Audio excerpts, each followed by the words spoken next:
If you are looking to build a full stack project that's going to help you stand out from other developers, then building your very own ChatGPT inspired AI SaaS application is one of your best options. In this video, we are going to build and deploy a modern production-ready AI platform completely from scratch.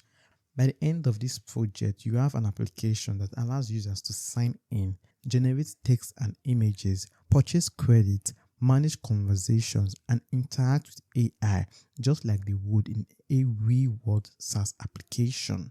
By the end of this tutorial, you would have gained hands-on experience building complete authentication systems, designing relational databases, working with cloud storage and third-party APIs, integrating AI into full-stack application, implementing rate limiting and secure payment processing, and architecting scalable production-ready systems.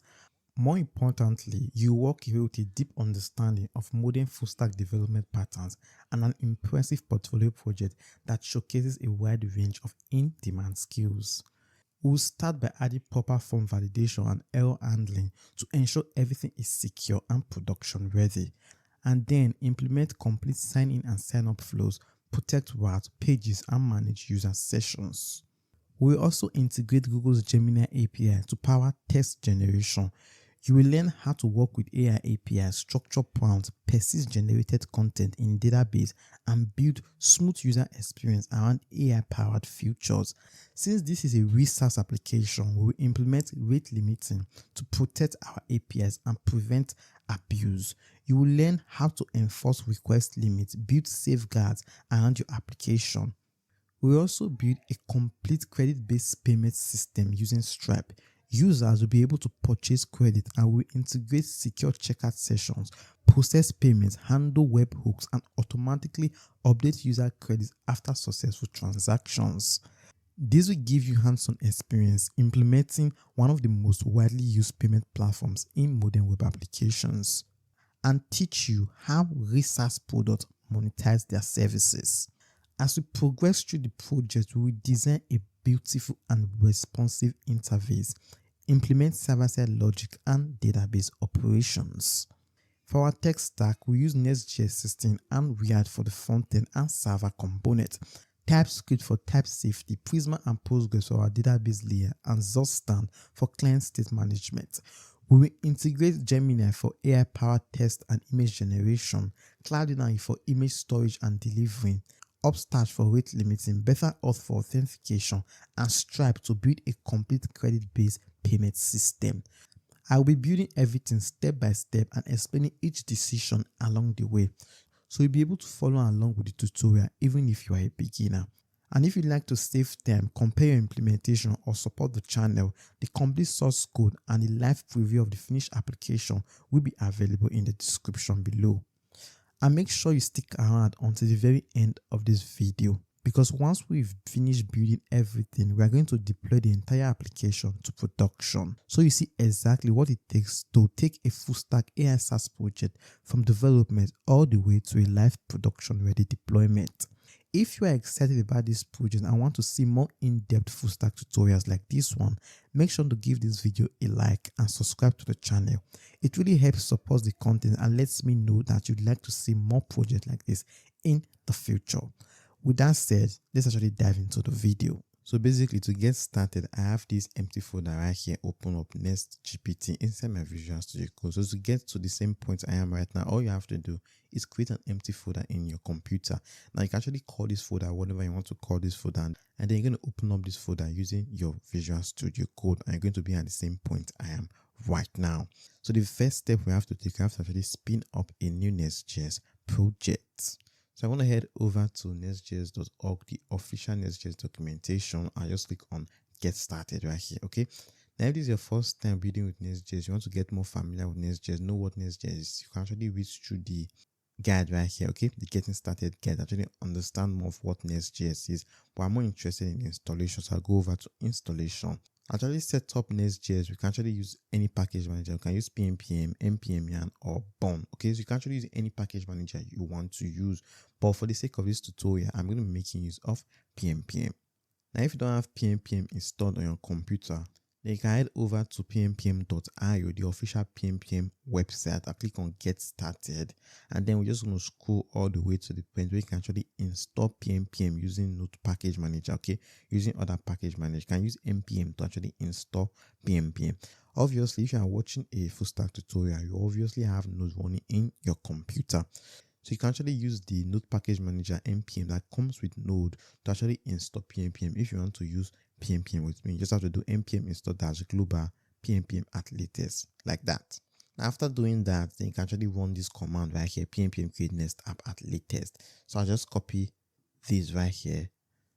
Copy this. I'm going to head back to Visual Studio Code. I'll just open up my terminal, and then we just paste that command right here, PMPM create next app at latest. Now we have to tell the command to create this inside this Nextjs folder, okay? Because if we don't, it's going to create another folder. So to do that, say /, basically instructing it to create the Nextjs project inside this Nextjs folder. So I'll just click on enter. It's going to ask us if we want to make use of the Nextjs default or if we want to customize our settings. I'm just going to go to no customize settings right here. And now it's going to ask, would you like to use TypeScript? Obviously, you want to make use of TypeScript. You want to use ESLint. Do you want to use without compiler? No. Do you want to use stay with CSS? Yes. Do you want your code inside it? Yes. Do you want to use app router? Yes. Would you like to copy? No, we don't want to customize that, and no to that. And it's actually going to start installing the dependencies we need for this project. After all the dependencies that come with the default Nextjs and install, we're going to see right here, we have the dev dependencies and the dependencies. Now, these dev dependencies, these are dependencies that our application is going to use during development, okay? While these dependencies are dependencies that our application is going to use both on development and on production. These dev dependencies, we're only going to be using these during the development process. That's why they are called dev dependencies. And now let's actually get familiar with the folder structure. Now, these node modules, this is where it's going to house all the packages we just installed. Okay, this is where all the packages we just installed, we add them, all the packages are going to be stored.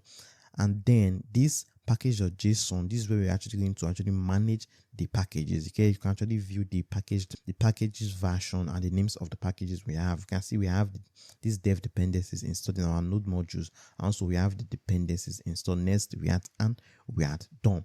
Also, this package.json houses the scripts we need to actually run our application.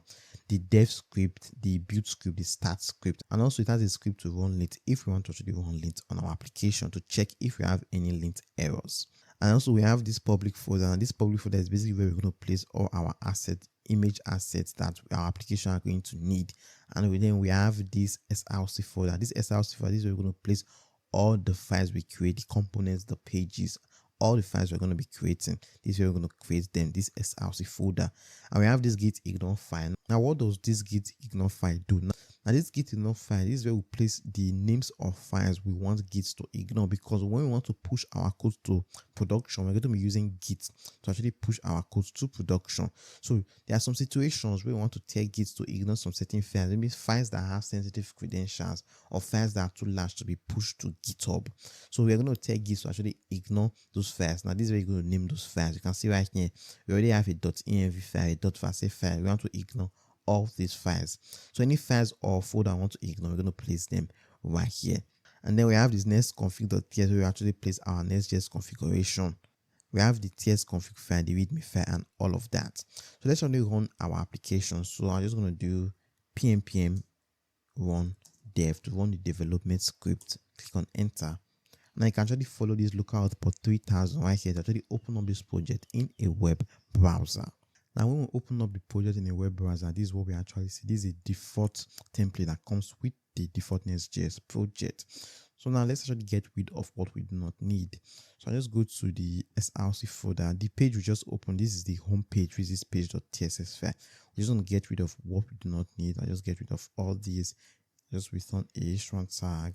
I'm going to say next GPT like that. Get rid of this image import. And now inside this globals.css, we're going to get rid of what we don't need. We do not need all these CSS classes right here, okay? But we're going to keep these import tailwind CSS because we're going to be making use of tailwind CSS in this project. And now inside this layer.tss file, we're going to get rid of what we do not need. So which is going to be this right here, because I'm going to make use of Poppins as my font. So I'm going to create a Poppins instance, which is going to be equals to Poppins, which I'm going to get from Nest font. For the variable, I'm going to say this is going to be -- font Poppins.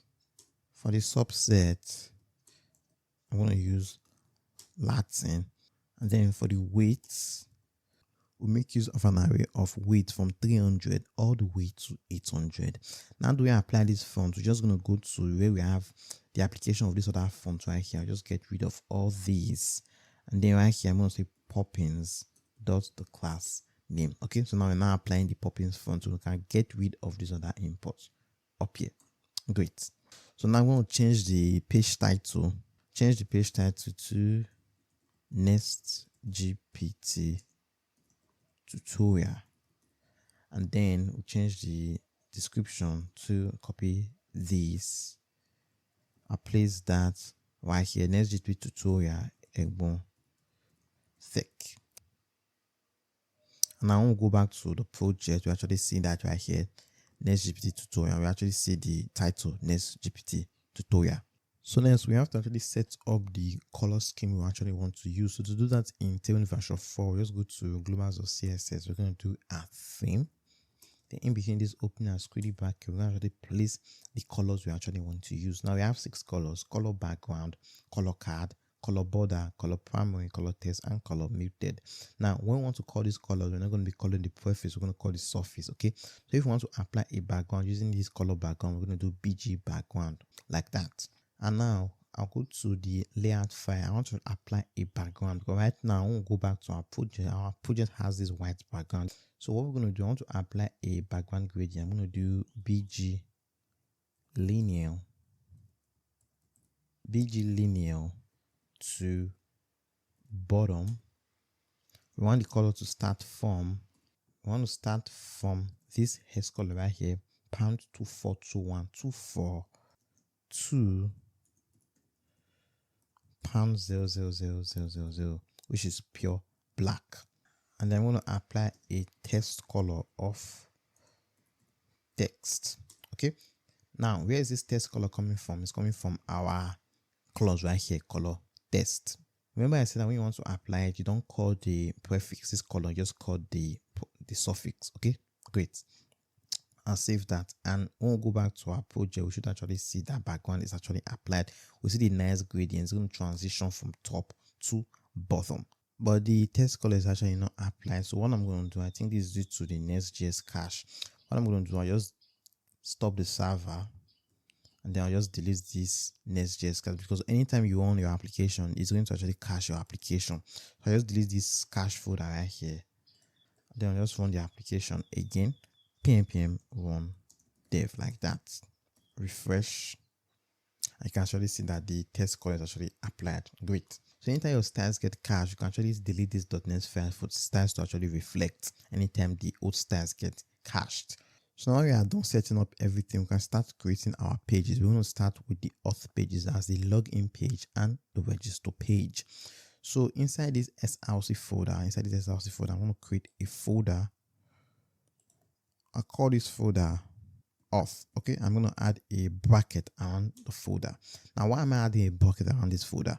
And the reason for that is simple. I want to create a group wraps in Nextjs. Now, group wraps in Nextjs is simply just a group of wraps that are in the same folder. But I do not want this auth to be shown in the URL. Okay, that's why we're adding this bracket. Now, let's really create the page so that I can actually explain better. So I'm going to create a page. I'll create this page. Call this page login. Inside this folder, I want to create the actual page file, which is going to be page.tsx rfc. I'll call this login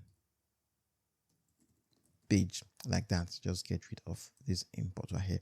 So now we have the login page. I'm going to open this project in a web browser. Right now, we are in the home page. I want to go back to Visual Studio Code. You can see we are in this page.tsx file, the home page. Okay. Now, to actually go to the login page, what we're going to do, remember, it's inside this auth folder and inside this login folder. So we're going to do /login login like that. It's going to bring us to the login page, and you're going to notice that the URL, we do not have localhost port 3000 /auth/login. We just have /login, and that's why we're actually using brackets here. Now if we don't add this bracket, we're going to have to do /auth/login. I do not want this auth folder to actually be displayed in the URL. Okay, and that's how to create group route in Next.js. And also inside this folder, I'll create another page. I'll create another folder. I'll call this register. And then inside this register folder, I want to create a page.tsx RFC. I'll call this register. Spell that register correctly. Register page, like that. And to head to the register page, just go to the web browser. I'll just do /register. It's going to bring us right here to the register page. So now I can actually start creating the register page. So I'm going to get rid of this div and create a main tag. I'll give this main tag a tailwind class. I'll give it a display of flex, a minimum h screen as a minimum height of 100 VH, items of center, justify of center, and the padding horizontal of 4. Now inside this main tag, we're going to create a div which is going to apply this class is right here. We're going to give this div a width of full, a maximum width of XM, a background of card. And this background of card is coming from our global.css, this color card right here. We apply a border color of border, which is also coming from our color scheme. Give it a padding of 6 and a rounded of 2XL. Inside this div, we create another div, which I'm going to give a tailwind class, margin bottom of 8, space y of 2, and a text of center. Inside this div, I'm going to create a h1 tag. I'm going to say create accounts. I'll give this h1 tag a tailwind class, text of 3XL, a font of bold, and a text of white. And then after this h1 tag, create a paragraph tag. This paragraph tag is simply going to say sign up to get started, and then I'll give this a tailwind class of text zinc of 400. Arrange this a bit, and now we should actually see that in the register page. Create account, sign up to get started. Now after this div that wraps around the h1 and the paragraph tag, we're going to create a form tag. Get rid of this action. We give this form a tailwind class of space y of 4, and then in here we're going to create a div. We'll give this div a tailwind class of space y of 2. And now inside this div, we'll create a label tag, which is going to be for the name field. So the title is going to be full name. And then I'll give this label a tailwind class. I use this class right here. We're going to give it a text of XM, a font of medium, and a text zinc of 300. After this label, we're going to create an input tag right here, which is going to be of type text. The ID is going to be name. Now, the ID has to match the name we are giving to this label right here, okay, because this is a label for this input. The placeholder is going to be chain do, and then I'm going to give it this tailwind classes right here, okay. We're going to give the input a width of full, a 100 of LG, a border of zinc of 800. The border color is going to be zinc of 800. You give it the input a background of zinc 900, a padding horizontal of 4, a padding vertical of 3, a text of white, outline of none, a transition property.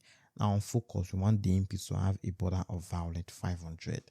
So I'll just rearrange this, save this, and now we'll go back to our register page. You actually see that input right here. Amazing. Now this space y of 2 I'm applying is not actually being applied because the input and the label are still too close to each other. So what I'm going to do, I just get rid of this class name on this div right here.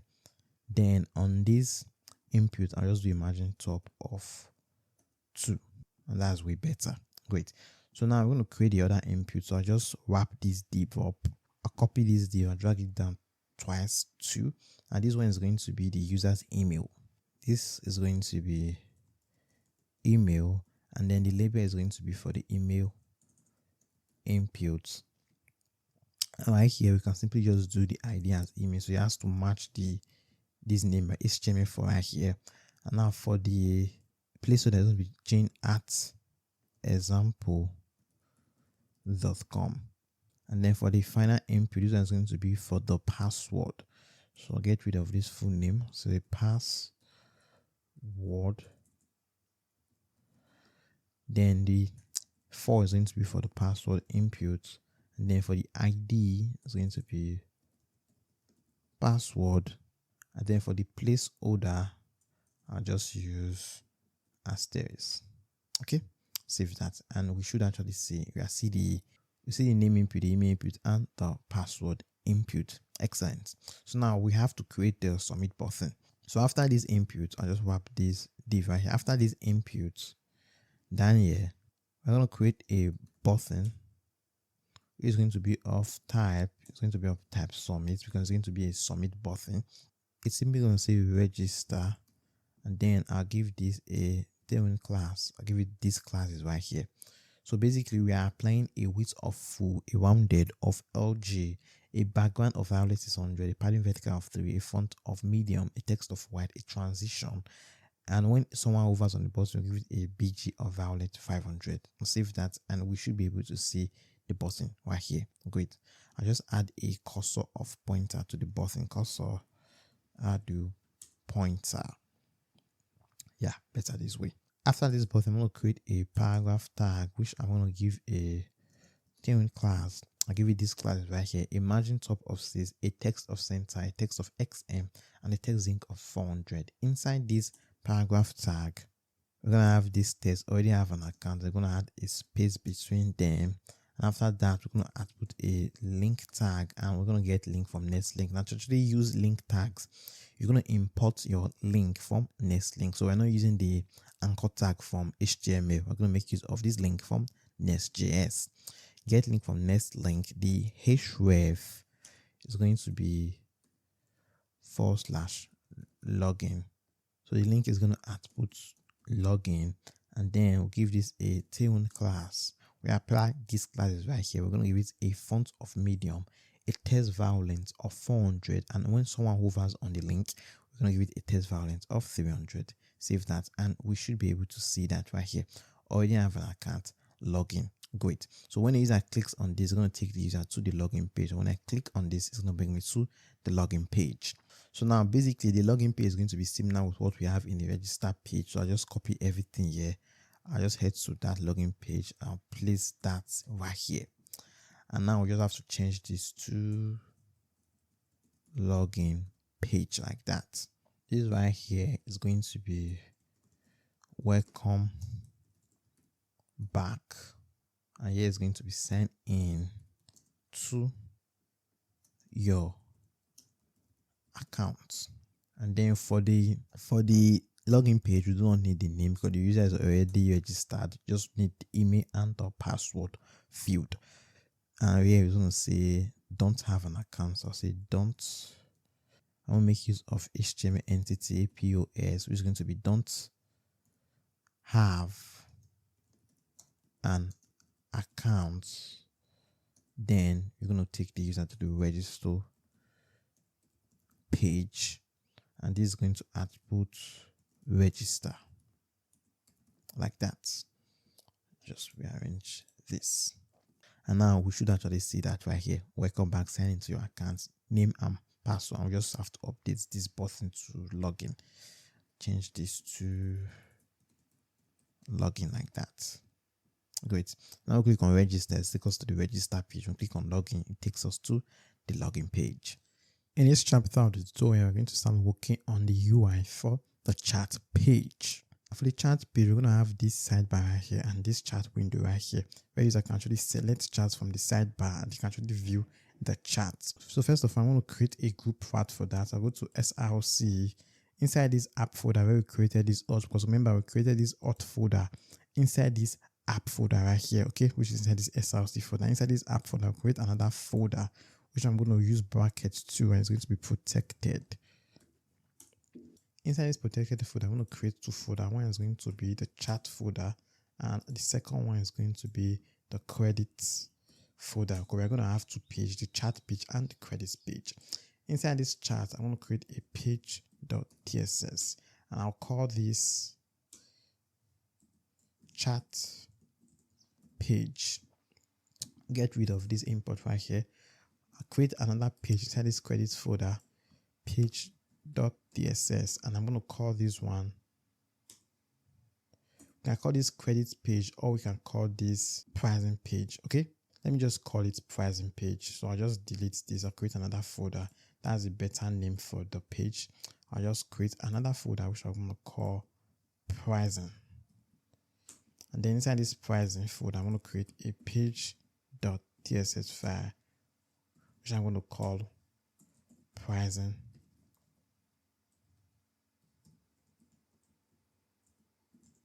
page, like that. Okay, this is actually a better name than using credits page. Now it's a page to buy credits, but it's going to be the pricing page. So now we have the pricing page and the chat page. So now I'll go back to the web page. I can go to the chat page, chats. It's going to bring us to the chat page right here. And also we can go to the pricing page. You can actually see we are in the pricing page. Great.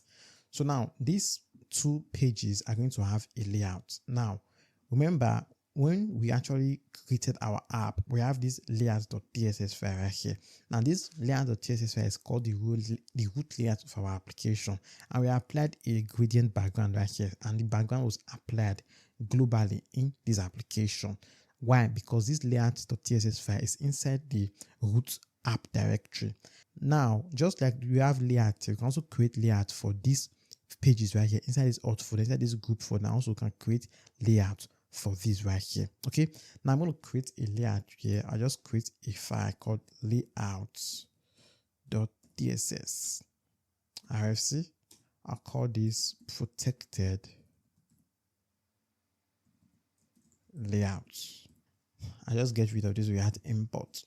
And now when we go back to the web page, we can actually see the protected layouts. Now we are in the pricing page, but we don't see the pricing page. Now why is that? That's because when we were using this root layout file, you can see right here that the children were outputted right here. So any layout file we call inside any group route, the content of the pages are going to be rendered where this children is right here. So right now the layout file we created, no children is actually being outputted. So let's actually do that. So I'll go to the root layout file, just copy these props right here and this the type, and then I'll just paste that up here, and I'll just output the children right here. I'll save that, and we should be able to see, we have to see the protected layout and we see the pricing page right here. Great. So now any component we output inside this protected layout is going to be shared between this pricing page and the chat page because they are inside the same group route. So in this situation, we can create the sidebar component right here. So let's actually do that. So now right here, I want to output a component. I'll call that component sidebar. Obviously, we do not have the sidebar component, so let's actually create that. Now inside this src folder, not inside the app folder, inside the src folder now, I want to create a folder called components. Inside this components folder, I'll create another folder called sidebar, which I'm going to place all the components actually associated with the sidebar. And now inside the sidebar folder, I want to create a sidebar.tss component. RFC. Great. Just get rid of this, and now we can actually import that sidebar component right here. And I want to save this. We should actually see sidebar right here. So let's actually create the sidebar. Before we start creating the UI for the sidebar component, we first of all have to create our state. Now we're going to have global state in this application.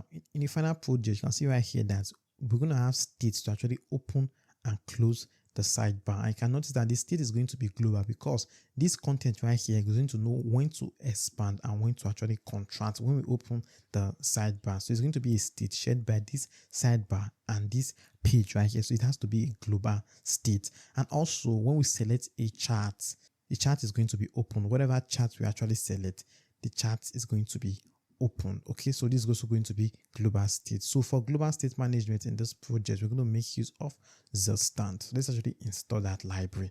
So right here, I'm going to stop the server for now. Just do npm install Zstand.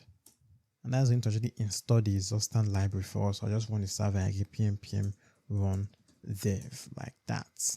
Next, inside this src folder, I'm going to create a folder. I'm going to call that folder store. And now inside this store folder, is going to actually create our global state. And the first state is going to be use. The first store is going to be use sidebar store.ts. And now to save time, I'll just paste the store code right here, actually explain what this store is. Now, basically what we have here is just specifying the type of data this store is going to take. Now we have the is expanded to know if the sidebar is expanded or not. This is going to be of type Boolean. We have the is mobile open to check if the sidebar is open for mobile or not, which is also Boolean, true or false. Also, we have the toggle expanded to toggle between we want to expand the sidebar, the open mobile function, the close mobile function, and here we're actually creating the store. Okay, so we're going to do export cons use sidebar store, which is going to be create, which is going to get up here from Zstand, and then we have to pass this type right here. Okay, this is going to be the type, this interface up here. And now the first state is going to be is expanded, which is by default is going to be true. The second state is going to be is mobile open, which is going to be false. This is going to be false unless you actually toggle the mobile open to true. And now we have the toggle expanded, which is going to set it's going to get the current state called set from. We're going to get set, and then we're going to say toggle expanded is going to be this function that's going to set the state of the expanded, the current state of the expanded to the opposite state, which means if the expanded is true, when we fire this toggle expanded, it's going to set it to false, and if it's false, it's going to set it to true. And also we have this open mobile right here, which is going to set the is mobile open to true. We have the close mobile that's going to set the is mobile open to false. This is basically the global state we have right here. So I just save this. Now we're going to have another store for the chat store. Okay, so I just create another store. I'll call this use chat store.ts.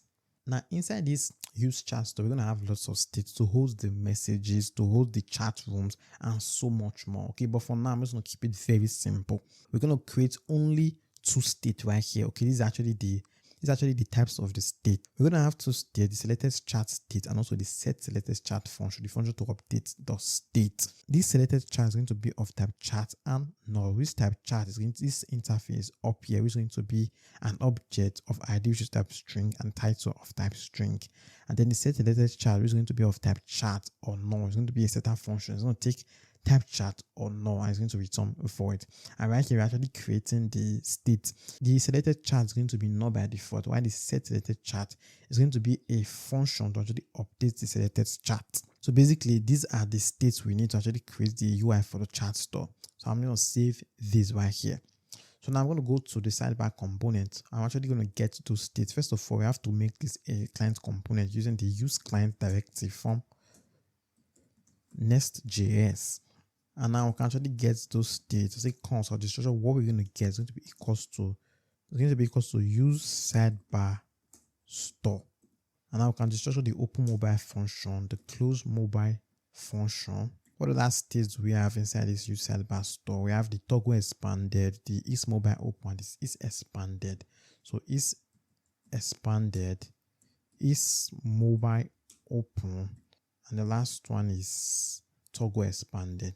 Then the structure had the toggle expanded like that. And now we have to get the state from the use chat store. So I'll say const the structure. What we're going to get is going to be equals to use chat store. Why are we not getting that? We're getting use selected chat store.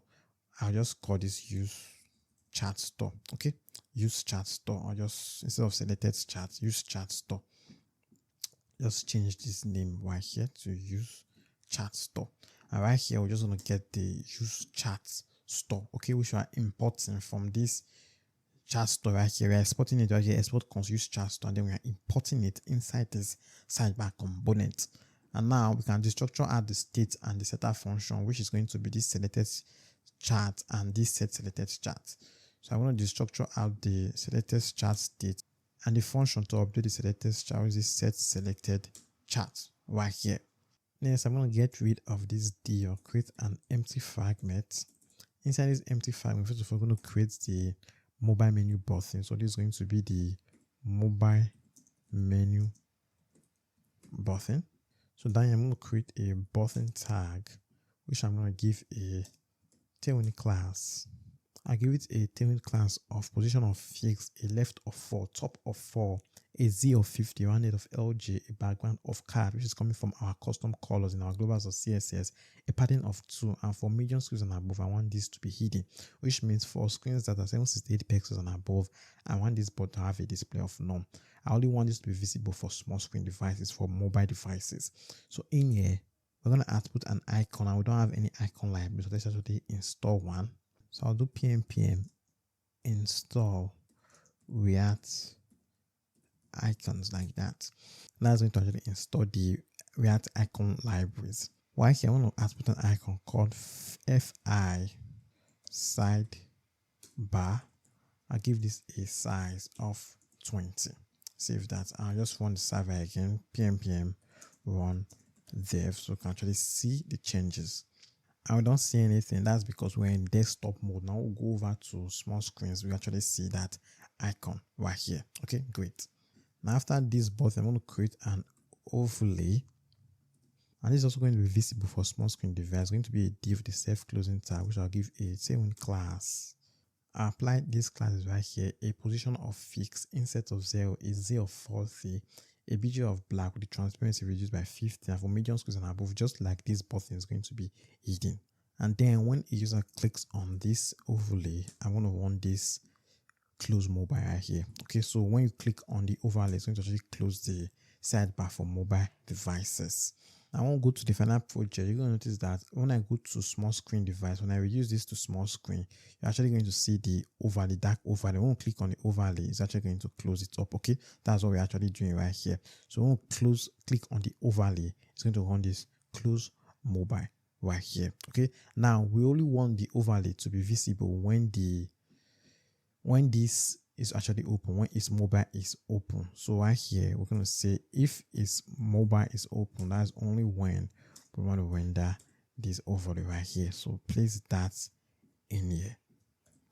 Now after this, we're going to create an aside, which is going to represent the actual sidebar.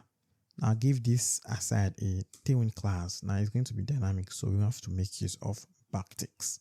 Now for the static styles, they are going to be a position of fixed, a left of 0, a top of 0, a Z of 50, a display of flex, a height of his screen, which is basically a height of 100 views, a flex direction of column, a border of right. The border color is going to be border, which is coming from our globals.css, one of our custom colors. And then we're going to apply a BG to bottom like we did for our background. It's going to start from this color with transparency reduced to 30 to this black color with the transparency reduced to 30, and then we apply a backdrop of 3XL, transition of all, and a duration of 300. Now these are the static styles, but we're actually going to add dynamic styles. Now we're going to add dynamic styles based on if the sidebar is expanded or not. So right here, we're going to say if the sidebar is expanded, if it's expanded, we're going to apply these styles. Else we're going to apply these styles. If it's expanded for medium screens and above, we'll apply a width of 72. But if it's not expanded for medium screens and above, apply a width of 20. And also, we're going to add dynamic styles based on if this is mobile is open or not, if it's open for mobile or not. Okay, if the is mobile open is true or false.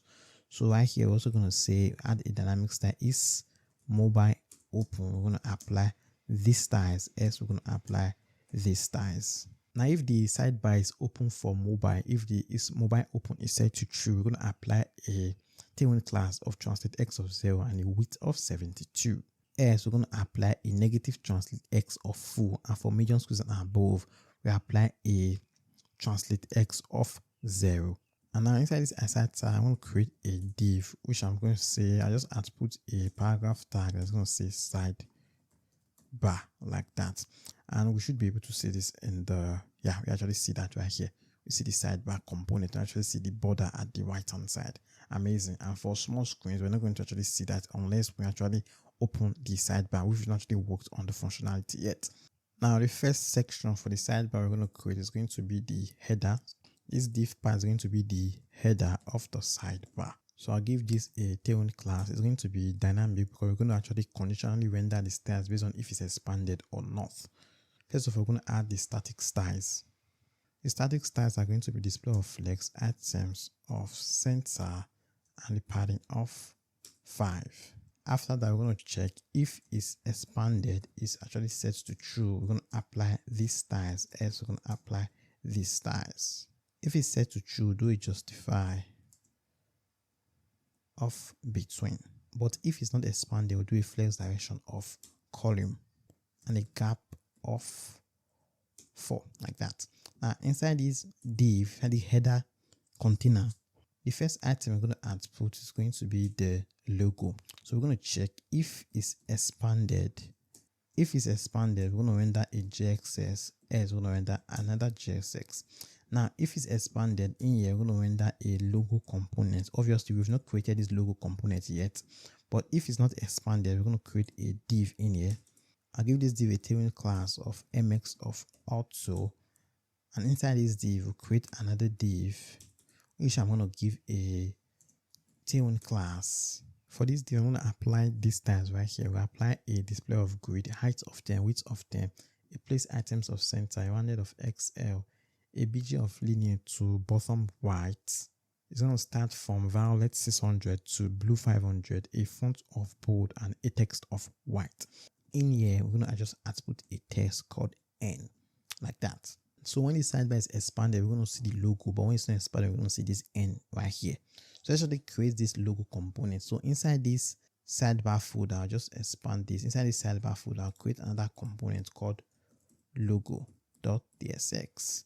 RFC, and I will just import that logo component right here. Import that in. Now inside this logo component, we're going to have a link tag. We're going to get link from next link. The href of the link is going to be /, okay, which is going to be home page. We'll give this link a tailwind class of flex, items of center, and a gap of 3. And now inside this link, we're going to create a div, which I'm going to give a tailwind class. I'm going to apply these styles right here. We're going to give this a display of flex, a size of 10, items of center, a justifier of center, a rounded of XL, a BG linear to bottom right. It's going to start from violet 600 to cyan 500. And then in here, we're going to output an icon called AI Spark Clean to Fill. I'll give this a tailwind class of size 5 and a text of white. And now after this div down here, I'm going to create a span, which I'm going to give a tailwind class. I'm going to apply this class right here. We're going to give this a BG linear to the right. It's going to start from violet 600 to cyan 500. I'm going to give it a BG clip text, which is basically just clipping out the text, a text of X, a font of bold, and a text of transparent. And in here, we're going to output this text next GPT, like that. So now we have the logo component. So I just save the sidebar. We should be able to see that when we go to our project. We actually see the logo component. After this logo section right here, I just close this up. This is expanded section right here. After the logo down here, we're going to create a button to toggle the sidebar from expanded to non-expanded. Okay, so create a button right here. We'll give this button a tailwind class, a rounded of LG, a padding of 2, and when someone hovers on this, we want to give it a BG of card, which is one of our custom colors we set up in our globals of CSS color card.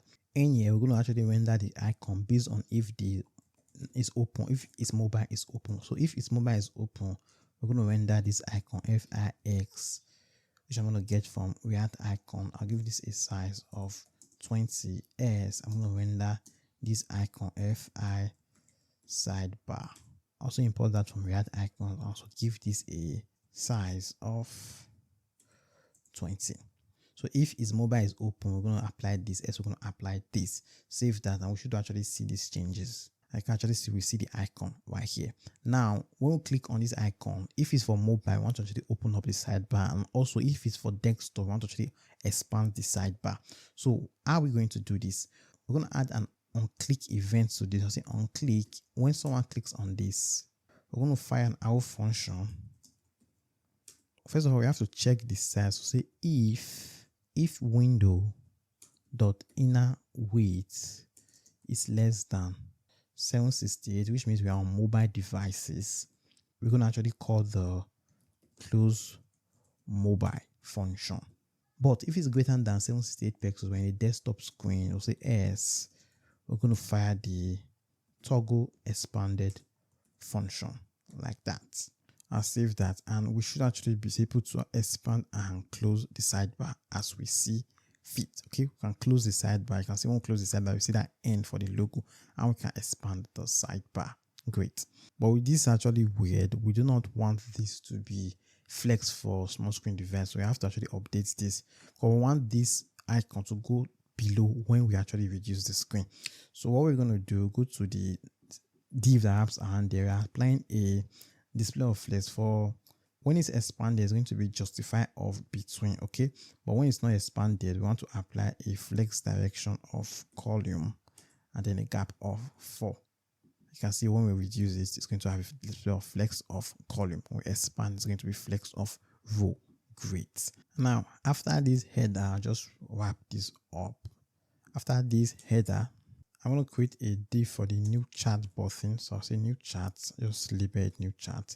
Down here, I'll create a div, which I'm going to give a tailwind class.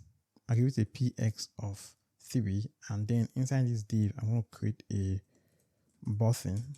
I'll give this button a tailwind classes. Now they are going to be dynamic, so I use backticks. And for the static classes, I'm going to apply this class right here. A display of flex, a width of 4, items of center, a rounded of x, a pg of primary, a px of 4, a py of 3, text of white, a transition. And when someone opens on, it's going to give it an opacity of 90. And for the dynamic styles, I'm going to say if it's not expanded, then we're going to apply this style, justify of center. And now inside this button, I'm going to put an icon fi plus, which I'm going to get from React icon. The size is going to be 18. And after this icon, I'm going to check if it's expanded. That's only when I'm going to render this span tag right here. I'll give this span tag a tailwind class, a margin left of 2, a text of xm, and a font of medium. I'm just going to put new charts like that. Save that. Should actually be able to see the changes. When we close that, we see the plus icon. Open, we actually see the new chart text. And now after this button right here, I just wrap this up. So right here, says search. Now I only want this search input to be visible when it's expanded. It says to true. Okay, when the sidebar is actually expanded. So we're going to render this JSS only when the sidebar is actually expanded. So in here, we'll create a div tag. We'll give this div a tailwind class px of 3 and a margin top of 4. In here, we're going to create another div. I give this div a tailwind class of relative, which is the position of relative. In here, we're going to put an icon fi search, which I'm going to import from React icons. We'll give this icon a tailwind class. We'll give it this class right here, a position of absolute, a left of 3, a top of 1/2, a negative translate y of 1/2, and a text of muted. And that's why we actually applied this position of relative to this div. So we can position this icon absolute to this. And now after the icon, we're going to create an input tag, which is going to be of type text. The placeholder search charts. I give it a tailwind class. I'll give it this class right here. We're going to give the input a width of 4, rounded of XL, a border color of border, a BG of card, a PY of 2.5, padding vertical of 2.5, padding left of 10, a padding right of 3, a text of XM, a placeholder gray of 400. outline of none, and on focus, we want the border to have a primary color. And now for the value of this input, we have to actually create a state for that. So if you're going to create a state, I'll create a state, I'll call that state search. Set search is going to be equals to use state, which is going to import from React. By default, is going to be an empty string. And now the value of this is going to be the search. And then on change, when we actually type on the input, we're going to fire an arrow function. It's going to take an event. And then we're going to set the search to event.target.value. Basically just handling the input. Okay, great. Save that. We should actually see that search input right here. After this div for the search, I'll just wrap this up. We're going to create the next section, which is going to be the section we're going to actually output the charts on the sidebar. Now, since we're not actually fetching the list of charts from the database, we're going to need something like a dummy chart data to actually map through, to actually list that charts, okay? But when we actually work on the back end, we start creating charts and conversation. We're actually going to loop it from the database and output the charts right here. So we're going to go to this SRC folder. Inside this SRC folder, I'll create a folder called constants. Spell that correctly. And inside this constants folder, I want to create a dummy charts.ts file. Inside this dummy chart.ts, we just output a list of dummy charts. So I'm going to head back to this headbar component. Now here I'm going to create a div. I'm going to give this div a tailwind class. I'm going to apply this class right here. Imagine top of 6, a flex of 1, overflow y of author, and a px of 3. And now inside this div, we're going to create another div, which I'm going to give a tailwind class of space y of 1. And now inside this div, we're going to actually call the dummy chart we just created. We're going to import that in up here, import that dummy chart from the constant dummy chart dot. We're going to map through it. And inside our map through, call each item a chart, and then we're going to return, for now, just return a paragraph tag, which is going to output a chart dot. I just output a chart dot title like that. Save that, and we should be able to see this in the we actually see this right here. We see the text, build a SaaS landing page, generate product design. We actually see the dummy data right here, and we are getting this error because we are not actually passing a key. But we don't want to output the chart titles like this. We want to use a component. So instead of this paragraph tag, I'll get rid of this. I'm going to create a component. I'll create a component called chart item. We obviously don't have this component, so let's actually create this. And this is a component going to be related to the chart. So I'll just create a folder. Inside this component folder, I'll create a folder called charts. And inside this chart, I'll create a component called charts item.tsx. RFC. Just get rid of this import right here. And now inside this sidebar component, we just import that chart item component right here. And now inside this chart item component, we're going to specify the props we're going to pass to this chart item component when we actually call the component. So up here, say interface chart item props. And the first item is going to be a chart, which is going to be of type chart. Now, this chart, we're going to import the type from our Zostan store. Okay, remember inside our Zostan store, we have a type chart right here that we are applying to the chart store, the selected chart. So we're going to make use of this type. And then after that, we're going to pass the is expanded, which is obviously Boolean because this is a state inside our sidebar component. So we're going to pass it as a chart to this chart item right here. We're going to pass an is selected state that's going to be Boolean. And we also pass an onClick that's going to be an arrow function that's going to return void. And then right here, we can specify the prop as chart item props, and we can destructure the charts, the is expanded, the is selected, and also the onClick function. This component is going to return a div. I'll give this div a tailwind class. Now the classes are going to be dynamic, so I'll use backticks. For the static class, it's going to be this right here. We're going to give it a prop 3, a display of flex, a width of 4, items of center, a justifier of between, rounded of XL, a padding horizontal of 3, padding vertical of 3, a transition, and a cursor of pointer. And now for the dynamic styles, we're going to check if it's selected, it sets to true. If the particular item is selected, we apply these styles, else we apply these styles. If it's selected, we're going to apply a BG of card. As on hover, we're going to apply a BG of card. With the transparency reduced to 60. And now inside this div, I'm going to create a button. I give this button a tailwind class. I'm going to apply this class right here. Display of flex, flex of 1 items of center, and a justifier of center. And then inside this button, I'm going to check if it's expanded. That's only when I want to render this span tag right here. I give this a tailwind class of truncate and a text of XM. Now this truncate we are applying, and this is because now when the text is longer than the width of the sidebar, we want to actually truncate the text, okay, and add an ellipsis at the end. And this is actually the prop to actually do that in Tailwind CSS. We're going to apply overflow of hidden text, overflow of ellipsis, and a white space of no wrap.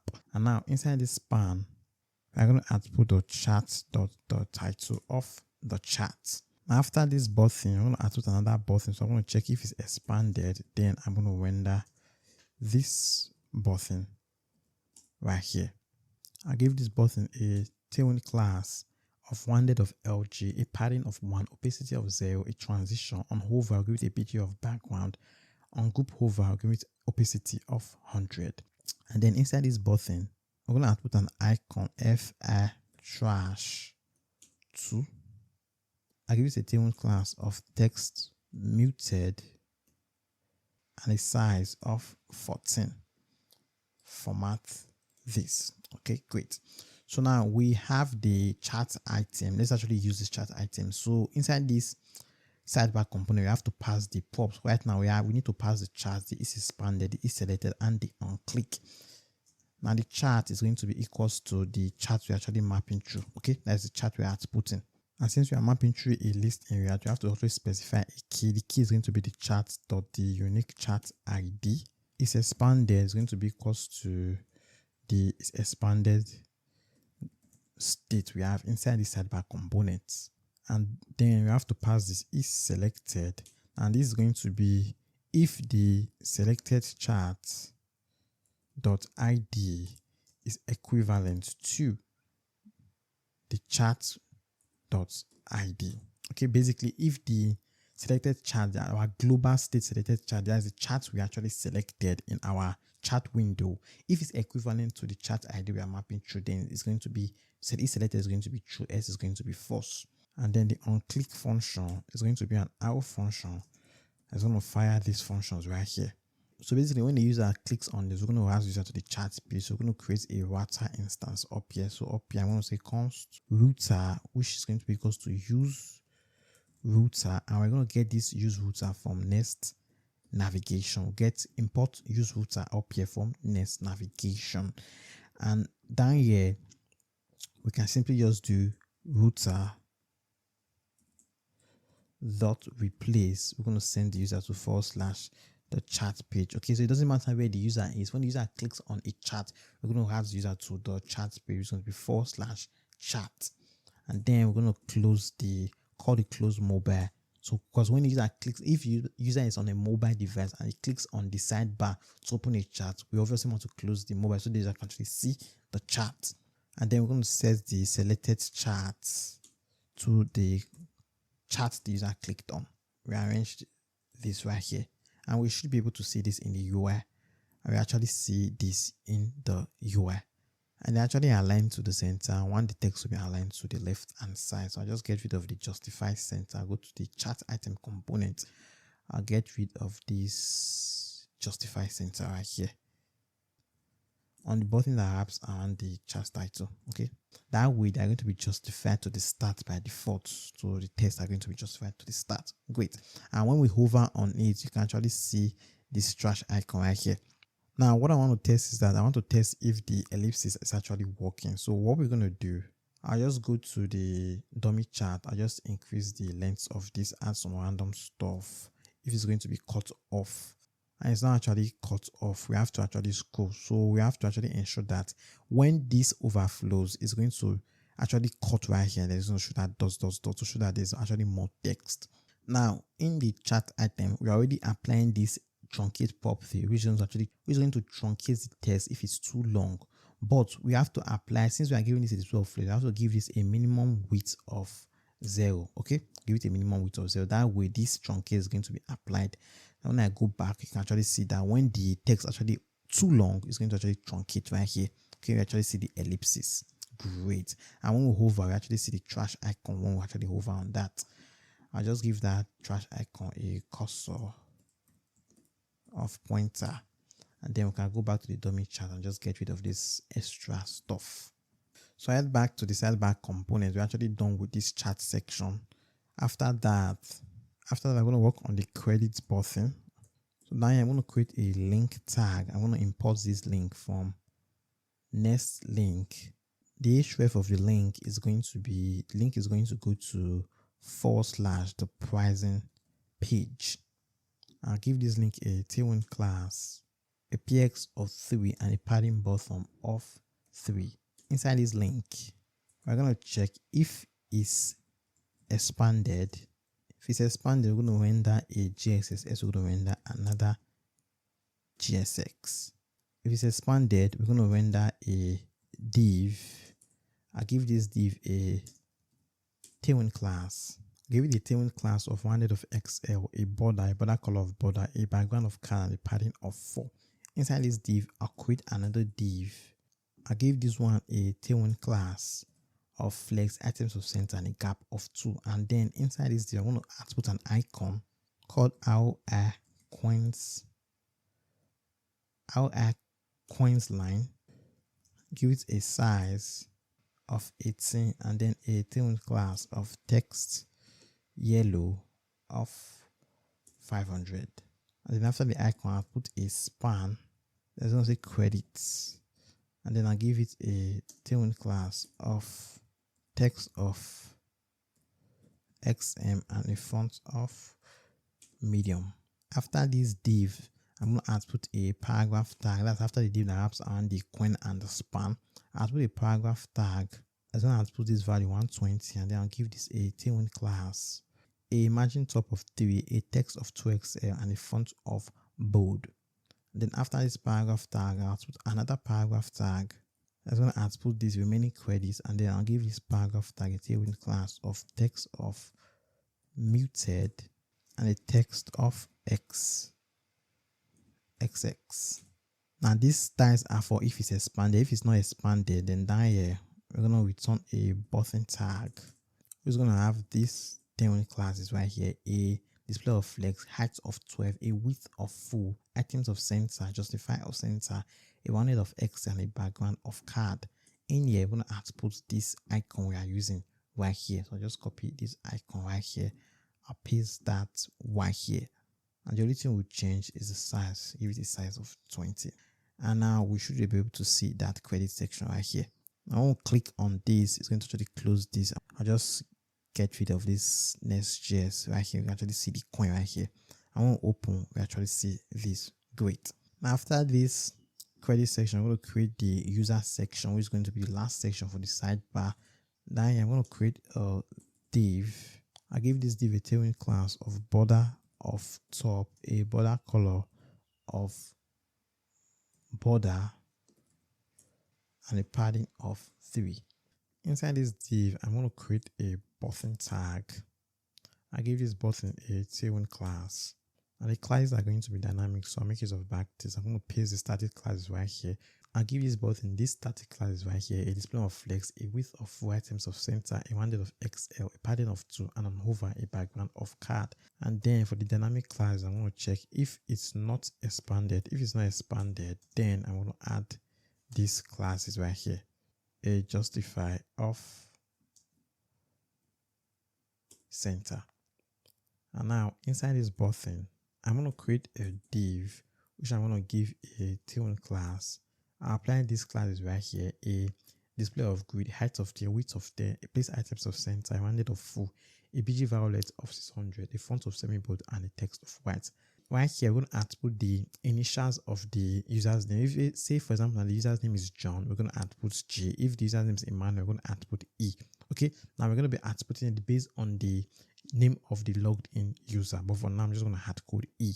And then after this div, I'm going to check if it's expanded. Then I'm going to render this JXX right here. I'll put a div, which I'm going to give a T1 class, imagine left of 3 and a text of left. And then inside this div, I'll put a paragraph tag, which is simply going to say Emmanuel. I give it a T1 class of text of MD and a font of medium. We should be able to see this in the UI. Great. We actually see the button right here, Emmanuel. We see the E. Great. But we're not actually done. After this button, I'll just wrap the button up. After this button right here, we're going to create another button which is going to represent the logad button.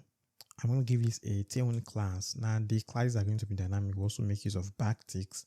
And these are going to be the static classes: a margin top of 2, a display of flex, a width of 4 items of center, rounded of XL, a padding of 3, text weight of 400, a transition, and on hover, I'll give it a back. On hover, I'll give it a BG of card.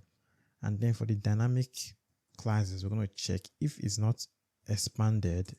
Then we're going to apply this right here, justify of center. Inside this button, we're going to output an icon fi log out. I give it a size of 18. And then after this icon, I'm going to check if it's expanded. Then I'm going to render this span right here. I give this a tailwind class, margin length of 3, a font of medium, and a text of XM. And the span is simply just going to output log out. Okay, because this is the logad button. I'm going to save this, and we should actually see we have that right here. We have the logad button and we have the Emmanuel and the E right here. Great.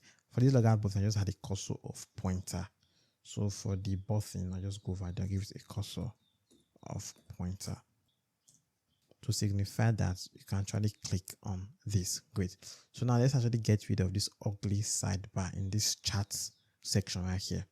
So it's very simple. Just scroll up or just wipe this user section.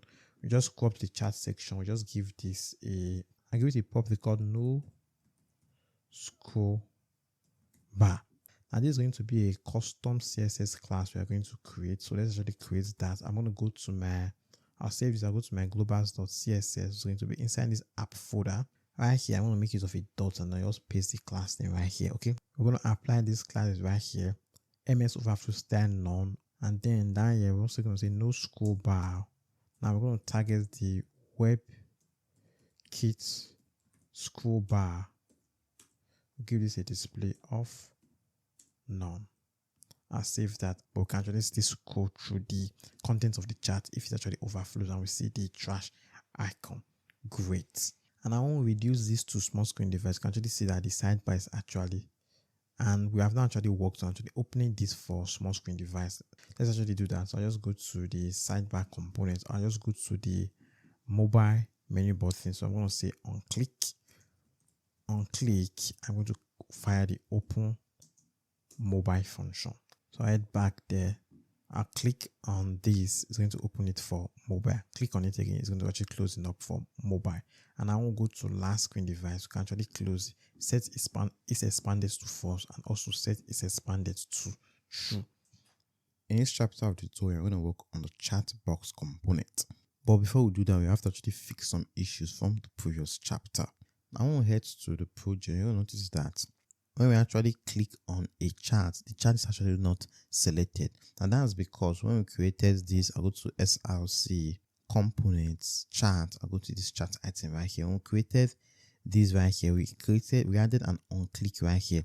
And this on-click, when this chart item was called inside of this sidebar.css, we added a function to this on-click, which is going to advance the user to the chart page.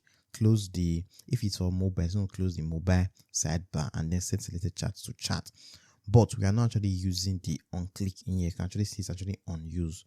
So basically, when we click on this chart title right here, I'm going to say on click I want to fire the onClick that's passed as a prop, the onClick function passed as a prop.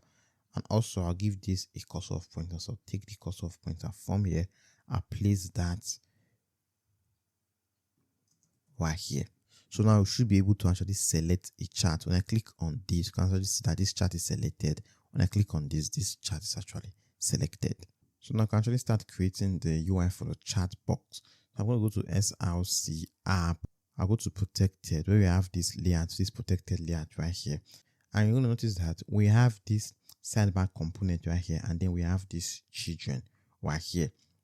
I want to go to our project. You're going to notice that we cannot see the chat page, okay? Because this chat page right here, that's actually outputting this chat page, that's the page we are on, but we cannot see the text. That's because the text is behind this sidebar. So we have to ensure that the content of the chat box or the chat page starts around here. So to do that, we have to create a layout, because if we decide, because the size of the content is going to be determined by the state, the is expandable state, and we cannot call the state inside of this layout file because it's a substance state. We have to make this a client component, and I don't want to make this layout file a client component. So what I'm going to do, I'm going to create another layout. I'll go to SRC component. I'll create a folder called layouts, and inside this layout folder, I'm going to create a dashboard layouts.tsx RFC. I'll just get rid of this. This is going to take a prop, and the children is going to be of type react.react node. Spell this children correctly. Now I'm going to create a main tag, and I'll just output the children in here. So now I can actually add the conditional styles to actually expand or shrink the content based on if the sidebar is expanded or if it's not.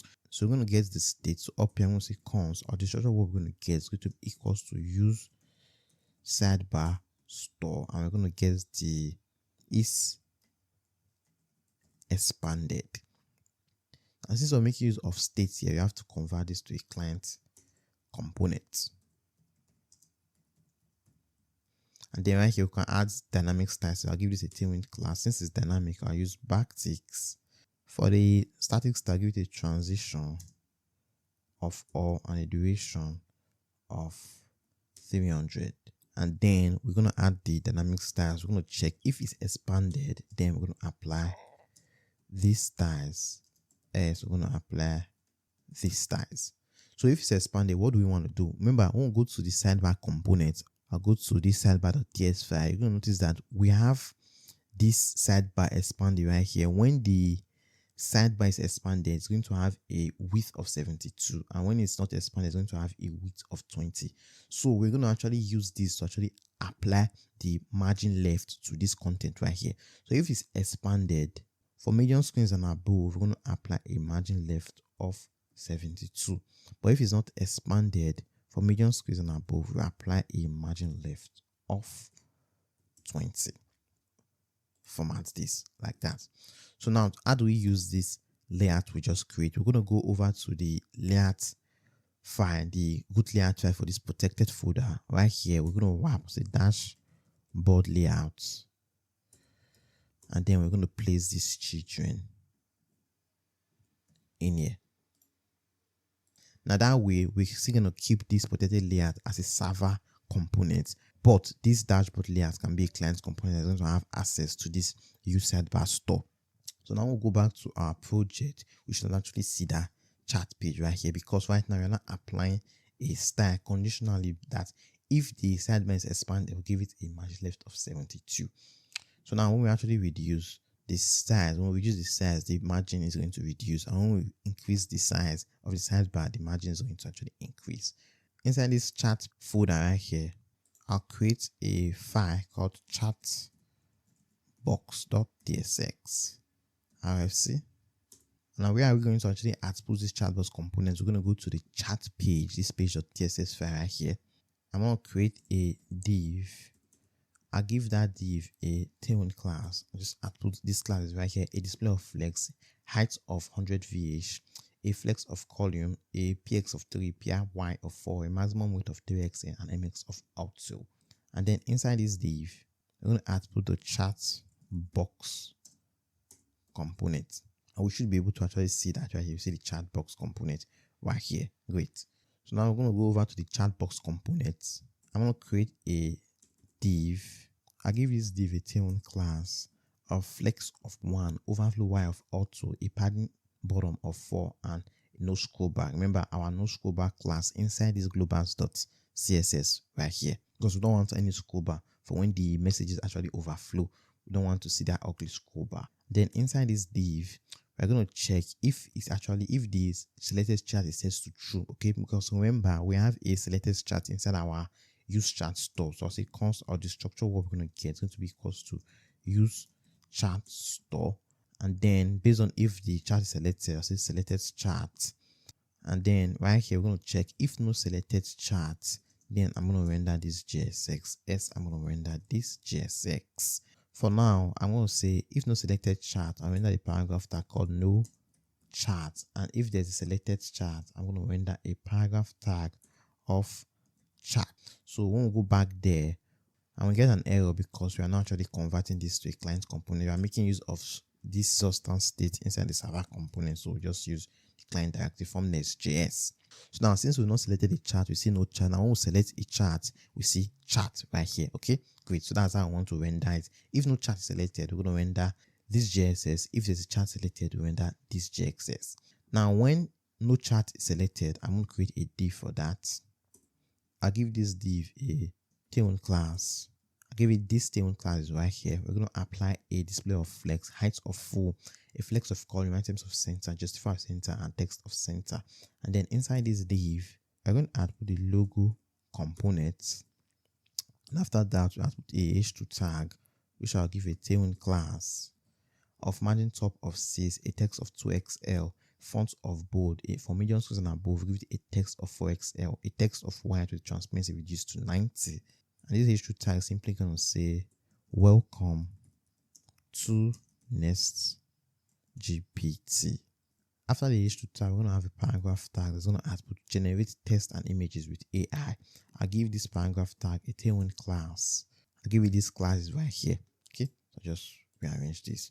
So now, when a chat is actually not selected, we're going to see this Next.js logo. Welcome to Next.js, generate text and images with AI. But when we select a chat, we're actually going to see the other JXX. I'm going to scroll down. For this second JSS, I'm going to create a div.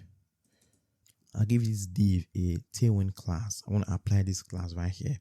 MS of Auth, a display of flex, a flex of column, a gap of 4. And for medium scales and above, we apply a gap of 6. And now, just like we had dummy chat messages, we also have to have dummy messages. Since we are not actually pulling the messages from the database yet, we don't have the backend logic yet. So I'm going to go to the constants folder. I go to SRC constants. I'm going to create a dummy messages.txt. And just place the dummy messages right here. Basically, we have about 7 objects right here, with each of them having a message. Okay, just we have the first object, second object, third, fourth, fifth, sixth, seventh. Now these are just dummy messages you want to actually use to create the UI. And this last one is going to have an image. Okay, and the image is going to point to, I'll go to the public folder. Inside this images folder, we have one image right here. We're going to use this image to actually create the UI.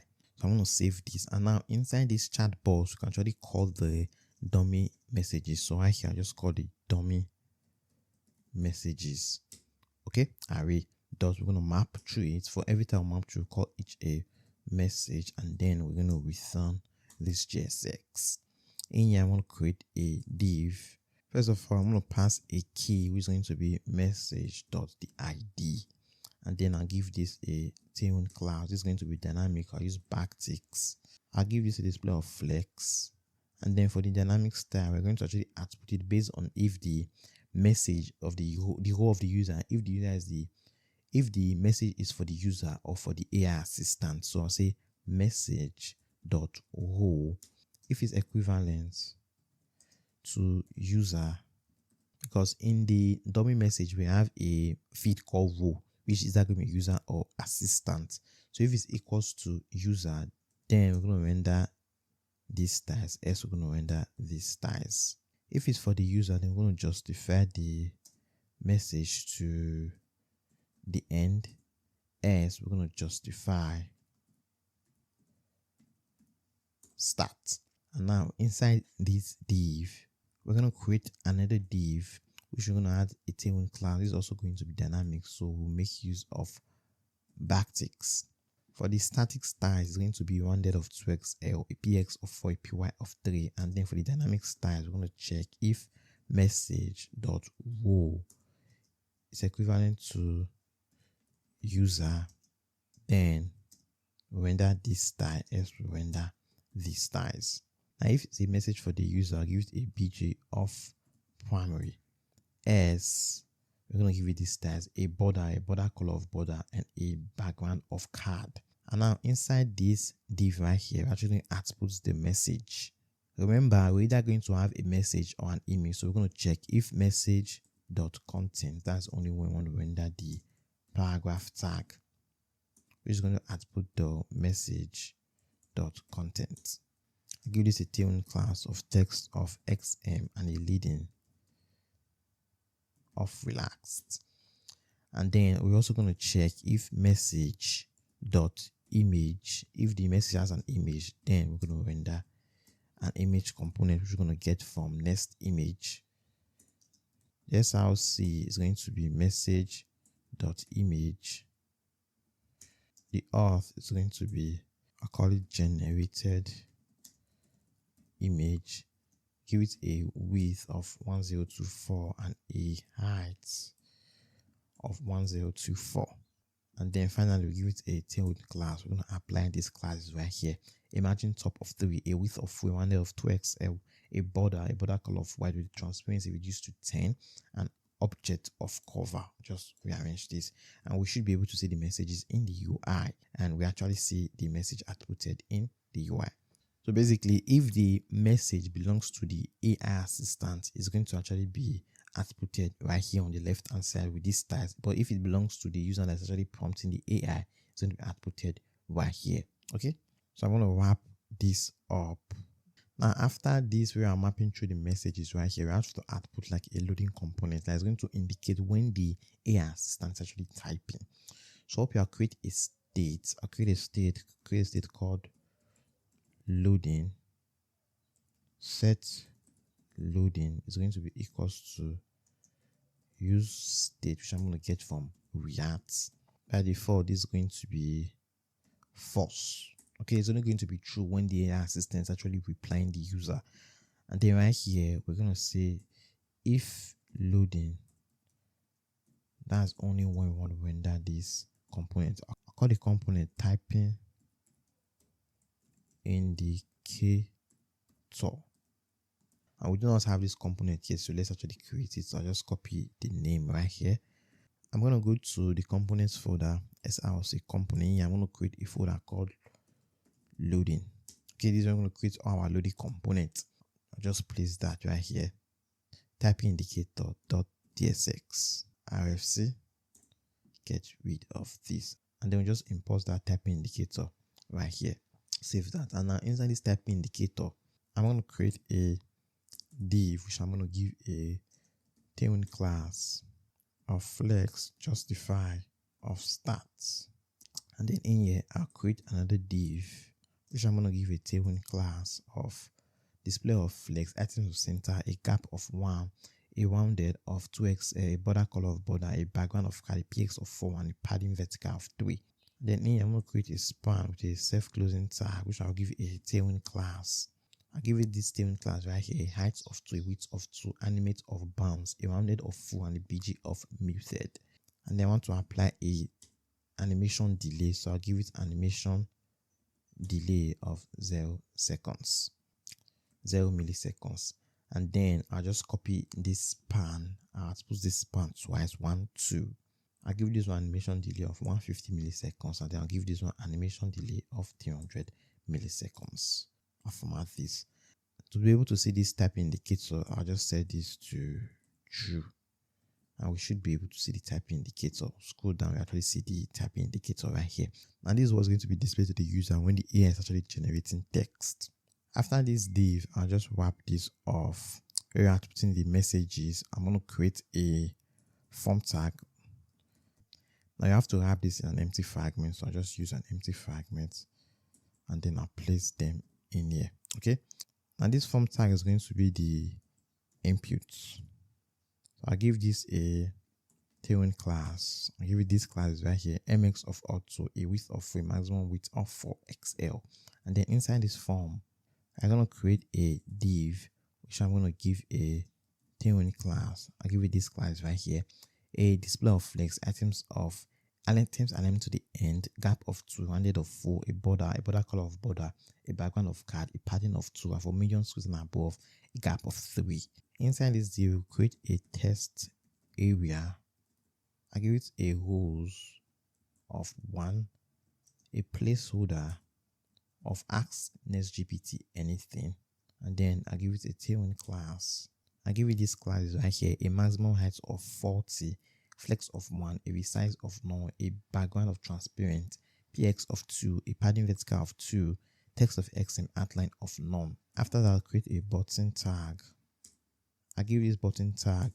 I give the button this tailwind class right here, a rounded of full, a bg of primary, a padding of 3, text of xm, a font of medium, a transition property, and hover. We're going to apply an opacity of 19 to this button, a cursor of pointer. And then inside this button, we simply just want to output an icon. I'll put an icon called FA arrow up, which I'm going to get from React Icons. I'll save that. We should be able to see that input right here. Okay, we can actually type on the test area and we see the button to actually submit the form. So now we are done with the chat page. We're going to work on the pricing page. So now I want to click on this. It's going to take us to the pricing page. I'll click on this. It's going to bring us right here to the pricing page. So let's create the UI for the pricing page. So I'm going to go to app. I'll go to protected. I'll go to this pricing page.tss file right here. And I'm going to create a div. I'll give this div a tailwind class. I'll give it a mx of auto, a display of flex, a minimum height of screen that has minimum height of 100 vh, maximum width of 3xl, a flex of column, a ps of 4, and a py of 12. Inside this div, we'll create another div. I'll give this div a tailwind class, mx of auth, a maximum width of 2x, and a text of center. And then in here, we'll create a h1 tag that's going to output upgrade your credit. I'll give this h2 tag a tailwind class, a text of 4xl, a font of bold, and a tracking of tight. After that, I'm going to output a paragraph tag, which is going to say choose the perfect plan for your needs. And then I'll give this paragraph tag a tailwind class. I create a margin top of 3 and a text of muted. After this div, now this is going to be the header of the pricing page. So I just leave the header of the pricing page.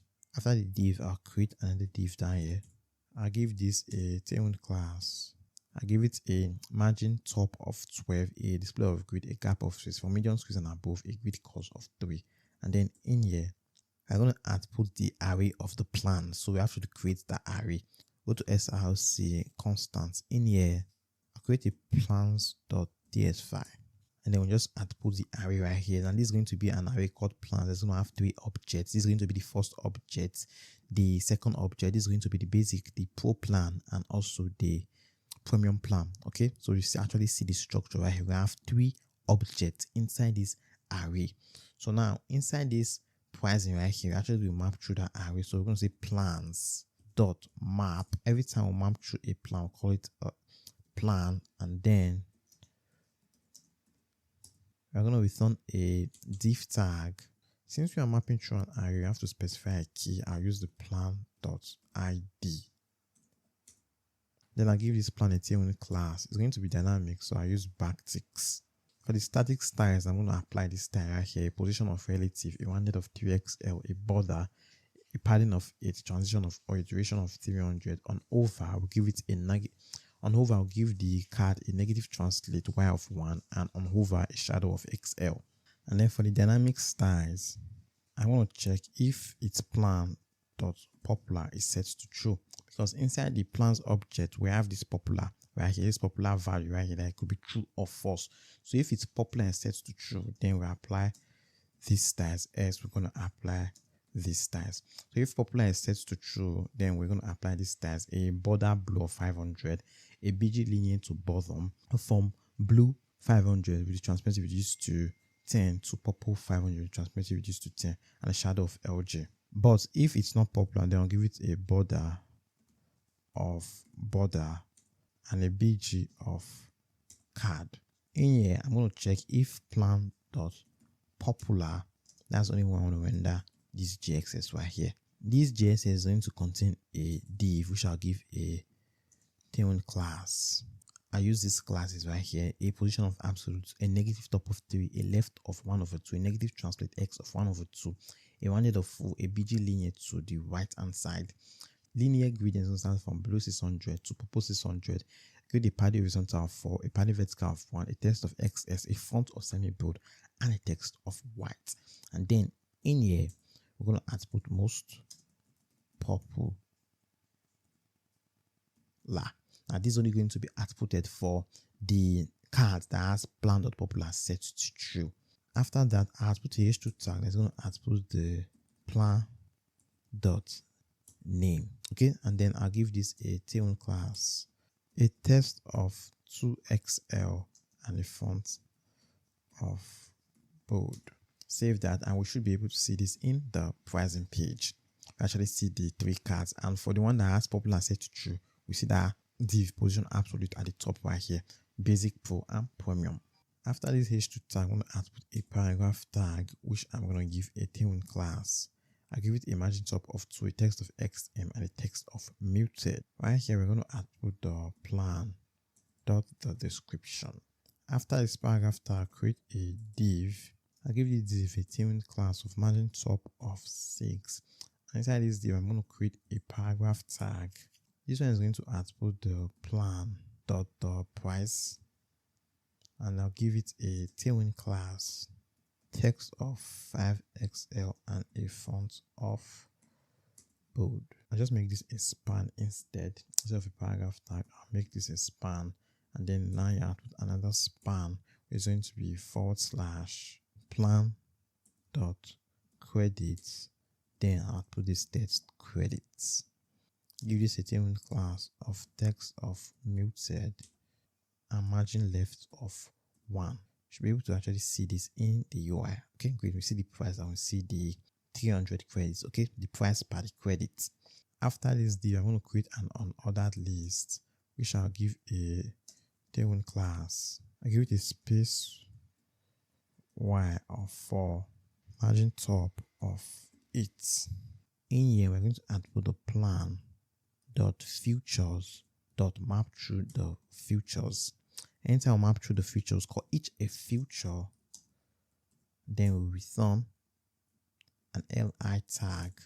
This is how I'm mapping through an item. You have to specify the key, which is going to be the future, because each of the future are actually unique. Okay, this text right here inside this futures array, so we can use the feature itself as the key. Give this li tag a tailwind class of display of flex, items of center, gap of 3, and a text of xm. In here, we're going to output an icon called blue check, which I'm going to import from React icons. I'll give this a tailwind class of height of 4, width of 4, and text green of 500. And right here, I just output the future.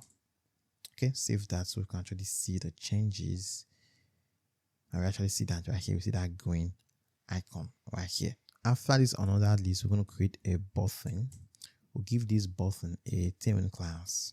And the styles are going to be dynamic. I'll use backticks. For the static styles, we'll apply a margin top of 8, a width of 3, rounded of XL, a padding vertical of 3, a font of medium, a transition of colors, and a cursor of pointer. And then for the dynamic styles, we're going to check if it's a popular plan. If plan.popular is set to true, we apply these styles, else we apply these styles. If it's set to true, we're going to apply these styles right here. A BG linear to the right from blue 600 to purple 600, the text of white, and hover opacity of 90. But if it's not popular, then we're going to apply a border color of border, and hover a BG of muted. Inside the button, we're going to output this right here: choose plan and save that. And we should be able to actually see the changes right here. We see the choose plan button. Okay. Now, if it's actually popular, you can actually see the different style is actually applied to it. If the particular plan popular value is set to true. Now we have the pricing page, but we kind of have this right here. It looks like the pricing page is actually getting to the bottom. So what I'm going to do, I'll go to the root layout file. I think I had this issue when I was actually developing this project. I go to the root layout file and just get rid of this height of 4 right here. Okay. So that this minimum height of 4 is going to be applied instead of the height of 4 on the HTML tag. And it's going to actually get rid of that extra stuff on that. And this is actually going to be fully responsive too. It's going to look really good for mobile devices. And now we have the pricing page. I want to click on a chart. It's going to take us to the chart page and actually open up a chart window. In this chapter of the tutorial, we're going to commence the backend of this project. First of all, we have to actually set up our database. So I'm going to head over to Neo.com. Now, Neo is a hosted serverless Postgres database. So with Neo, we'll be able to make use of Postgres database on the cloud. If you don't have an account, you can click on sign up to sign up a new account. I already have an account, so I just click on login. And that's going to bring me right here to my dashboard. I'm going to click on new project right here. I'll call this project Next.js tutorial. And then you have to select a region that's actually closer to you. The region closer to me right now, I think, is this Europe West 2, which is London. So I just click on that. And then I click on create to create the project. So now we have the project, I'm going to head over to the documentation. I'll go back to the neon.com website. I'll go over to docs right here. And then I'll go over to develop. Then I'll go over to ORMs because we want to make use of Prisma. Because we want to know how to actually set up our database using Prisma ORM. So I'll go to ORMs and then I'll just go over to Prisma ORM right here. So the very first step we have to take, we have to actually install Prisma clients, Prisma adapter neon and .env. So I'm going to copy this right here. Now, since we are making use of pnpm, I'm going to copy this npm command. Just go back to our project. I'll open up the terminal. Then I'll do pnpm install at Prisma client at Prisma adapter neon and .env. I'll click on enter. And this package is actually installed. So I'll go back to the neon documentation. So next we have to actually install Prisma and TSS. I have to install this as dev dependencies. So I'll just copy these. I head back to my terminal. I'll do pnpm install Prisma TSS. Now this TSS is important if you are using Node.js where you want to actually watch for changes. Now since we are using Next.js, I'll get rid of this TSS. Okay, you just do pnpm install Prisma -- save dev and installing it as a dev dependency because we're going to be making use of this Prisma CLI only for development. So I click on enter, and that's going to actually install the Prisma CLI. And now we have to run pnpm approve build, so Prisma can actually run build command. So I just paste that pnpm approve builds, and now you have to click on A in your keyboard to actually select both Prisma images and Prisma. So I click on enter. Why? Now Prisma will be able to actually run scripts in this project. So I want to head back to the documentation. After that, we have to actually connect our database to our project. First of all, we have to actually run a Prisma init to actually initialize a new Prisma project. So we're going to have a .env file. So that's very simple. Right here, we just do pnpm dlx. Now, if you're using npm, you are going to run this right here, npx Prisma init. If you're using npm, now since I'm using pnpm, I'll do pnpm dlx Prisma init like that. Now it's asking us which package you want to use to actually run this command. I'll just select this Prisma. I want to make use of the Prisma engines. Approve that. Now after the Prisma init command is run, it's going to initialize a new Prisma project. Okay, it's going to actually create some files for us. Now you can see right now we have this Prisma folder right here. We have this .env file, and also we have this Prisma config.ts file. Okay, we have this Prisma config.ts file, we have the .env, and then we have this Prisma folder that has the schema.prisma file right here. So now inside this .env file, we're going to place our credentials. So I'll just get rid of everything here. Then I'll head back to the documentation. I'll just copy what we have here because we're going to have database URL and direct URL. This direct URL is the connection we're going to use when we're actually pushing data, migrating data to Prisma. And then when we're querying the database, we'll make use of this port connection, this database URL. So I'll just place that in here. Now, where are we actually going to get this value? We're going to get that from our project we just created from our dashboard. So I want to head back to my Neon dashboard, the project we actually created. I want to click on this connect button right here. I'll click on connect. And now right here, we have a connection polling. This current URL we have right here, this is a pulled connection. So I want to copy the snippet and then I'll paste that. This is a pulled connection. So I'm going to place that right here. And then for the direct connection, I'll turn off the connection polling. I'll copy the snippet and then I'll place that right here. And this connection is what we're going to use to actually pushing changes to our database. Why this one is what we're going to use when we're actually querying the database. So I'm take this direct URL. I'm going to place that inside this prisma.config.ts where we have this right here. So place this direct URL right here. Okay, this is where we're going to make use of the direct URL to our database. So I head back to the documentation. After this right here, we have to actually create a model. And this is how you actually create a model in Prisma. So I'm going to actually explain how you do that. Now, to create a model, we're going to go over to our schema.prisma file.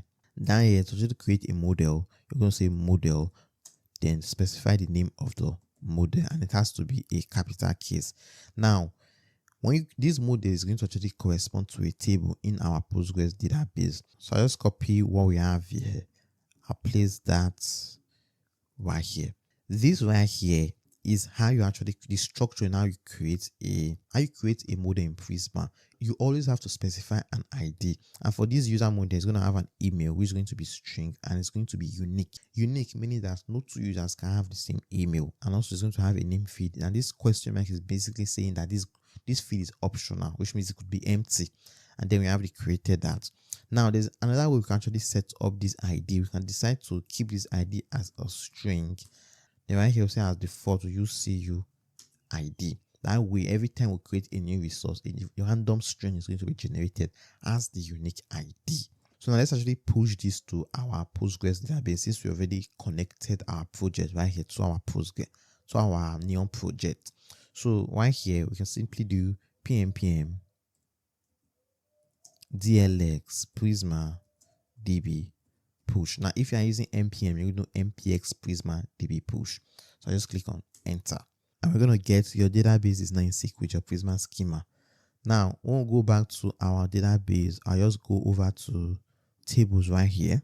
We should actually see that user model right here. Now, you can decide to actually change the name of the user table, because right now the name of this table is going to assume the name of the model. Okay, you can do that by simply just doing at map and then specify the name you want the table to be called in your Postgres database. But let's run the Prisma generate, because after actually after pushing the schema to a Postgres database, you have to run a Prisma generate to generate the Prisma clients. That's the models that's the types for the models. Okay, it's like the Prisma types. So to do that, we just do pnpm dlx prisma generate. Okay, to generate the Prisma client. If you're using npm, you're going to do npx prisma generate. So I just click on enter. That's going to actually generate the Prisma client, and we can actually see that when we go to src, you can actually see the generated folder right here.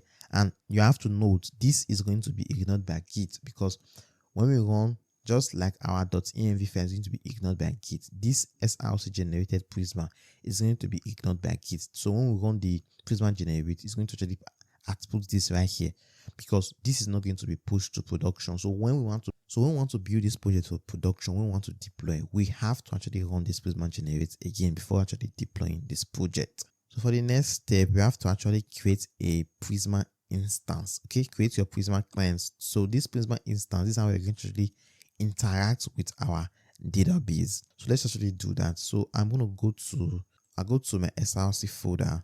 Now inside this src folder, I'll create a folder called database. Then inside this database folder, I'll create a db.ts file. And then we're just going to copy what we have here and place that inside this db.ts file. and I'll get rid of this import. Now we have to import the Prisma client we generated. I'll just import that from @generated Prisma client. Okay, that's the Prisma client we generated. Inside this folder, we're going to import that in here, and then we're going to create the Prisma instance.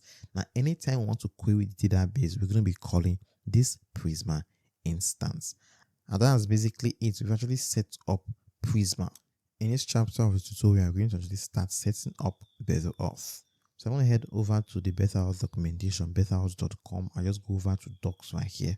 And I can actually read through and learn more about what Better Auth is, but I'm more interested in the installation. So I'll go over to installation right here. So the very first step, we have to actually install Better Auth. Okay. If you're using npm, you're going to do npm install Better Auth. If you're using yarn, use this command. If you're using Bone, use this command. I'm using pnpm.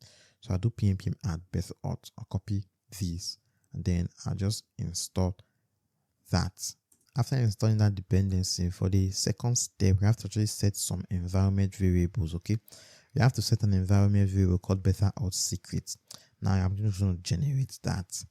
I'll copy these right here and I'll place that inside my .env file.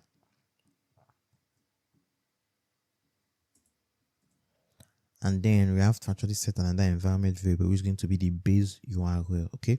Now this one we're going to actually change to our production URL when we're on production. It's localhost port 3000. But for now, since we're on development, our base URL for our application is going to be localhost port 3000.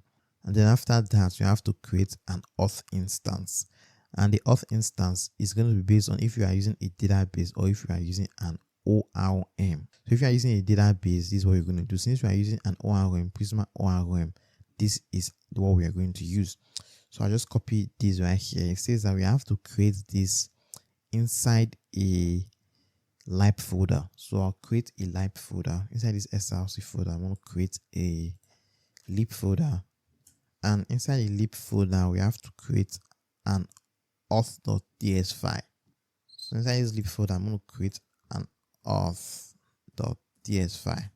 And then in here, we just paste the code we actually copied. First of all, you have to change this to Postgres because we're making use of Postgres database. Postgres right here. Now get rid of this. We don't have to import the Prisma client because remember from the previous chapter when we set up Prisma, we already have our Prisma instance right here. Okay, so we just have to import that Prisma instance right here. So I just import that from database db. Okay, great. Save that. Also, I'm going to save this .env file. So after that, we have to actually generate with this command, Better Auth is going to help us generate the models we need for authentication.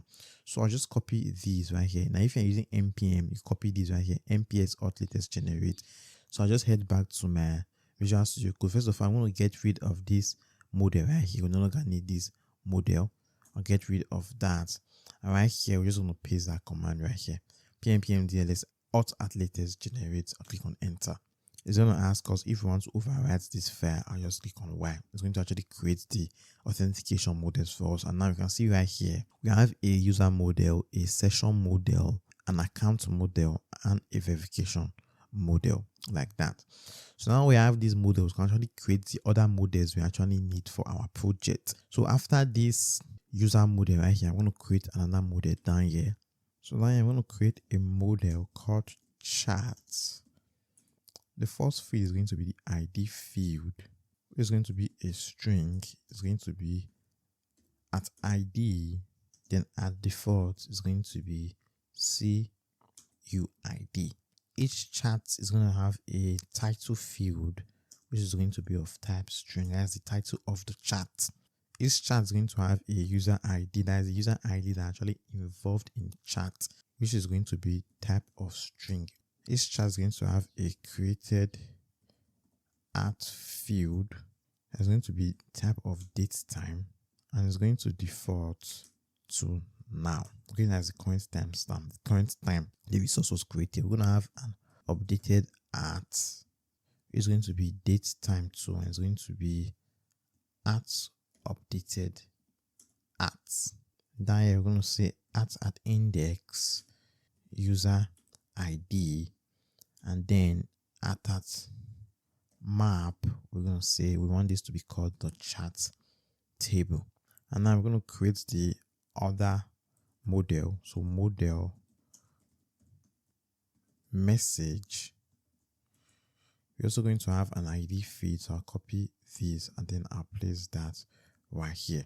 Each message is going to have a chat ID. That's the ID of the chat they belong to, which is going to be of type string. And now each message is going to have a role. Now the role of the message is going to be based on the user that actually created the message.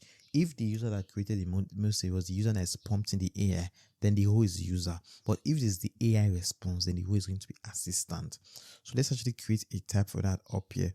Up here, I'm going to say enum message role. Is it not going to be user or is going to be assistant? And then right here we can specify the type of the role as message role, okay, which is coming from this enum we created up here. Later on, when we start querying the database, you're going to understand how important it is. We actually specify this enum to actually add a type to this schema. After that, we're going to have a content field, which is going to be string and it's going to be optional. We have an image field, or just call this image URL, because it's going to be the path to the image, which is going to be string and it's also going to be optional.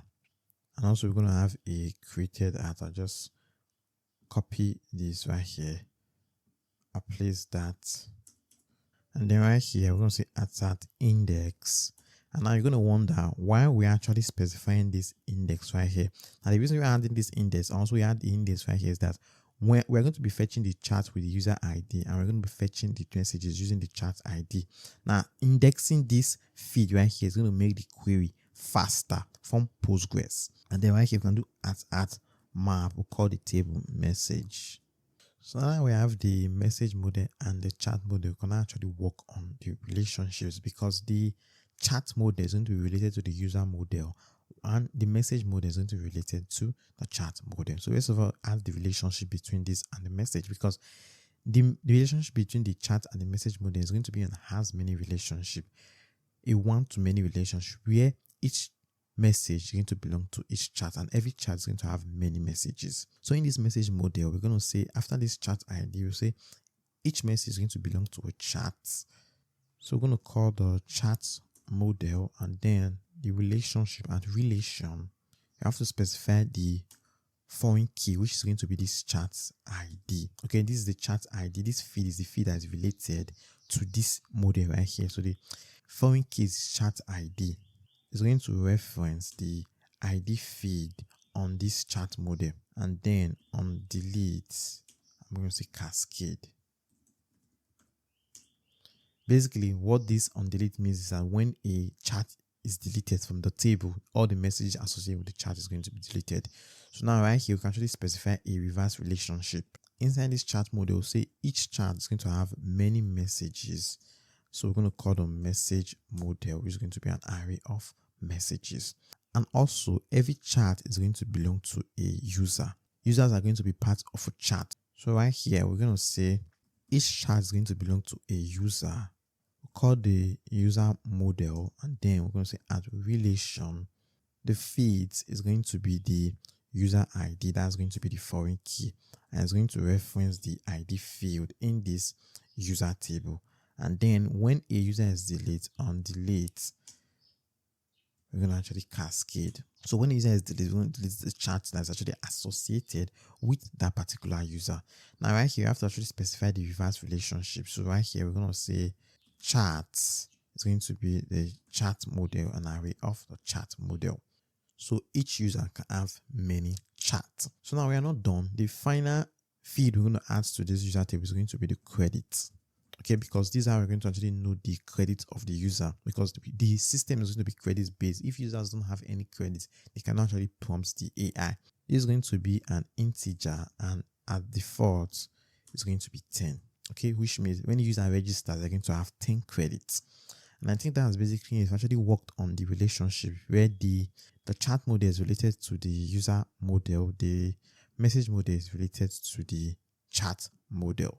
Just format this, and now we can actually push these changes to our database To do that, we just do pnpm dlx prisma db push like that. And now just run pnpm dlx prisma generate to generate the client. Great, and that's actually generated. So now when we go to our console or go to our project and just refresh this table right here, we should actually see those new tables right here. We see the chat, the message.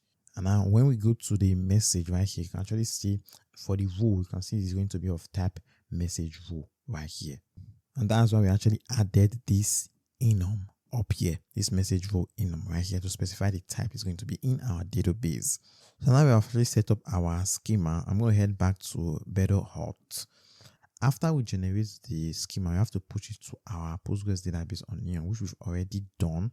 So now you have to actually specify in the configuration that we're going to be making use of email and password. So I'll just copy this right here. I'm going to take this to our Auth.ts file. After this provider, I'll just paste that right here. Okay. Now you have to actually specify email and password enabled to true so that you'll be able to use email and password for authentication. And if you want to make use of OAuth, maybe GitHub or Google, you have to specify that. So, but for this project, we're going to be making use of credentials, email and password authentication. Now, after that, you have to mount a route handler. So I just copy this. It says that we have to create this inside an API folder. And inside that API folder, create an auth folder, a catch all route folder called all, and a route.ts file in there. So inside my app folder, I'm going to create an API folder. Inside this API folder, I'm going to create an auth folder. And then inside this auth folder, I'm going to create a catch or ... or route.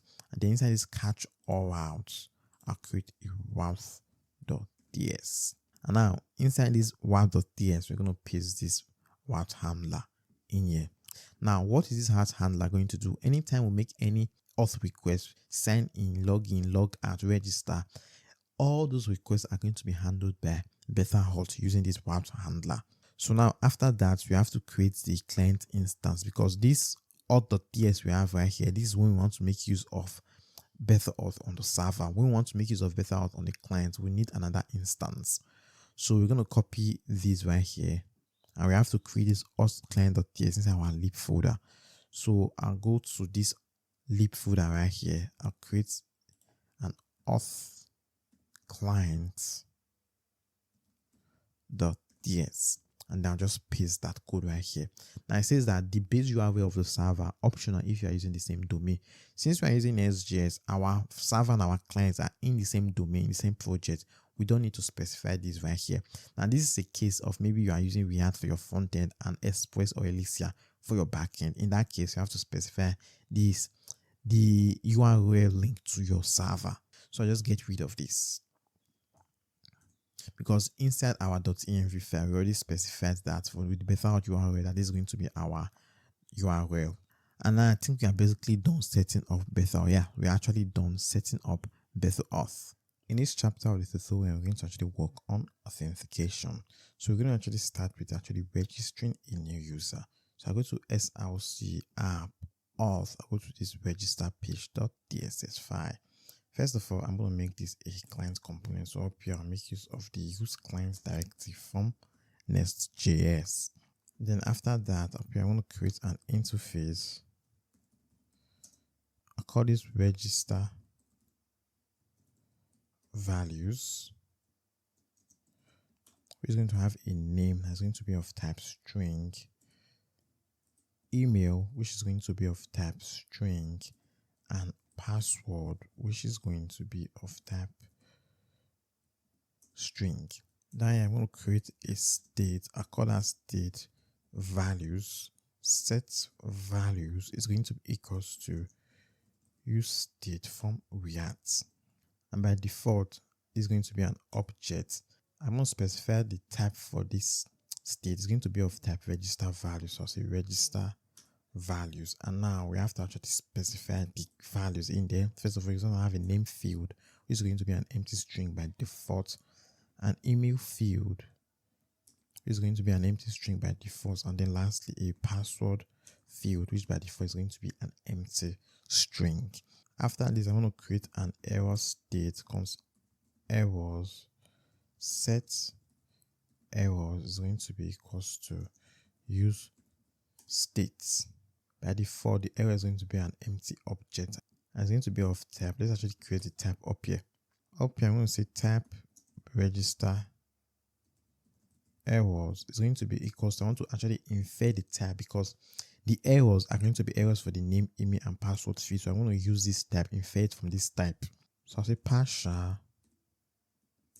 record, then in here I'll say key of register values.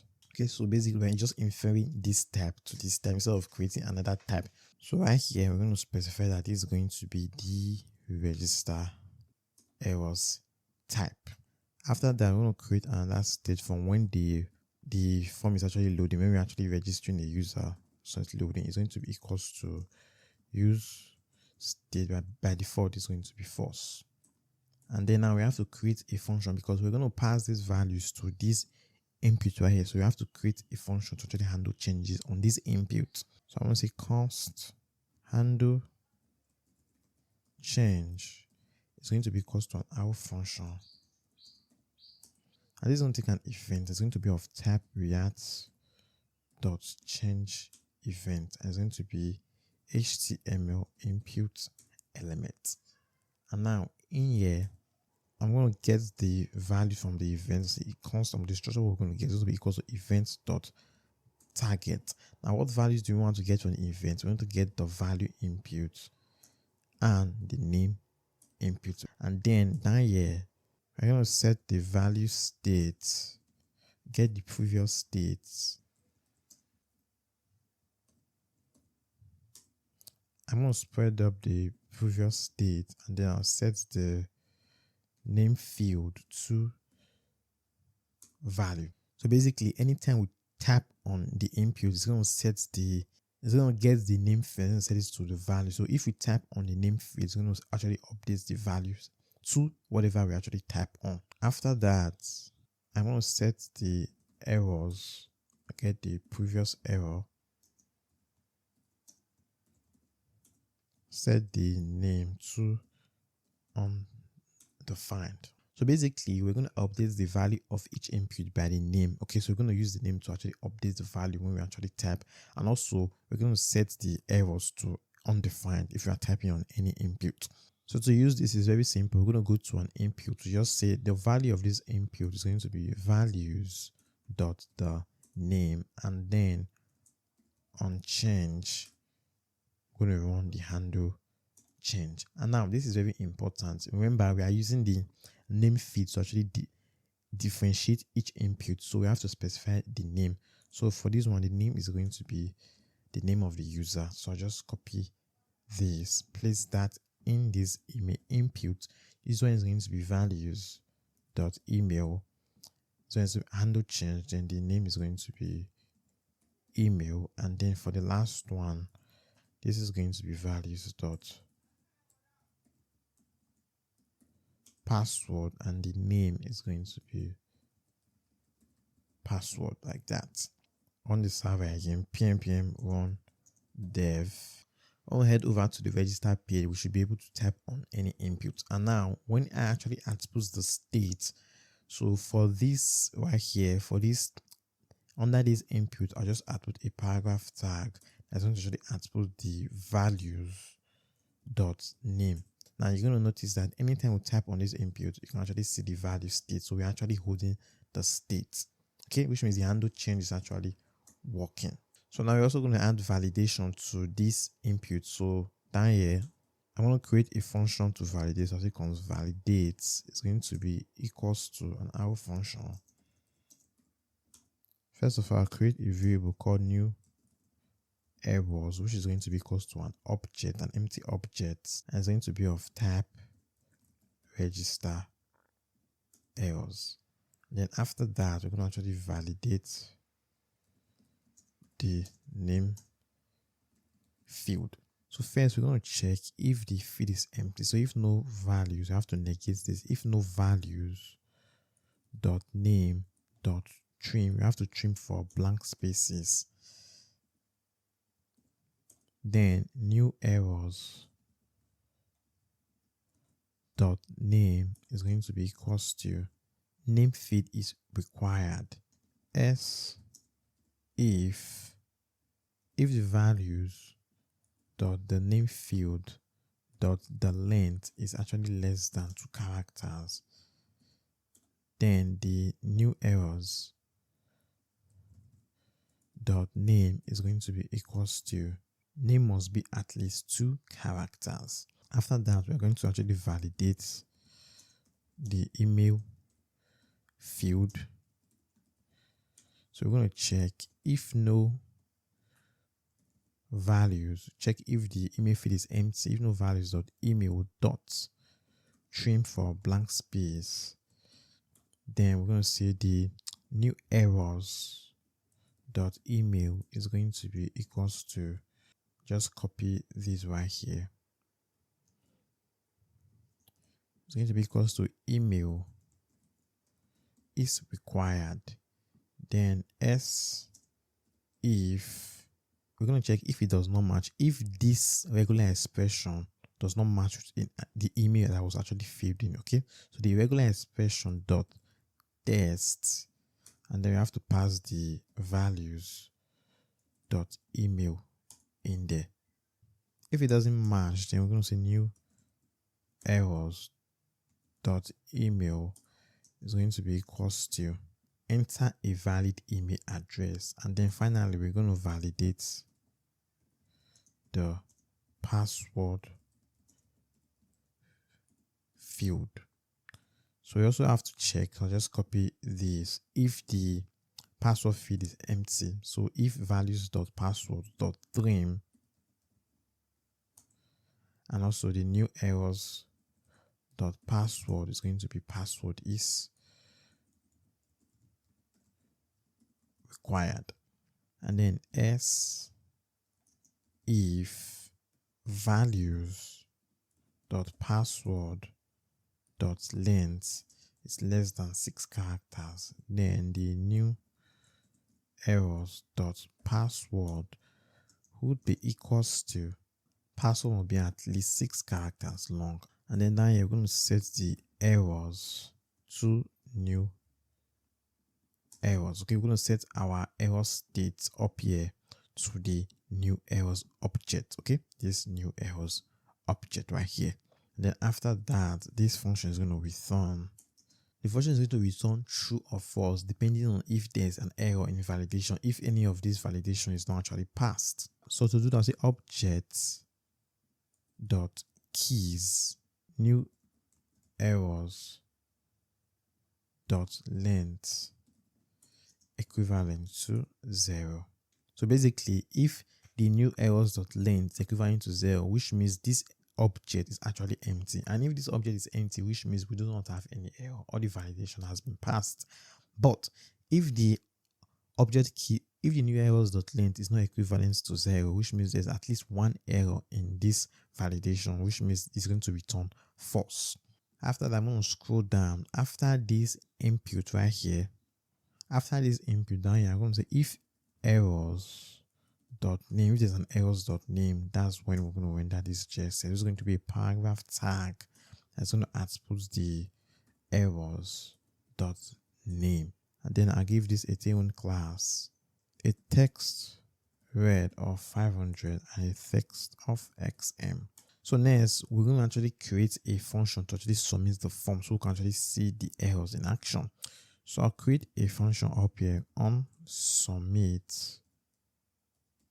It's going to be equal to an async function.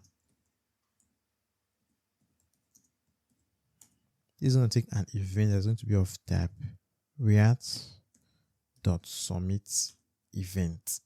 And then in here, first of all, you have to prevent the default behavior of the form, so the page is not actually refreshed when the form is submitted.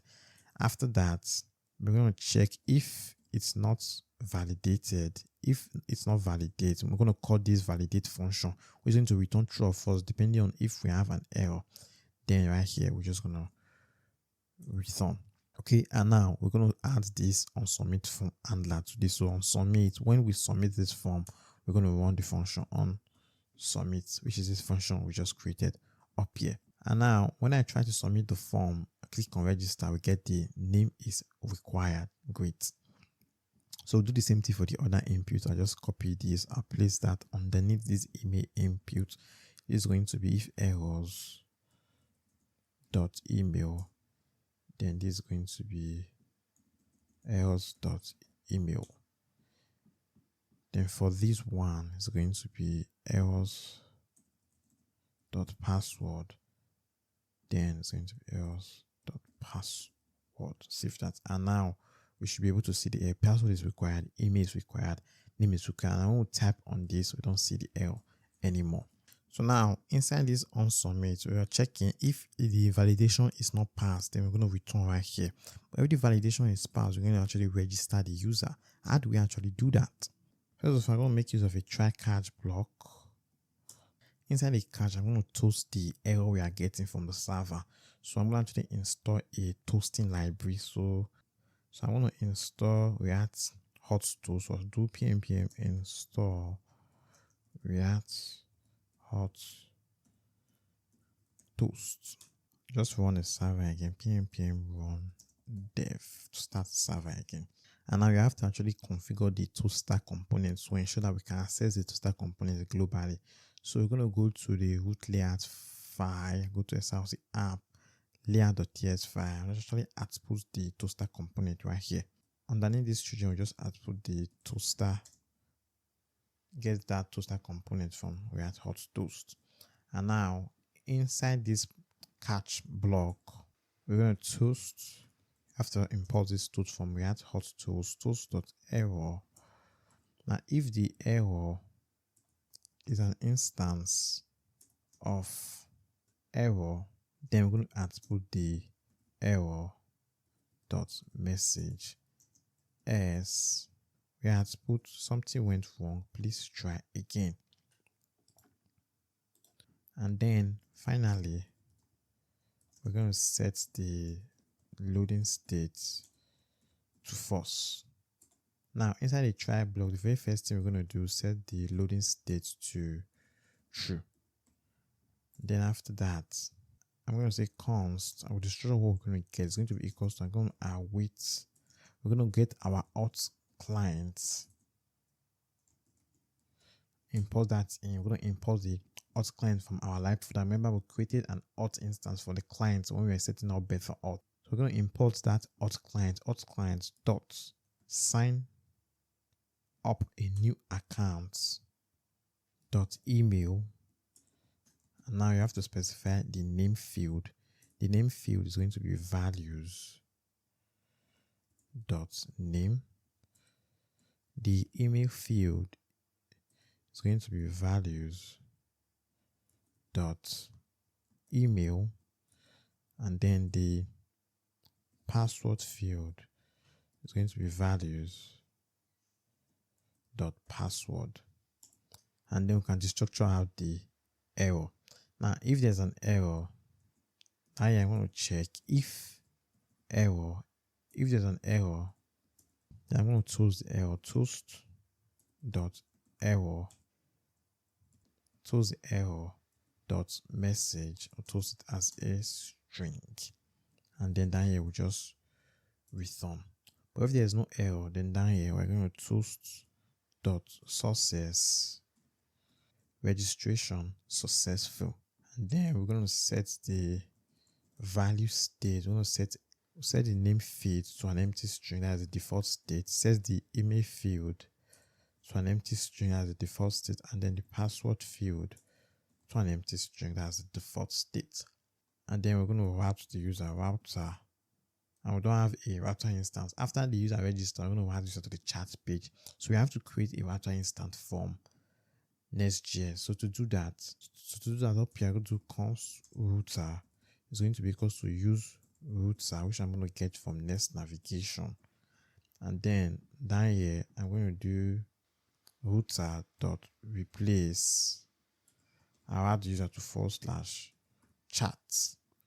And now we have to actually handle when the request actually loading, when the user is being registered. So right here, we're going to say if it's loading, we output this text. Yes, we're going to output register. If it's loading, we're going to output registering. And also disabled, we want to disable the button when it's loading. So disable is going to be equals to loading. So when it's the loading state decides to true, this submit button to actually register is going to be disabled until after the request is processed. So this actually tells us that. So I'm going to go to the register page. I'll just refresh. Now when we try to register without filling all these fields, we get an error. And when we type in something that's less than 2 characters on register, we get name must be at least 2 characters. I won't type something that is not a valid email. We're going to get enter a valid email. Okay, like that. So we have to enter a valid email. So let's register a user. I'll register Jane Doe. Then for the email, say jane@gmail.com. Then password 0000000. Then I'll just click on register. We get registration successful. It's going to invite us to the chat page. So now when we head over to our user table, we should see a new user right here. We see the user Jane Doe right here. Amazing. And now when users are actually registered, they're automatically logged in. So I'm going to actually delete the session. To do that, I just go over to these cookies right here. We have the beta auth cookie right here. I just delete this so we can actually work on the login functionality. So I'll go back to the login page, go to the login page. So basically, we're going to have similar things with what we have here in the login page. So I'm just going to copy this validate function. I'll copy this on submit right here. I'll copy this handle change and also this state. So I just basically copy everything here. And then I'm going to place that inside the login page. And we have to convert this to a client component. So up here, I'll say use client. And then we have to import this next footer from next navigation. And I'll just get these register values from this right here. Just copy this type, place that up here. And now this is going to be login values. And this is going to be login errors. And this is going to be login values. Import use states. And this is going to be login values. And for the login values, we don't need the name field. We only need the email and password to actually log in a user. So get rid of the name field. And this is going to be the login errors. And then the handle change right here. And then this is going to be login errors. And now we can get rid of this validation for the name field. And then we have to import this auth client from better auth, and this is going to be sign in.email. Get rid of the name field. Import this tools from React Hot Tools. Get rid of this name field. And that's basically it. And this is going to be login successful. So now I'm going to handle the input. So go back to the register page. So I'm going to copy, I'll go to the email input. I'll copy this right here. I'll place that in the email input for the login page. Place that right here. I'll also copy the error. Place that underneath the input. Copy this right here. Place that on the password input. And then we'll copy the error, which is going to be this paragraph tag. Place that underneath this input right here. So now I'll go to the login page. I'll just refresh. I'll click on login. And we've not actually hooked it up to the form yet. So on submit, we're going to run the on submit function like that. And we'll click on login. We get the error. Email is required. Password is required. And finally, we just have to handle the loading. So right here, we're going to say if it's loading, we're going to render this text as we're going to render login. If it's loading, we're going to render login in. And also, when it's loading, we're going to disable the button. So disable is going to be equal to loading, like that. So now we should be able to actually log in a user.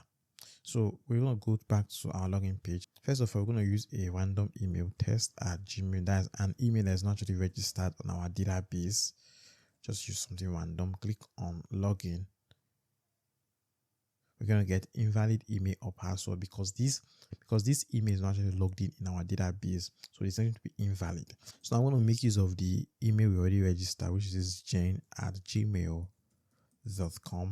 Then for the password, it's going to be 1234567 and then I just click on login.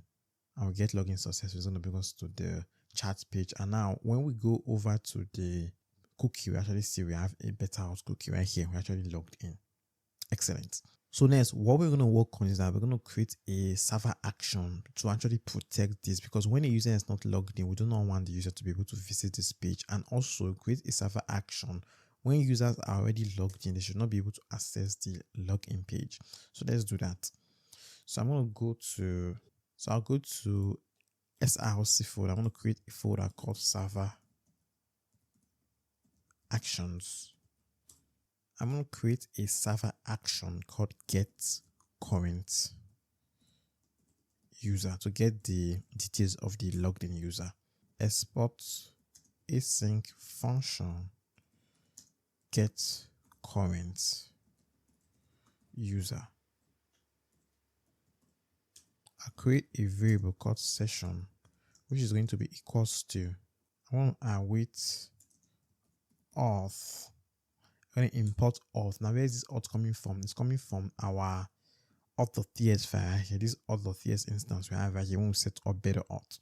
So we're going to import that. Remember, I said that we're going to be making use of this auth instance on the server. So auth.api.get session. In here, we're going to specify the header, which is going to be, we're going to await headers from next headers. And then after that, we have to check if the user is authenticated. So if no session dot user dot id, if no session user, if there's no session user, then we're just going to return null. Okay, but if there's a logged in user, we're going to create a variable called user, which is going to be equals to, we're going to await Prisma. Now we're going to make use of our Prisma instance. I'm going to import right here from database db dot the user model dot, we want to find a unique user where the ID of the user matches the session dot user dot ID.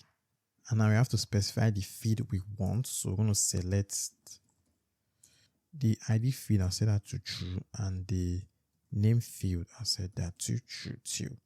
And then down here we just return the user.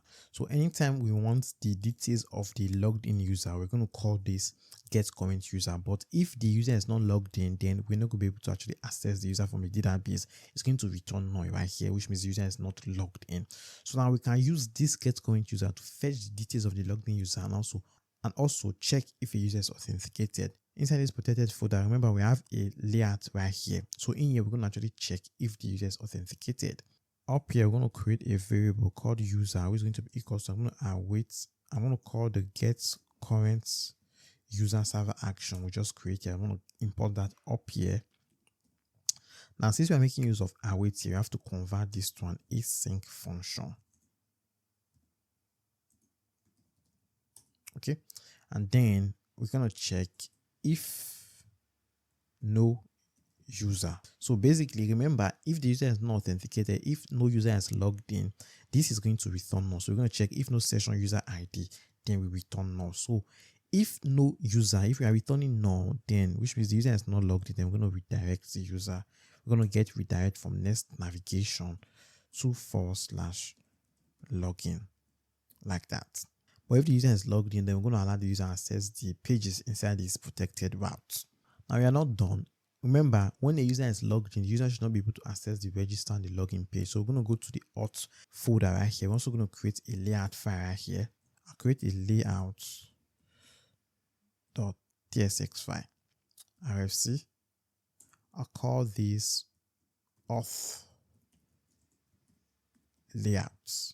So basically, I'm going to have the similar props we have here. So I'll just copy these and I'll place that in here. And now we're going to return an empty fragment. Inside that empty fragment, we're going to output the children in here. Now, which means the login and the register page are going to be outputted where we have these children, just like what we were doing in this layout for the protected layout. Okay, the content are going to be outputted where we have these children. The content of the auth folder, the login and register page are going to be outputted right here. So up here, I'm going to create a variable called user. It's going to be custom. I'm going to call the get current user server action. And also we have to convert this to an async function because I'm making use of await in here. And now we're going to check if user.id, that's if the user is authenticated, then we're going to redirect the user. We're going to get redirect from next navigation, redirect the user to /chats, like that. Now all these are going to be run on the server, not on the client, because this is a server component. Same thing with this protected layout. It is a server component. So now when we head over to our application, I'll just refresh this. We are in the chat page. That's because we are actually logged in. So when we try to access the register page, it's going to redirect us back to the chat page. It's going to run that code on the server. It's going to redirect us back to the chat page. And also when we try to access the login page, it's going to run that block of code on the server. And then it's going to redirect us back to the chat page because we are actually logged in. So now let's just work on the logout functionality. So we can actually log out a user by clicking on this button. So we're going to head over to the sidebar components. I'll go to SRC components. I'll go to the sidebar component right here. I'm going to create a function up here to actually handle logging out a user. So up here, I say const handle log out. It's going to be equal to an async function. In here, we're going to await.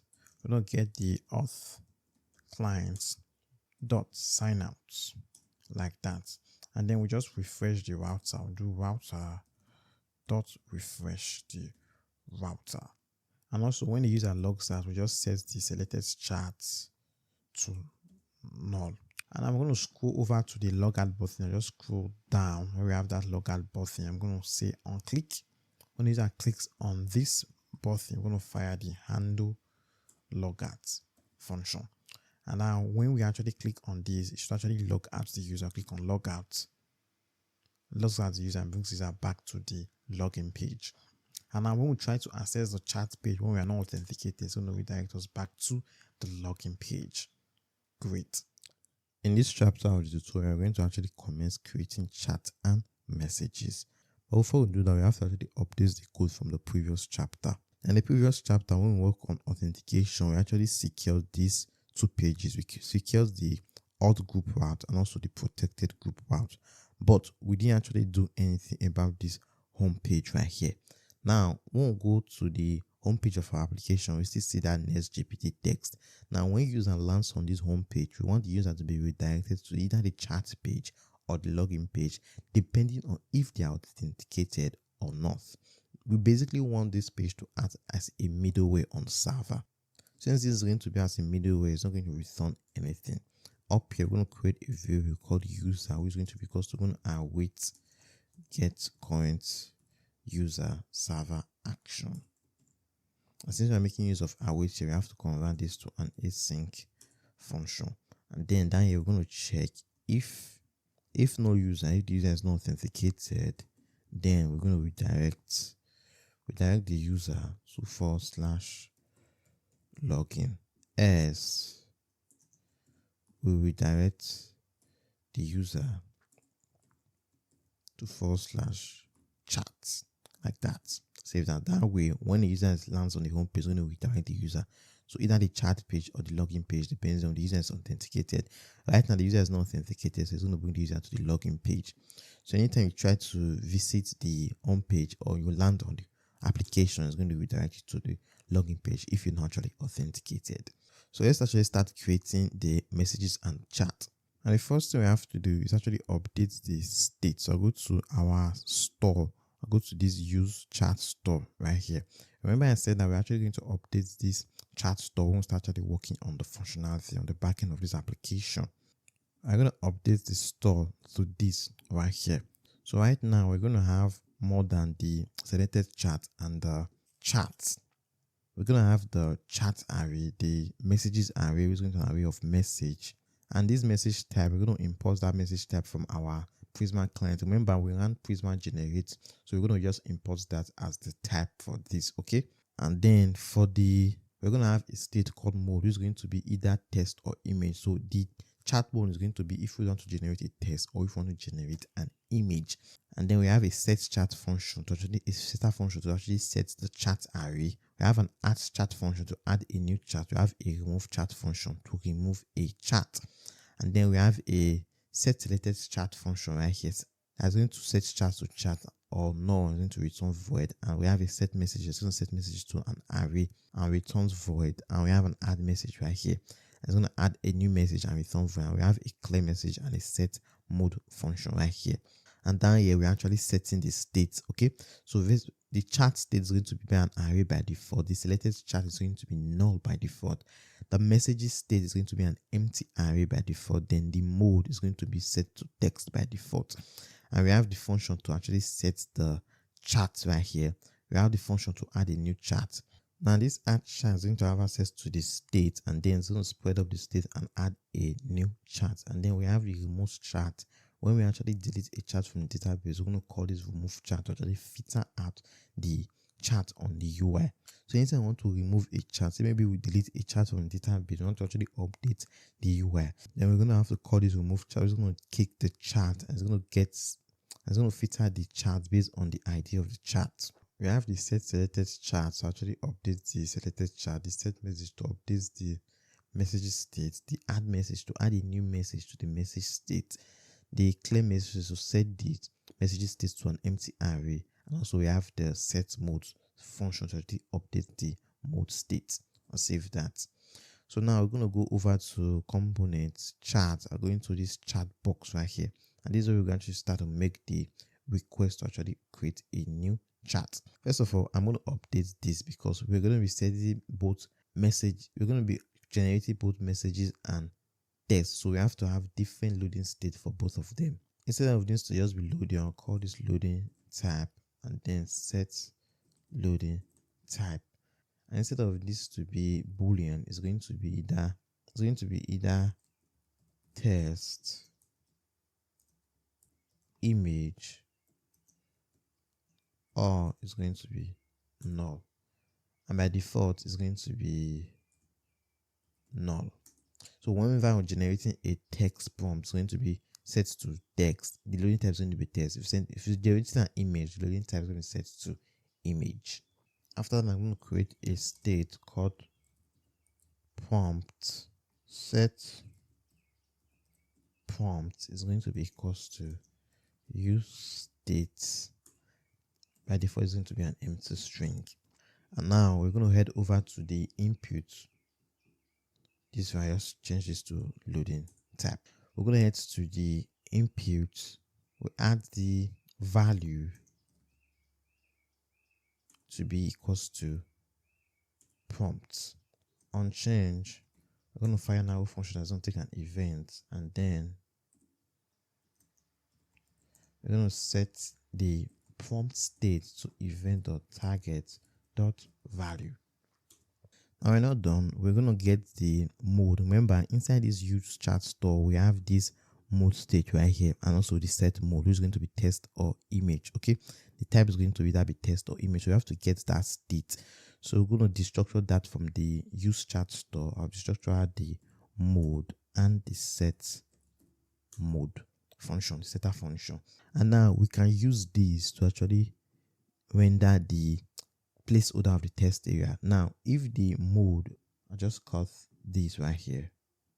We're going to check if mode is equivalent to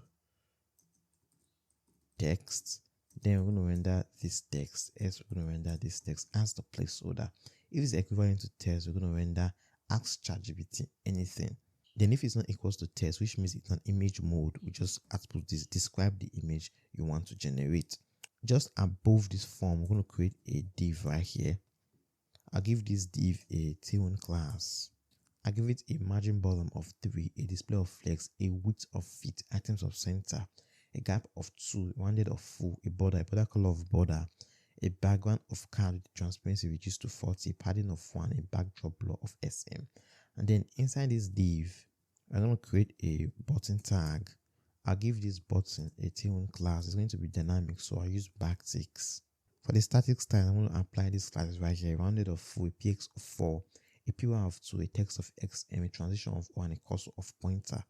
And then for the dynamic styles, we're going to check if the mode is equivalent to text, then would render these styles, s would render these styles. If the mode is equivalent to text, then we're going to render this bg primary and a shadow of xm. If the mode is not equivalent to text, then we're going to render these styles. And right here, we're simply going to say text. And then I'm going to give this button an on click. And someone clicks on it, it's going to fire an arrow function. It's going to set the mode to text. And then I'll just drag this button down. This one is going to be image. And this is going to be, if the mode is equivalent to image, then it's going to have these styles. It's going to have these styles. And on click, it's going to set the mode to image like that. I'll save that. We should be able to see this in the chat page. I'll just log in jane@gmail.com.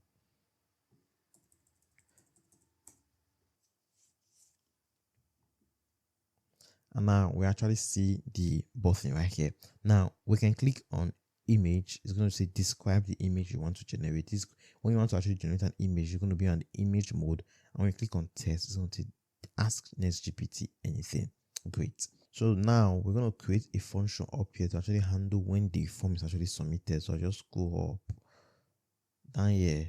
I'll create a function const handle submit. It's going to be equals to an async function.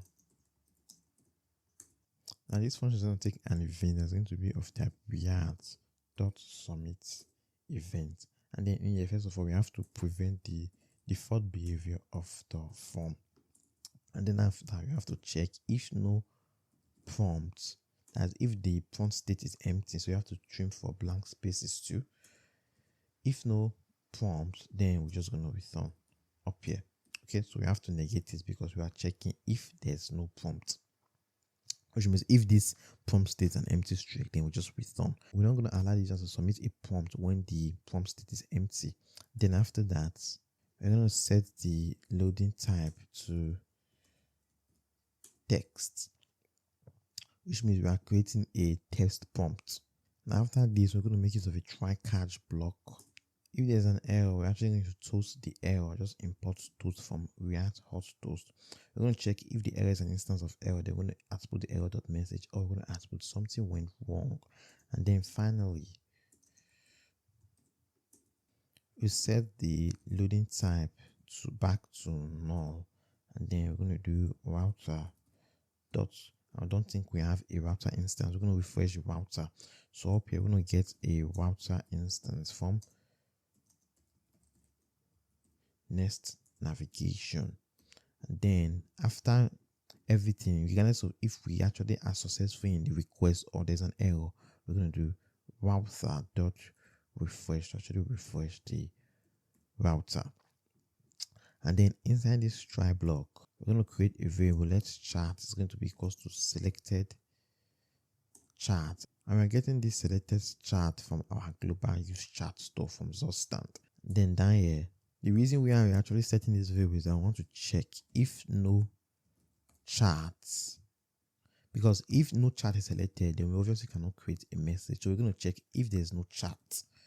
If no chart, then right here we're going to create a new chart from create charts.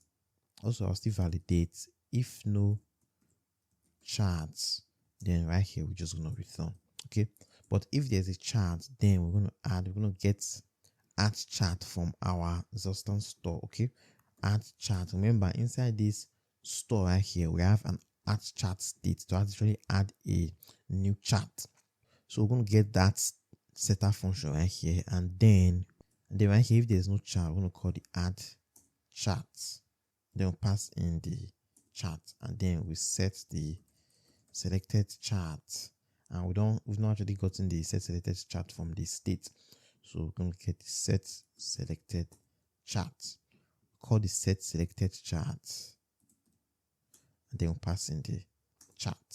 So basically, what we are doing here is very simple. Now, when we click on a chat, if the chat actually exists, it's already inside this, it's already in this sidebar, then we're just going to display the messages of the chat. But when we prompt the AI, remember, we're going to be creating chat rooms based on the prompt. So if, for example, now we didn't select any chat and we just prompt the AI, then we're going to check if a chat has been created before. If no chat has been created for that particular message, then right here, we're actually going to create the chat. And then we're going to add the chat to the chat state, because when we start creating chat, we're going to be mapping through all the chat array right here. So we're going to add the new chat we just created to this list of chat array, and then we're going to set the selected chat to the chat. Now you don't have to worry about this. Everything is going to actually come together when we start creating the messages, and also when we start actually outputting the chat right here.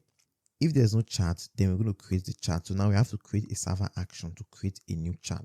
So I want to go to my SRC. I go to server actions. I'll create a server action called create chat.ts.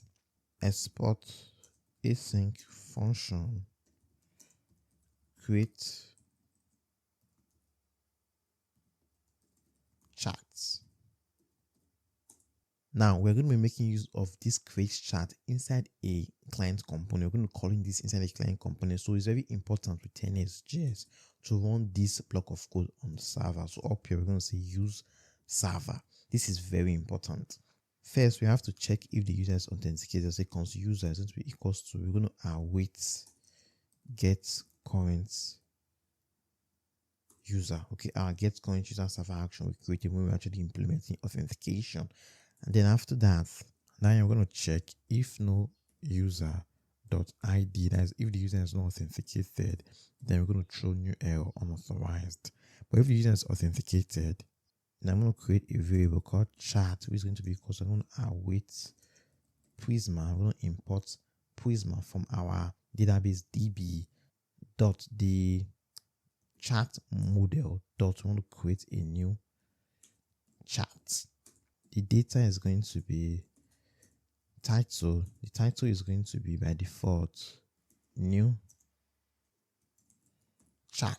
Okay, and then we have to pass the user that is actually associated with the chat room. Okay, that's the user that is actually prompting the AI. So the user ID is going to be equals to the, I'll just call this current user. Okay, there's a better name, current user. Then right here we can simply say the current user dot ID, like that. And also right here we can simply say the current user dot ID.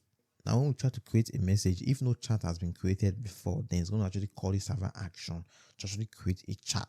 Okay, so let's actually call that server action right here. Up here we're going to say this chat up here is going to be equals to, because this let chat is going to be equals to selected chat by default. Okay, which means this chat variable is going to be equals to this global selected chat state. So whenever chat we actually selected on, that's what this chat is going to be, this variable is going to be equals to. But if there's no selected chat, this let chat is going to be equals to none, because this could be chat or null. So if there's no selected chat, that's what we're doing. If no chats, then we're going to actually create a chat for the message. Then we're going to say chat is going to await, we're going to call create chat from our server action, like that. And we're getting an error. It says that tab void is not assigning to type chat. I think that's because we are creating the chat inside this create chat server action, but we are not actually returning it. Down here, we just want to return the chats. Return the chat right here. So anytime we call the server action, it's going to actually return the whatever chat we create, and it's going to set that to this variable right here. And then if there's no chat, we return, and then we're going to add that chat we created to the list of chat and also set selected chat to the chat. Great. After that, I'm going to create a variable called current prompt, which is going to be equal to the prompt state. And then we just set the prompt back to an empty string because we already have it in this state right here. After that, now you're going to create the message. So we also have to create a server action to actually create the messages that we created the chat. So I'm going to go over to server actions folder. I'm going to create an action called create message.ts. I'm going to export async function create message. First of all, I'm going to specify a type. I'm going to create an interface. Create message props. So anytime we'll call the create message server action, we'll pass a chat ID that is going to be of type string. I'm going to pass a role. Is either going to be user or it's going to be assistant. I'm going to pass a content that's going to be optional. It's going to be of type string. And also we're going to pass an image URL, which is also going to be optional. It's going to be of type string. Now this image URL is for when an AI model actually generates the image. So we're going to upload the image to the cloud, generates the public URL to the image, and upload that public URL to the database. Okay, so we need the image URL when we want to create the message. And then right here, we can specify the type right here as create message props. Then we can destructure out the chat ID, the role, the content, and the image URL.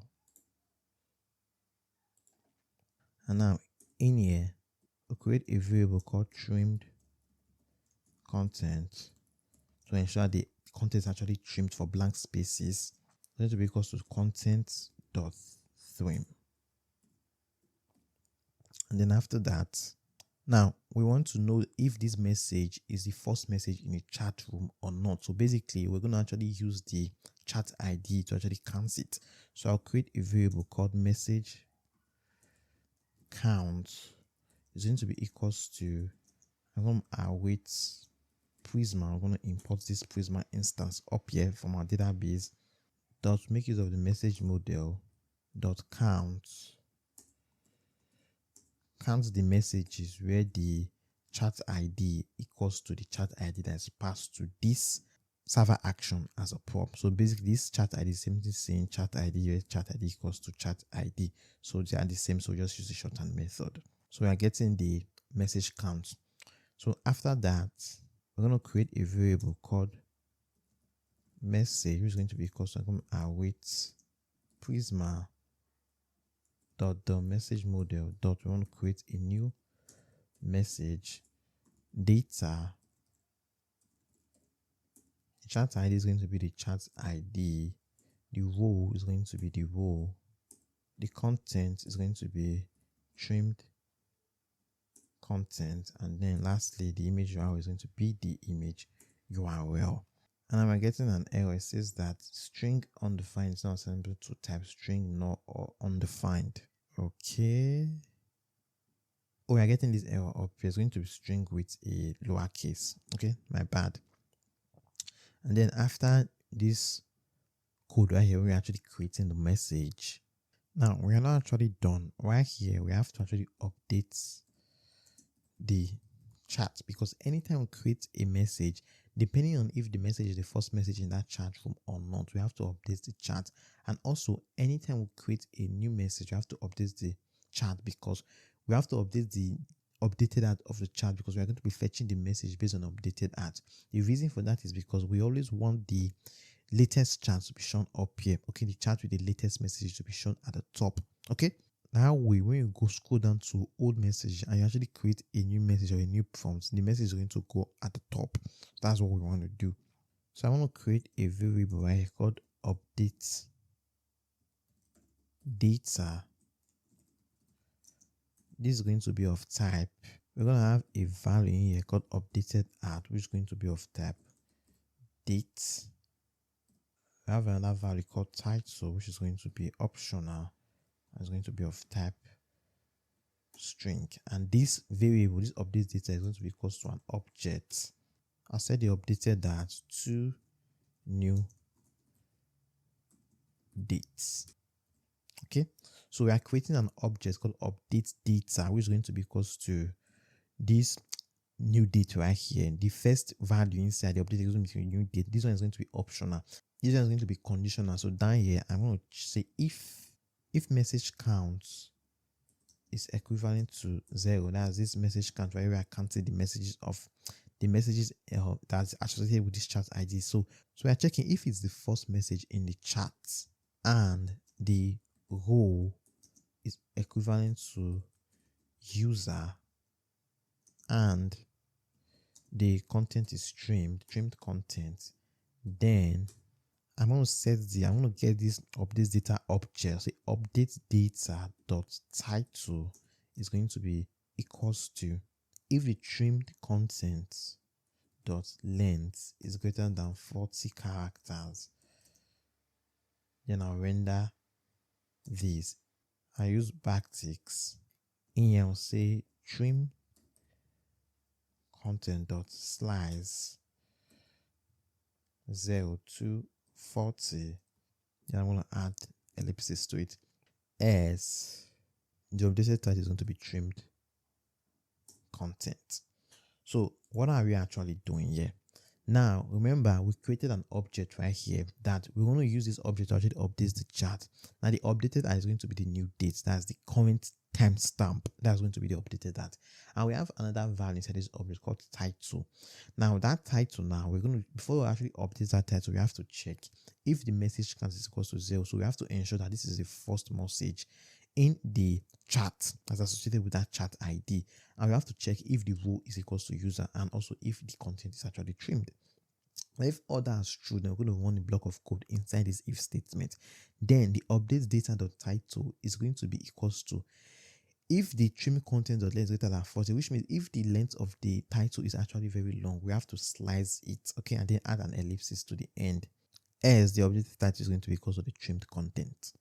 After that, we can actually update the charts. I am going to await Prisma dot the chart model dot update.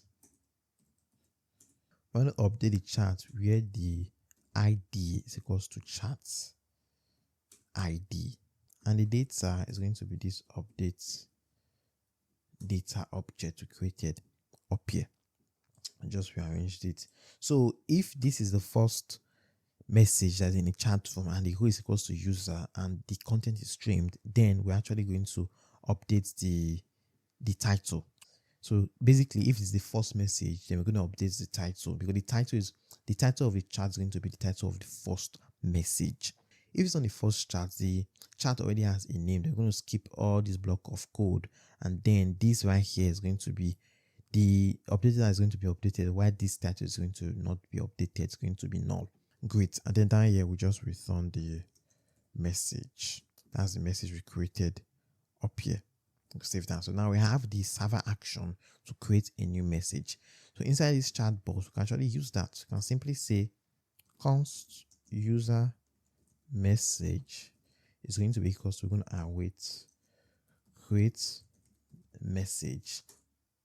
And remember, anytime we call this create message, we have to pass arguments to it. Okay, we have to pass this arguments to it. So let's actually do that. It's going to be an object.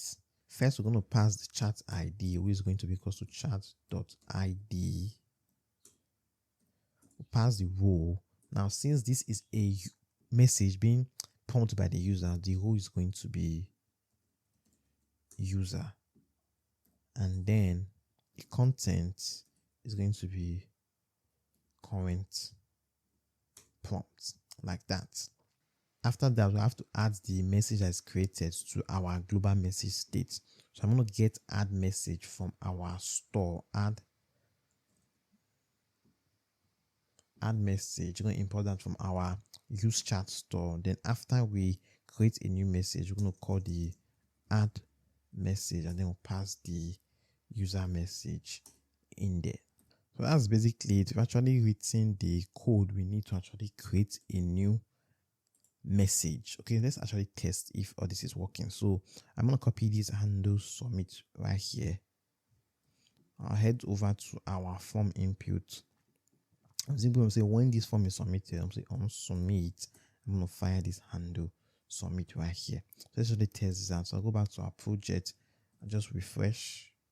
And I think we are getting this error because when we called this, we didn't actually specify that it's going to be on the server, use server. Okay, very important, because when we were actually using server actions in previous chapters, we were calling those server actions inside server components. But now that we are using server actions, this create chat and this create message, we are using them inside a client component. So we have to tell the Nextjs to actually run this block of code, this create message on the server. So now let's actually test this out. I'll say this is my first prompt. Click on send message, and there's no way for us to actually know if the message was sent because we've not actually worked on the functionality. Because obviously when the chat was created, because we said in here that if there's no chat, we're going to create a chat and set selected chats to chat. That's why this was actually opened up, okay, because we actually created a new chat. So which means the chat was created.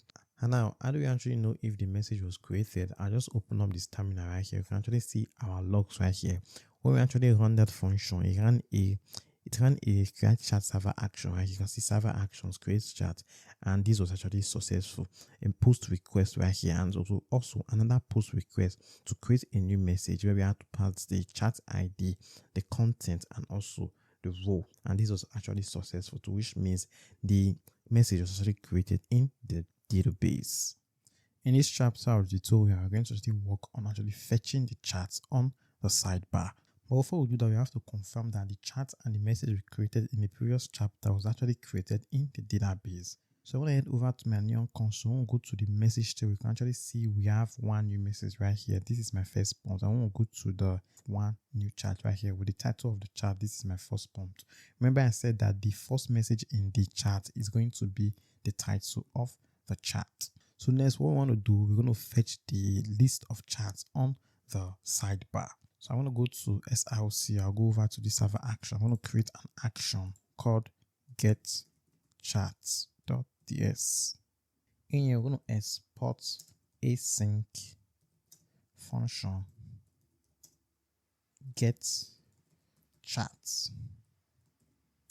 First of all, you have to check if the user is authenticated. So I'll create a variable called current user, which is going to be equal to, we're going to await the get current user server action.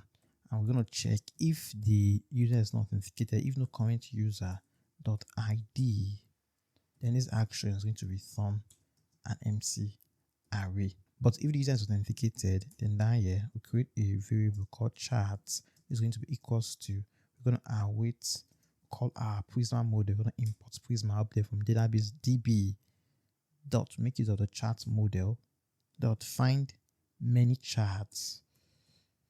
We want to find chats where the user associated with that chat, the user ID matches the current user, that's the logged in user ID, like that.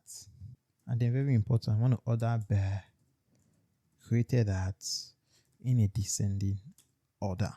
And then after all that, we're just going to return the chats right here. So anytime we call the server action, if the user is logged in, it's going to fetch the chat associated with the logged in user ID, and then we're going to return the chat. So where are we going to make use of this? We're going to make use of this inside of the sidebar component. So I head over to components. I'll go to sidebar, go to the sidebar, the TSS component right here. I'll just go all the way up. Down here, I want to create a function. Now remember, this is a client component, so we can't actually do something like this. Just get the way we are getting this current user. And the reason we can do this is because this get chat is a server component, okay? and this get current user is a server component. So we are calling a server action inside another server component. But with this sidebar.tss file, this is a client component, so we have to do this differently. So what I'm going to do instead, I'm going to create a use effects hook because I want the chat to be fetched from the server when the component mounts. So instead, I'll make use of a use effects hook, which I'm going to get from React. Now, if you don't know what use effects hooks are hooks in React used for making side effects. Okay, so we want this to run when the component mounts. So in here, we're going to create a function called load chat, which is going to be equals to an async function. In here, I'm going to create a variable called chat, which is going to be equals to, I'm going to await get chat. We're going to await the get chat server action. I have to create a loading state for when the chat is being fed. So I'll create a loading state called loading chat. Set loading chat is going to be equals to use state. By default, this is going to be false. And then down here, we're going to actually set the chat state. Remember, we have a setup function inside our substance store, so we're going to actually get that. So in here, I'm going to get the set chat, and also get the chat. And then right here, after we actually get the chat from the server action, we're going to set our chat state to the chat we actually got here. Okay, and then we'll set loading chat to false. And this loading chat by default has to be true because we want the loading state to be the first thing the user sees when the chat is not being fetched. Then after we fetch the chat, we'll set it to false. And after that, we have to actually call this function inside the use effect hook. So load chat is going to actually be called when the component mounts. Now, since we are making use of this setup function right here, this set chat, we have to pass it right here as a dependency. And then I'm going to scroll down so we can actually map through the list of chats. So where we're actually outputting this chat right here. First of all, I'm going to output a h2 tag. So I want to check if it's expanded. We want to output a h2 tag when it's actually expanded. And this h2 tag is on display recent. And then I'll give this h2 tag a day1 class, px of 6, a font of bold, and a margin vertical of 1. After that, down here, we're going to check if the loading chat state is set to true, then we're going to render this JXX right here. Okay, so I'm going to create a div in here. I give this div a day1 class, py of 3 and a space y of 3. So basically, what I want to create right now is going to be a placeholder or a loading skeleton for when we're actually fetching the chat. Okay, when the chat is loading. So right here, I'm going to say array dot form object with a length of 6. We're going to map through it dot map, get the index,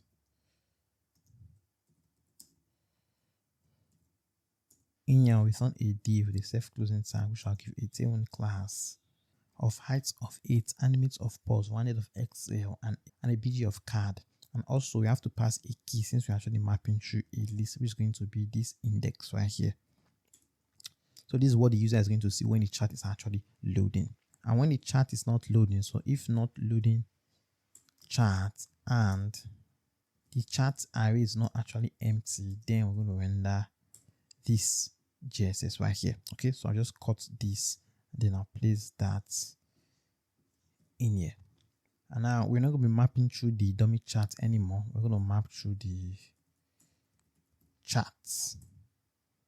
And that's basically it. We should be able to actually see this chat from our database. So I head back to our project and we are making that mistake again. Since we are calling this server component inside a client component, we have to tell Nextjs to actually run this on the server. So specify that up here, use server.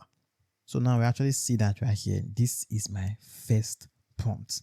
Excellent. And I won't click on this. You can actually see you actually selected a chat. So what we want to work on now, we want to click on new chat. We want to be able to actually set the selected chat back to none. Okay, so that user can actually type a prompt and create a new chat room. So what I'm going to do, I head back to this sidebar component right here, up here. I'm going to create a function const handle new chat is going to be equal to an arrow function. When a user clicks on new chat, we're going to set the selected chat back to null, and then we're going to set it. We've not actually gotten the set message from our global chat state. So up here, I'm just going to get the set messages, okay, because we want to set the message back to an empty array. Set the messages back to an empty array like that.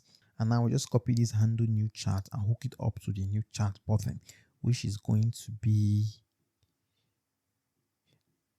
this button right here. So I'll say on click, fire, handle new chat.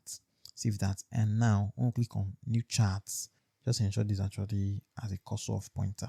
Give this a cursor of pointer. I want to click on new chat. We should be able to actually select a new chat. Okay. And now we can say this is my second prompt. And the prompt is actually sent. I actually see the chat right here. The new chat actually created. And when we refresh, you're going to notice the loading screen. You can see actually that nice loading right here. You can see right here, this is my second chat. This is my first. This is my second prompt. This is my first prompt. Excellent. And also, when a user actually logs out, I'm just going to scroll up. When a user logs out, we're actually going to set the selected chat back to null, and also set the messages state back to an empty array. Okay, even though we've not worked on fetching the messages yet. Okay, so now we actually fetch the chats, we can actually work on the delete functionality, so we can actually delete chat. So for that, we'll create another server action. Right here, I'm going to create an action called delete chat.ts. We're going to export async function delete chat. Anytime we call this, we have to pass the chat ID we want to delete, and it's going to be of type string. And then in here, create a variable. We have to check if the user is authenticated, obviously, which is going to be equals to, we're going to await get current user. And after that, we can check if no current user dot ID, if the user is not authenticated, we just throw an error, new error, unauthorized. But if the user is authenticated down here, we're going to await, we're going to create our Prisma instance. We're going to import that in dot chat model dot delete. I want to delete the chat where the ID of the chat matches the chat ID passed as an argument to this function, okay, to the server action when we actually called it. And also where the user ID, because we have to ensure that the user that is deleting this chat is obviously the user that actually created the chat, where the user ID matches the current user dot ID. After we delete it down here, we just return an object with sources set to true. And let's ensure we don't forget again up here, we have to say this is going to be a server. We want to run this on the server, so use this use server directive. So where are we actually going to use this function? We're going to use this inside the chat items. So I'm going to go to src components, chat. I'm going to this chat item right here where we have this trash icon. Okay, this is where we're actually going to use it. Up here, we're going to create a function called handle delete. Spell out delete currently. It's going to be equal to an async function.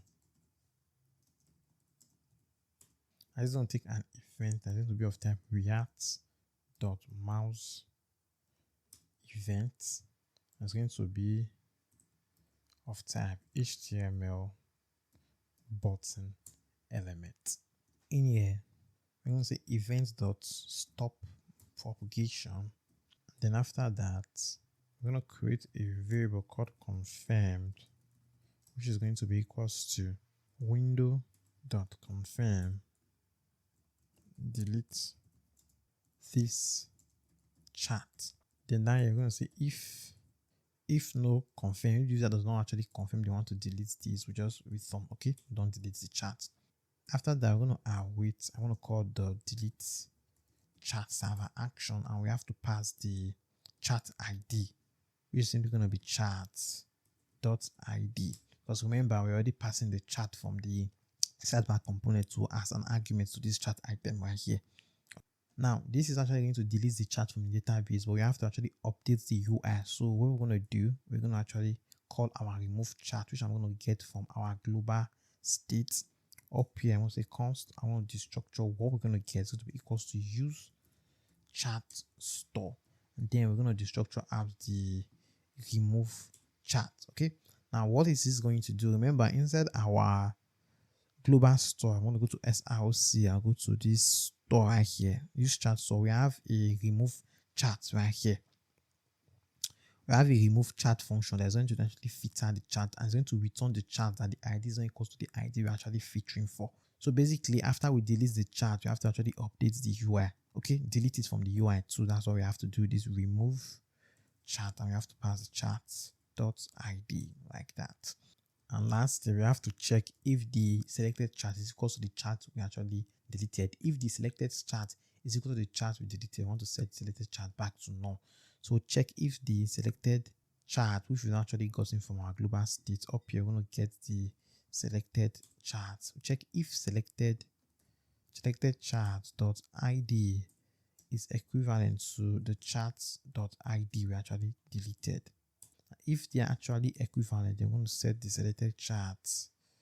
I've actually gotten the set selected chat, so this actually gets that. So get the set selected chat from source stand. I want to set selected chat back to null like that. I want to save this, and we should be able to actually delete a chat. So all we have to do now is just copy this handle delete right here.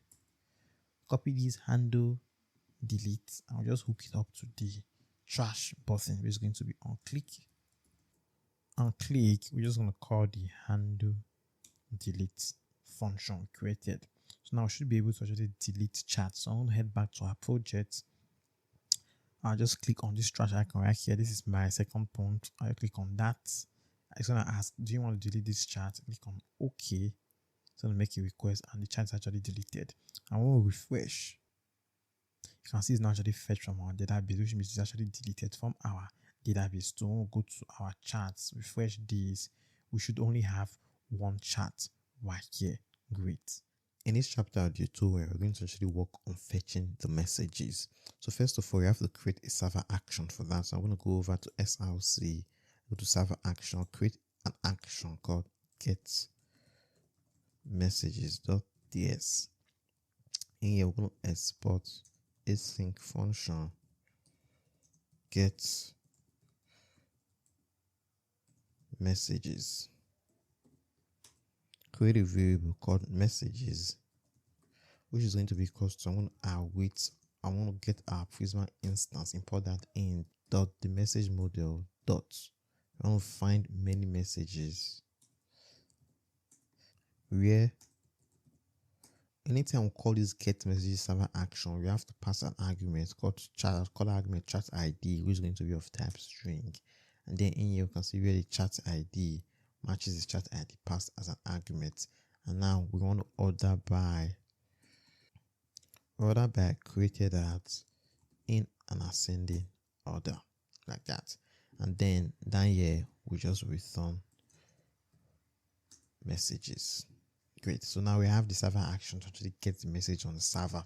So where are we going to use the server action? We'll head over to component to go to chat right here. We're going to go to this chat bus component right here.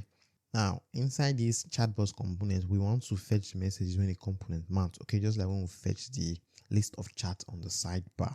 So up here, I'm going to create a use effect hook, a side effects. As well the one when the component mounts. For now, I'm going to pass an empty dependency.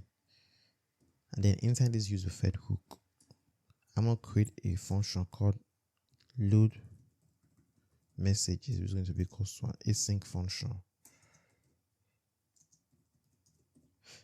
First of all, we're going to check if no selected chat, if no chat is actually selected, then because if no chat is selected, then we obviously don't have a chat ID to pass.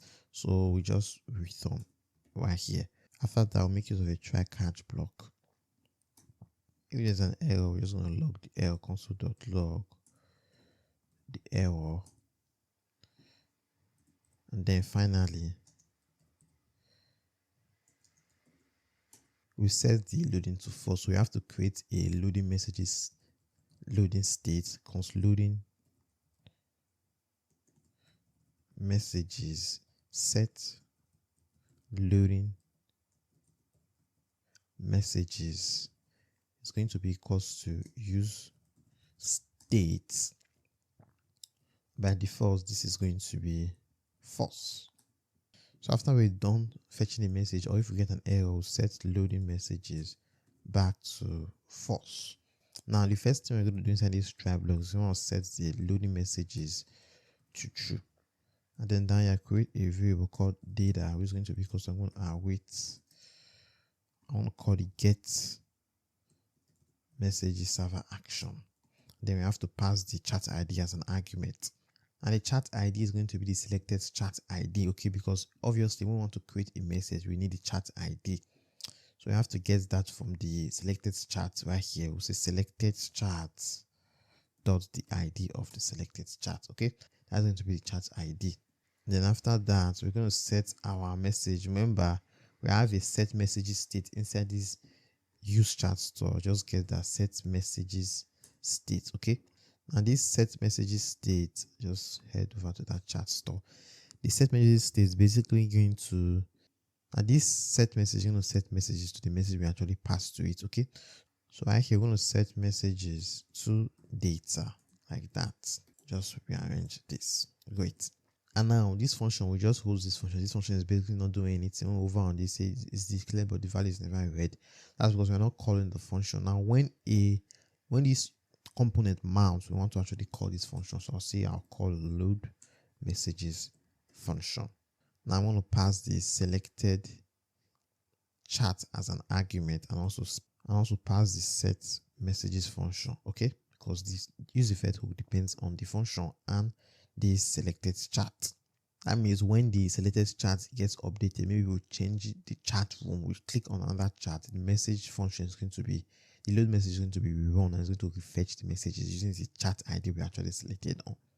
So it's actually going to depend on the selected chat. And very important, we also have to destructure out the messages. So just destructure out the messages state. After that, I'm going to scroll down to the JSX. Now, first of all, we have to actually output a screen for when there's no messages. Okay, so we have to check, create an empty fragment in here. In here, we're going to check if no loading message, if the loading message state is set to false and messages dot length is equivalent to 0, which means there's no message in the messages array, then we'll render this JSX right here, which is going to be this right here. Okay, we render this. I'll just place that in here. S, we're going to render these other JSX right here. I'll place that in here. And now, inside this first JSX, we're going to actually update this. Update this welcome to NextGPT to start the conversation. Then we update this generates text and image to type a prompt to start chatting. And right here, we're going to map through the messages, not the dummy messages anymore. And we no longer need the dummy messages import, so just get rid of that. Just scroll down. And now, this is the reason why we actually created the enum. You can see right here, when we say message row, it's going to give us an error because this message row does not match what we have in our database schema. It's going to be capital U, user. Okay, that's why we actually created that enum. So we don't have any issue with the type.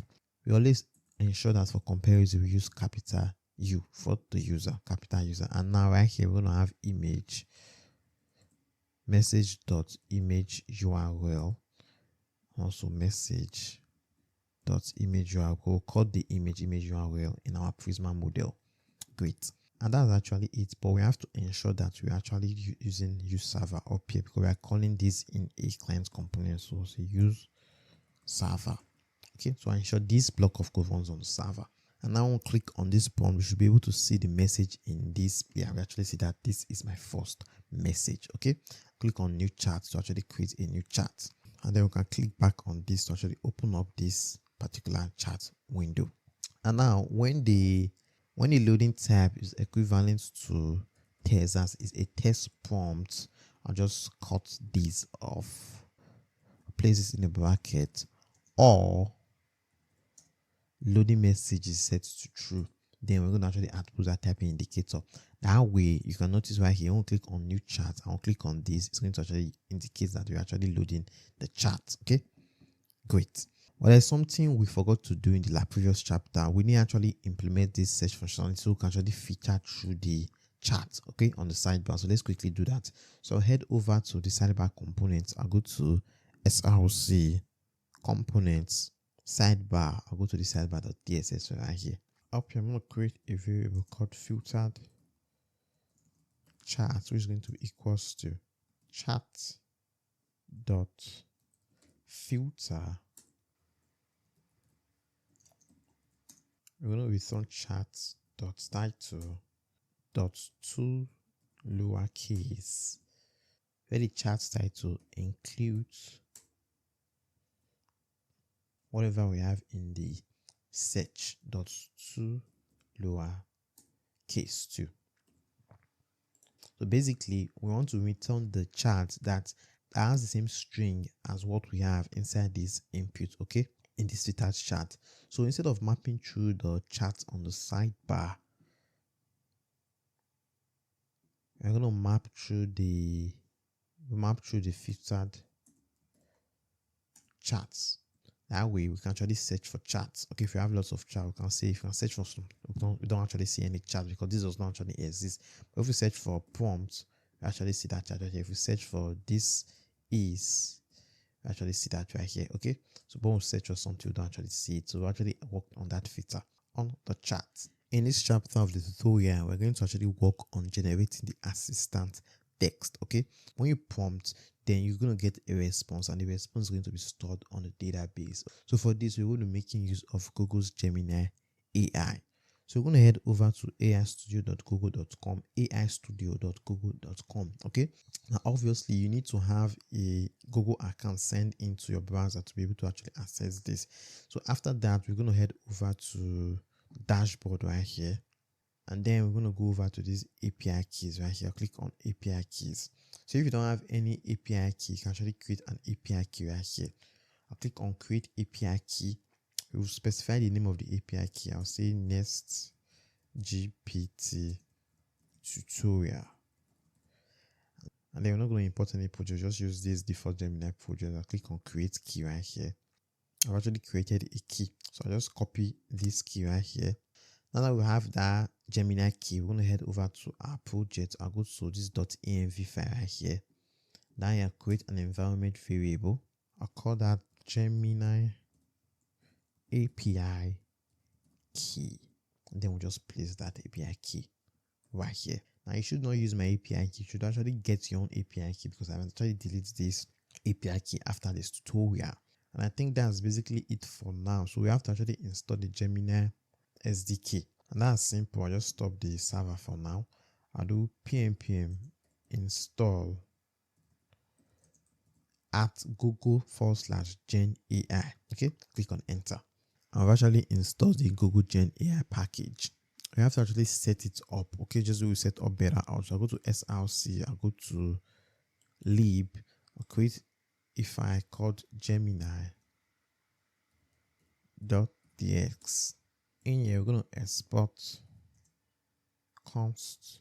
a variable called AI, which is going to be equals to new Google Gen AI. Okay, we're going to import that Google Gen AI from at Google Gen AI, the package we just installed. And then in here, we have to specify the API key, which is going to be process.env. The API key we place in our environment variable. Copy this API key and then I'll place that right here. Spell this process correctly. So now we have the Gemini AI instance actually set up. Okay, so anytime I want to process a prompt using Gemini AI, we just call this AI instance right here because we have our API key connected to our dashboard, this dashboard right here. So now if you want to actually know more about the AI model we're going to use, we're going to go to AI, not AI Studio, ai.google.dev. Okay, I'll go there. That's actually the documentation for these models. Alright, here you can actually see the different models we can use. Gemini 3.5 Flash. Now this one is obviously not free. This one is like the pro version of Gemini AI. Now this one is actually not free too, but the free tier for this is actually very generous. I think you get about £500 per day, something like that. And this Nano Banana, this one is for image generation, and these ones are actually not free too. This Nano Banana actually uses Google Gemini 3.5 Flash image. I don't think this one is actually free. So the model we're going to use is going to be this Gemini 3.1 flashlight. Okay, this is the one we're actually going to use, which supports only text generation, does not actually support image generation. We're going to use something else for the image generation. So now I'll head back to my project. I'm going to go back to the handle submit function inside this chat box component. Go to this chat box component. After the user creates the message and we add the message down here, we're actually going to send the prompt to the AI. So we have to create a server action for that. So I'll go to server actions, SRC, server actions. I'll create a server action called generate test.ts. I'm going to export async function generate text. First, if I'm going to create a type up here, export interface Gemini prompt. We have a content that's going to be passed to this, which is going to be of type string, and then we have a role which could either be user or assistant. And then right here, anytime we actually call it generate text, we have to pass two arguments. The first one is going to be the prompt, which is going to be of type string as the actual prompt. And then we have to pass another prop called history, which is going to be type of Gemini prompt, an array of Gemini prompt. Okay, and now I know you're a bit confused what we're actually doing here. Now what we are doing here is very simple. Anytime we call it generate text, we have to pass the actual prompt. That's the message we're actually prompting. Like for example, now what year is it? How many countries are there in the world? That's the actual prompt. And then right here we have to pass the history, because remember, when you are making use of a chat bot, you want the chat to remember the previous chat, the previous conversations, okay, the previous messages you've asked. So you have to pass the history of the chat window to the AI, so the AI understands the context of the conversation. So you have to pass the history, and the history is going to be of type Gemini prompt, is going to have a content and a row, so that the AI understands that this message was generated by me in the previous conversation, while this message was generated by the user actually prompting the AI. Okay, so we have to pass the role user as assistant. In here, we're going to make use of our try catch block. Now, if there's an error, we're going to console.error, Gemini API error, passing the error, and then we just throw the error too. And then inside the try block, we're going to check if this is actually the first message, because if this is the first message, we don't have any need to actually pass the history, okay? Because the history is going to be an empty array because there's no previous conversation in the chat. If it's the first message, we have to check if the history array we are passing dot length is actually equivalent to 0. Then we're going to await. We're going to import this AI instance import this AI instance from lab Gemini dot models dot generate content. I have to pass in the model we want to use, which is going to be this one right here, this Gemini 3.1 flashlight. I'll copy that, I'll place that right here, and then the content is going to be the prompt. And we are getting an error. That's because we know actually the structure has those values. The structure has the history and also the prompt. Now this is a situation where this is actually the first message. Okay, down here we're just going to return. Now we have to actually return the response we are getting. So I just set it to a variable const response. It's going to be because we're going to await whatever we're going to get from this, and then we'll return the response dot the text. Now if there's no response, we return no response generated, like that. Remember I said this is a situation for where this is actually the first message, but if it's not the first message, which means we have to send the history of the chat. If it's the first message, you're going to return right here, but if not the first message, we'll create a variable called contents. And what we want to do right now is actually format the content, the history, in a way that the AI model is actually going to understand. So this content is going to be equal to an array. We're going to spread up the history dot, we're going to map through it. Enter will map through the history, call it a message. And you specify the role. If message dot role is equivalent to user, then the role is going to be user, s is going to be model, and then the parts, the text is going to be message dot content. After that, down here, create an object where role is equivalent to user and parts, text is going to be equal to prompt. And the reason we have to do this is because, remember, we are storing the names in our database as user and assistant, but first of all, the Gemini model expects user and model. Okay, and also when we want to send the previous conversation to the model, we have to send it in parts. Okay, so it's going to be parts, then we'll pass in the text and the message as the parts of the conversation. So basically, we are formatting the previous conversation or the history in a way that the Gemini AI is going to actually understand. And then after this array down here, create a variable called AI response, which is going to be equal to, we're going to await get this AI instance dot models dot generates content. The model is going to be similar with what we have here. We use this as the model. Basically, just copy this right here, and then I'll place that right here.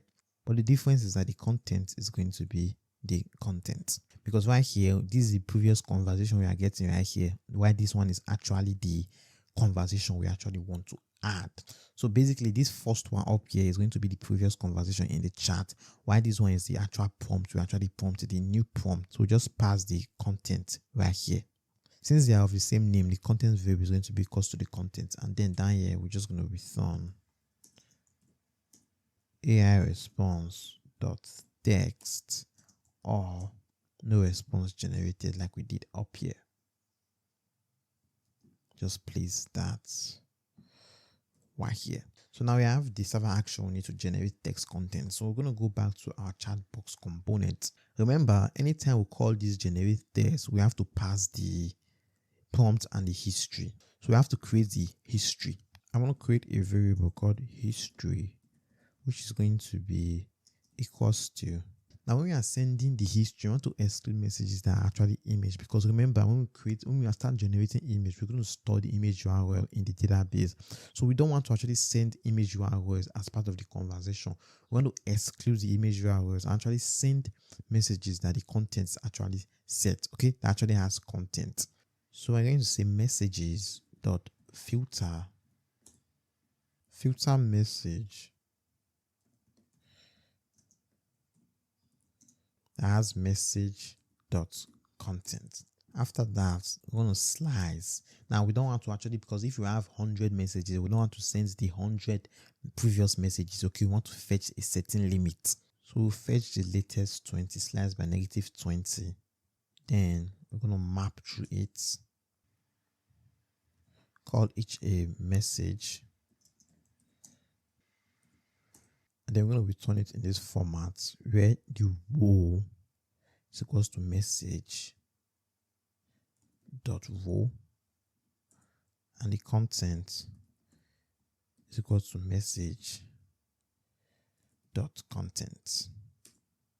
After that, then you create a variable called AI response, which is going to be because we're going to await the generate test server action. Okay, and remember we have to pass the prompt, which is going to be the current prompt. Remember, we created a current prompt variable up here, and then pass in the history, okay, which is this history we created up here, and we're getting an error. It says that row or no. Okay, I'll just ignore that. Okay, basically it's saying that remember in our Prisma model we said that go to schema Prisma, the content for the message could be string or null. Okay, so that's why we're getting that null error right here. See that we are passing a value that could be string or null to a value that could be string, because we are passing the contents to this history right here as string or null. Remember, inside this generate test, this content is going to be a string. Okay, so we just have to tell it right here using this exclamation mark that the content is not null, because remember we are already filtering through, just rearranged it, we're already filtering through this right here, filtering out the content out that has the content set to null. Okay, so we don't have any content set to null anymore. We've actually filtered it right here. And then down here I create a variable const assistant message. It's going to be because we're going to await, we're going to call the create message server action. The chat ID is going to be chat.id. The role this time around is going to be assistant, because this is the response from the assistant. Because after we generate the response, we have to save the response on the database. So we have to call the create message server action. Finally, the content is going to be the AI response. Okay, we are currently getting from the generate text server action. After that, call the add message function and passing the assistant message in there. Okay, to actually update the UI. Great. So let's actually test if this is actually working. So I run my server again, pm run dev like that, and we get a command fail. It says that we have to run pm approve build to pick which dependency should actually run script. So I just actually place that in here. Just click on all. Great. Run that again, pm run dev like that. And we're getting an error. I think we are not actually saying this is going to be a server component. Yeah, we have to say this is going to be run on the server. Very important to use server, okay? Because we want to run this generate text server action. Even though we are calling this inside a client component, we want the text to be generated on the server. Great. So we're going to ask the AI how many countries are in the world, and then I'll just click on send. It's going to actually send the message how many countries are in the world. It's going to wait for the AI response, and we actually get the AI response. Now the reason it's not actually formatted correctly because this is coming as a markdown, so we have to actually format this correctly. So let's actually do that. Inside this chat folder, I'm going to create a file called markdown renderer.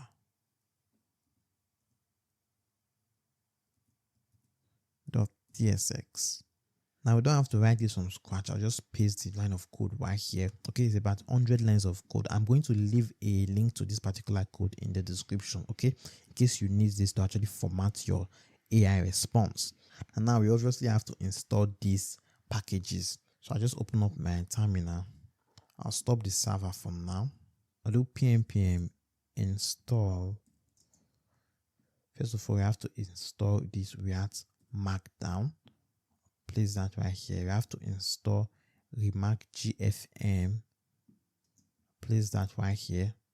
And we have to install React Syntax Highlighter. I'll place that right here. And I'll just click on enter. And that's going to actually install the package. And we have one deprecated sub dependencies. You can actually ignore that.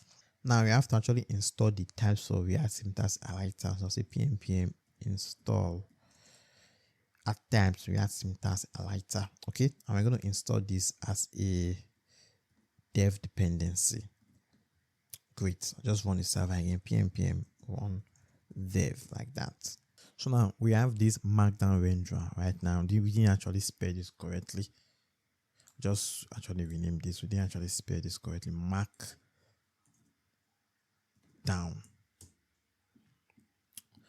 So we have this markdown renderer right now. How do we use this? We're going to go back to the chat box component where we're actually rendering the response. Just scroll where we actually putting the message right here. We are checking right here if message.content, but we're going to do this differently. Okay, if message.content inside this JS is going to render a empty fragment, then inside this empty fragment we have to check if the message dot row is equivalent to user or assistant. If the message dot row is equivalent to user, that is a user message, then we're going to render this JSX. We're going to render this JSX. If it's a message by the user, a prompt by the user, then we're going to render it like this. Place this in here. As we're going to render a markdown renderer component, and in between this markdown renderer component, we have to put the message dot content like that. Just format this, save that, and now we should see this actually formatted correctly. I'll just refresh, and now when we actually click on this prompt right here, actually see that this is actually formatted correctly. Okay, how many countries are in the world? The answer depends on how you define a country, but the most commonly accepted number is 195. And now this is the beauty about we actually sending the history. Remember right here, we actually got the history of the chat, that's the last 20 messages, and we passed it to this. We passed it to this generate text as an argument. So inside this generate text, we're actually using this history right here to actually adding the history to the content. That's if this is not the first message. So that way, when we do something like this, thank you, the AI is actually going to remember the previous message it sent.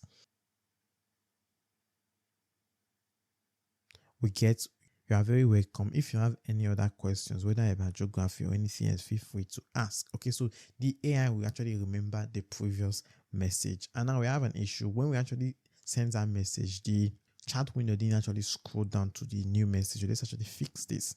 That is very simple. I'll go back to the chatbot component. I want to create a ref up here. I'm going to create a ref.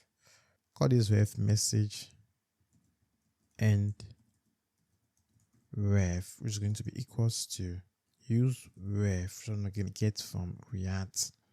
By default, it's going to be null and it's going to be of type HTML div element, or it's going to be null.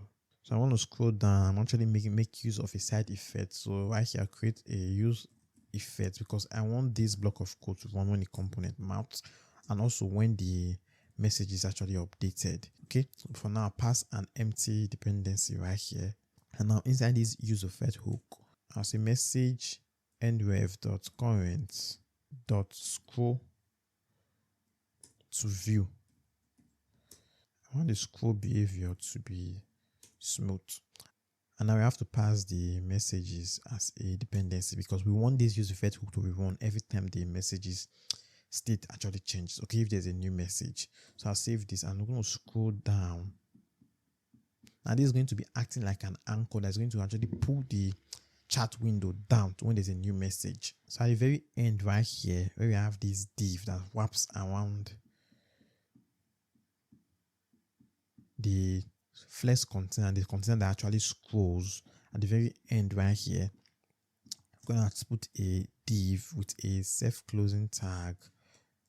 The ref is going to be equals to message and ref. And now you should actually scroll to the bottom. Go to the other chart, head back, actually scrolls. Now we can actually create a message. I can say how many African countries are in FIFA.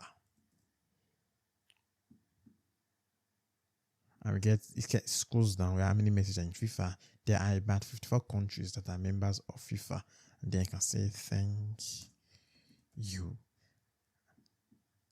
We scroll down and then we see that right here. You are welcome. If you have any more questions about geography, sports, or anything else, feel free to ask. Excellent. And I can go back to our aistudio.google.com. I'll just go to usage right here. We should actually see we are using we actually see right here the model we are actually using. We are using the Gemini 3.1 flashlight, and so far we've made about 3 prompts out of 500. I think it's 500 per day. Peak requests per day, 500. In this chapter of the tutorial, we are going to work on the AI image generation. Now, in the previous chapter, we worked on generating the text when we worked on fetching the messages. Now, we have to actually work on generating the image. Now, remember I said in the previous chapter that we actually cannot use the Gemini AI model for image generation because it's not actually free. But there's actually another option, even though it's not free, but we can actually use it for, I think we have some credits to actually generate images. Okay, so we're going to make use of the Image Kit AI image generation. So I'm going to head over to Image Kit right here. Now, if you don't have an account, you have to actually sign up a free account. Click on Start Free or click on Sign Up to actually sign up in your account. Now, I've actually signed in and I'm actually logged in. So I'm just head over to my dashboard. Creating an account is actually free, and the free tier for Image Kit is actually very generous. I just head over to dashboard right here. And now the most important thing right here is actually getting the URL endpoint for your account. Okay, so I'm just going to go over to developer options right here, and then this is actually your URL endpoint. So I'm just going to head over to my .env file, go to .env right here. I'm going to create an environment variable called image kit URL endpoint. Is going to be equals to, we're going to get that URL endpoint for this. Now you shouldn't use my own endpoint. Okay, you have to create your own account, and I'll just place that right here. And now we have to actually set up Cloudinary because we're going to use image kit to generate the AI image, but we have to store the image somewhere on the cloud. So I'm going to make use of Cloudinary. Now Cloudinary is a service that helps you upload images to the cloud. Now they have other services they offer, but we're going to be using the upload image to cloud services in this project. Okay, we're going to use Cloudinary to actually upload image to the cloud. We're going to use Cloudinary to store our AI generated image. So I'm going to go over to sign up for free right here. If you don't have an account, you can actually sign up with an account. So I want to sign in because I already have an account with Cloudinary. And after logging in, it's going to bring you right here to your dashboard. So what we have to do is go over to settings right here, and then we have to go to API keys right here. Okay, to actually get our API keys. Now this is going to be your Cloudinary cloud name, your Cloudinary API key, and this is going to be your Cloudinary API secret. So let's actually set up this environment variables. So I'm going to head over to this .env file. We're going to have the Cloudinary cloud name, the Cloudinary API key, and then we have the Cloudinary API secret. And then we're going to head back to our dashboard. It's going to be the Cloudinary cloud name. So I'm going to copy this right here. I'll place that right here. I'll copy the Cloudinary API key. I'll place that right here. So now we're going to get the Cloudinary API secret. Now to get the API secret, you just have to click on this eye right here. Now sometimes it's actually to verify your identity. So it's going to send a code to your send a code to your Gmail account to actually verify that you actually own the account. Okay, you're going to copy that and then you're going to place that right here where you have Cloudinary API secrets, your API secrets. So I'll save that. So now we have this, we have to actually install the Cloudinary library. So then I'm going to do pnpm install Cloudinary like that. Great, that's actually installed. So now we have to set up the Cloudinary instance. So I'm going to go to src lib. I'll create a file called cloudinary.ts. Here we're going to import v2 as Cloudinary from Cloudinary, and then down here I'm going to say Cloudinary.config. The cloud name is going to be process dot env dot, I want to copy what we have here, this Cloudinary cloud name variable, copy that, place that right here. The API key is going to be process dot env dot, I'll copy this Cloudinary API key right here, I'll place that right here. And lastly, the API secret is going to be process dot env dot, I'll copy this right here, copy the Cloudinary API secret, and then I'll place that right here. Then down here, we're just going to export default Cloudinary like that. Save that. So now we have the Cloudinary instance set up. We can actually now upload to Cloudinary. So next we're going to create a server action for the image generation. So I'll create an action called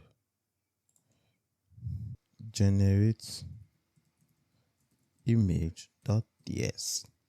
We're going to export async function generate image. Anytime we call this generate image, it's going to take an argument called prompt, which is going to be of type string. Call the argument prompt, and it's going to be of type string. And then in here, we'll create a variable called trimmed. We have to ensure that the content is trimmed for blank space on the server. Okay, trimmed content is going to be equals to prompt.trim for blank spaces. After that, we have to check if no trimmed content. If no trimmed content, then we throw a new error, prompt is required. After that, we're going to actually generate the image. Now, how are we going to do this? I'm going to head back to ImageKit. I just go to the documentation, go to imagekit.io, then I head over to docs right here. I'll go to Nextjs or any framework because I'm not interested in the quick start guide. I'm interested in this right here, transformation. Then transform and adapt image transformation right here. And then we have to go to this AI transformation.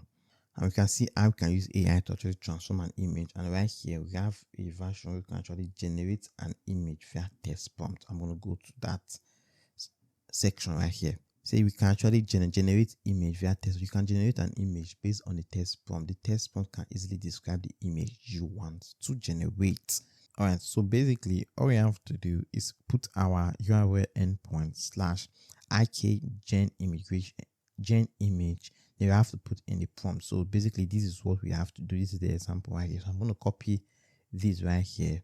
I'll place this in the URL. I'll just place this in the URL. Okay, and it's going to actually open up this image. Now what I'm going to do is I'm going to actually update this with our own details. I'll go to my ImageKit dashboard, copy my URL. Then right here, instead of using this URL, I'll make use of my own URL. Okay, place that right here, and then RK as ImageKit generate image prompt, and then we have to pass in the prompt. So basically, this is going to be the URL. This is going to be IK, which is ImageKit generate image prompt, and then we have to pass in the prompt. After the prompt, then we have to actually place the image name, okay, which is going to be after this slash right here. So basically, I want to say a man eating an apple. So I'll say a man. So I'll say a man eating an apple, and then we're just going to make a get request to this endpoint right here. I just okay this, and you can actually change the name to generated burger image. You can change to generated apple image. I can actually see the image is actually generated, a man eating an apple. Great. So now we actually see how we can actually generate the image. So now let's actually do this in our own project. Okay, so I want to go over to our generate image.ts server action. I'll create a variable called ImageKit URL, which is going to be equals to, we're going to make use of backticks. In here, we're going to say process. So we have to get the endpoint .env dot. We have to get the endpoint here, which is going to be this image kit URL endpoint. I'll place that right here, / image kit generated image prompt. After that, in here, we're going to say encoded URL component. Inside this encoded URL component, we're going to pass in the trimmed content. That's the actual prompt. Then after this, we're going to say / name we want to call the image Nextjs. I just use a random string right here. So say crypto dot random uuid dot png. Format this. So basically what this is going to be is that this is going to be the same URL with what we have on image kit right here. Okay, this is basically the same structure. We are going to make a get request to this to actually generate the image, and when we get the image, we're going to store the image in our Cloudinary account. Okay, so right here, what we are doing right here is that we're saying process.env, which is the endpoint. Okay, this endpoint right here, that's the endpoint. Then ake gen image prompt, then we'll pass in the prompt, which is this encoded. After this gen image prompt, we'll pass in the prompt, and then the name of the image is going to be nextgpt, then a random string .png, or you can do .jpeg, but I'm going to use .png. And after that, we're going to make a get request to the endpoint. So I'll create a variable called response, which is going to be equals to, we're going to await fetch. I'll pass in the image kit URL right there. After that, we have to check if no response. If the response is not okay, then we're going to try an error face to generate image. And then if it's actually successful, we actually generated the image, then we have to upload the image to the cloud. Okay, I have to upload it to Cloudinary. You have to upload it to the cloud. So down here, I'm going to create an array buffer from the image. So const array buffer is going to be equals to await response dot array buffer. Then you create a variable called buffer, which is going to be equals to buffer dot from array buffer. After that, we're going to be uploading as base64. So create a variable called base64, which is going to be equals to, I use backticks data image / jpeg semicolon base64 buffer dot to string, convert it to base64. And then after that, we're going to create a variable called uploaded, which is going to be equals to, we're going to get Cloudinary, import our Cloudinary instance up here from our lib folder dot uploader. And we have to actually await this. We're going to await Cloudinary dot uploader dot upload base64. So now we're going to pass the base64 variable right here, and now we can actually specify the folder. So right here, I'll create a folder. I'll call this Next GPT tutorial. This is going to create a folder in our Cloudinary dashboard called Next GPT tutorial if it doesn't exist. And then after all that, the server action is going to return uploaded dot secure URL. And that secure URL is the URL that you can actually use to actually view the image. So I'm going to save this. So now we have the server action. We need to generate an image. So to actually use this, we're going to go back to our components folder, chat, go to this chatbot component right here. Remember, we already have a state up here, the mode state, to know if it's a test mode or an image generation mode. So when we go to this, the use chat, so we actually have a state, a set mode, and a mode state. The mode state by default is going to be set to test. And also we have a set mode state to actually change the mode to image, which means you can toggle between test and image mode. So I'm going to go back to the chatbot component where we have this handle submit right here. After we actually create the user prompt, save the user's message, we have to actually check if mode is equivalent to image. Okay, if it's an image prompt. So if it's an image prompt, we're going to run this block of code in here. Else, we're going to run this block of code and actually generate the text. So if it's an image mode, first of all, we're going to set the loading type to image. Very important. So we can actually expose the right loading component when we are generating the image. Create a variable called image URL, which is going to be equals to, we're going to await the generate image server action. I'll pass in the current prompt as an argument. After that, we'll create a variable called assistant message is going to be equals to, I'm going to await create message server action. The chat ID is going to be chat.the_ID of the chat. The role is going to be assistant, and then lastly the image URL is going to be this image URL right here. And then after that, we're going to update the state, add the messages state, add the assistant message, and then down here we're just going to break the execution right here. We're just going to return. Okay, so if it's an image generation, we're going to run this block of, we'll generate the image, and we're going to ignore all this one down here. Great. So I'll just format this. So now we have to actually output the loading component for when it's an image generation. So I'm going to scroll down where we actually outputting this type indicator right here. I want to say if loading type is equivalent to image, if it's an image generation, then I'm going to render this JSX right here. I render a component called image generating indicator. Obviously, we do not have this component here, so let's actually create this component. So I'll copy this right here.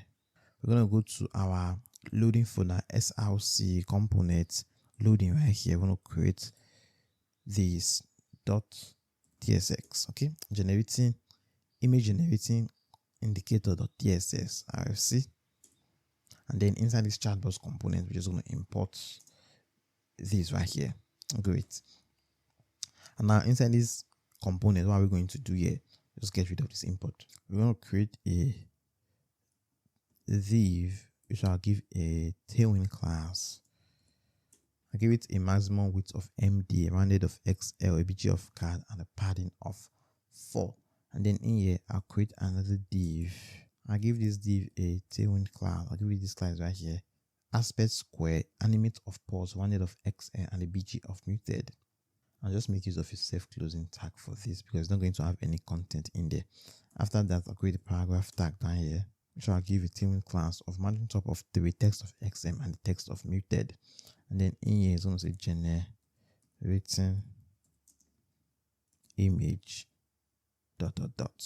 like that. Great. So let's actually test this out. I just run the server again.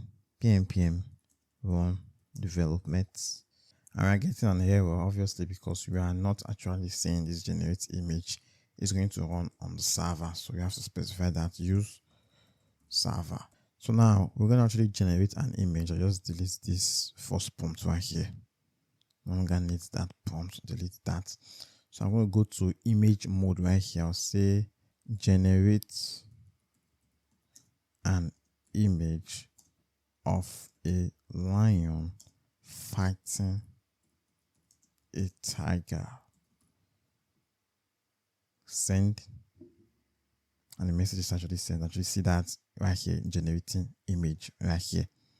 And the image has already been generated, but we're having this error because we're actually pulling an image from an external domain that is not actually registered with Nextjs. So we have to actually register this domain. So that's very simple. We're just going to head over to nextconfig.ts right here. We're just going to say images. In here, we're going to say remote patterns. It's going to be an array of objects. The first object is going to have a protocol. The protocol is HTTPS because the domain is actually running on HTTPS. And then the host name we can actually get from the error. The host name is going to be this right here, res.cloudinary.com as a domain.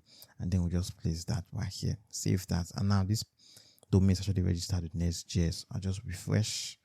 I'll just go to that prompt, and we should actually see the image right here. Okay, a lion actually fighting a tiger. Great. And now we'll head over to Cloudinary. We'll go over to assets right here. We'll go to our folders. We should actually see the Nextjs tutorial. We should actually see we have one image actually uploaded right here. Great job. In this chapter of the tutorial, we're going to work on the credit system, where users are going to be charged credits for generating text and also generating images. So let's just work on this. So first of all, we have to actually get the details of the logged in user, actually output them here, the name of the user and also the credit of the user. And this is very simple because we already, instead when we go to SRC server actions, we already have a server action right here that's getting the details of the user. So all we just have to do is use the server action and find a way to pass it as a prop to the sidebar component. So we're going to go over to our app folder. Inside this protected right here, we're going to go over to this layout.tss file right here. We're actually calling this sidebar component. And remember, we're already getting the current user right here. We just have to pass it as a prop to the sidebar. So first of all, we have to specify that this sidebar is going to receive a prop. So we're going to head over to that sidebar component. Up here, I want to say interface sidebar props. Pass a username that's going to be of type string and initial credit or credit that's going to be of type number. Then right here, we can actually pass the type right here as sidebar props, and now we can actually destructure out the username and as well destructure out the initial credit. So now anytime we call the sidebar component, we have to pass those props. So the initial credit is going to be, I don't think we are getting the credit from the server action yet. So I just go to the server action. We didn't actually get the credit. So I'll say I want the credit to be true too. Okay, I'm getting the credits from the server action from the server. And now right here, you can see the initial credit is going to be equals to user.credits. And if we don't get that, it's going to default to 0. And then we have to pass the user name, which is going to be equals to user dot the name of the user. So now inside the sidebar component, we're actually getting those two values from the server, because before this sidebar component actually went down, this is going to be fetched from the server. So now we can actually use them. So I'm just going to scroll down where we have this,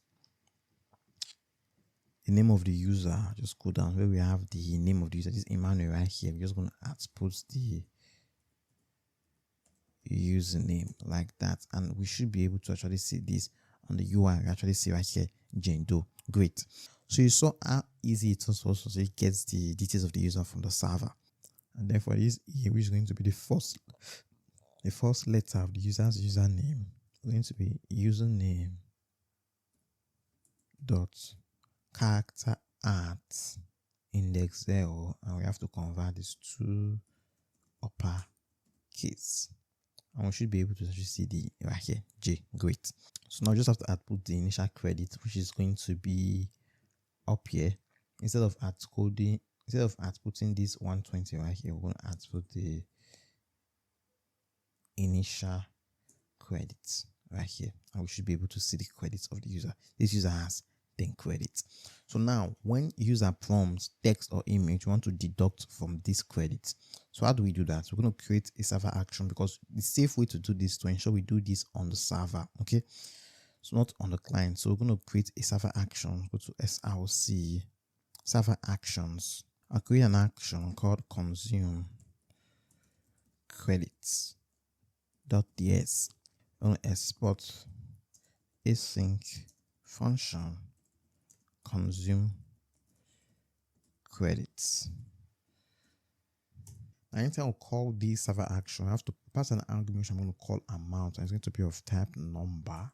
And then in here, we're going to create a variable called current user, which is going to be equal to, going to await get current user. Okay, get our current user server action. And now we have to check if the user is authenticated. If no current user dot ID, then we're going to throw new unauthorized. After that, check if the user, that's the user that's the current user, if the current user dot the credits of the current user is less than the amount. Okay, say for example the user has 10 credits and you are trying to generate a text, then which is basically going to be 1 credit, then it's going to actually be true. But if a user has 1 credit and you're trying to generate an image that has 3 credits, then this is not going to be, then it's going to be less than the amount. Okay, so anytime the user credit is less than the amount we actually want to consume, then we're going to show the server actions. You don't have enough credits, please purchase more credit. But if the user has enough credits to be consumed, then down here we'll create a variable called updated user is going to be equal to, I'm going to await get Prisma from our Prisma instance, get that up here from database db dot.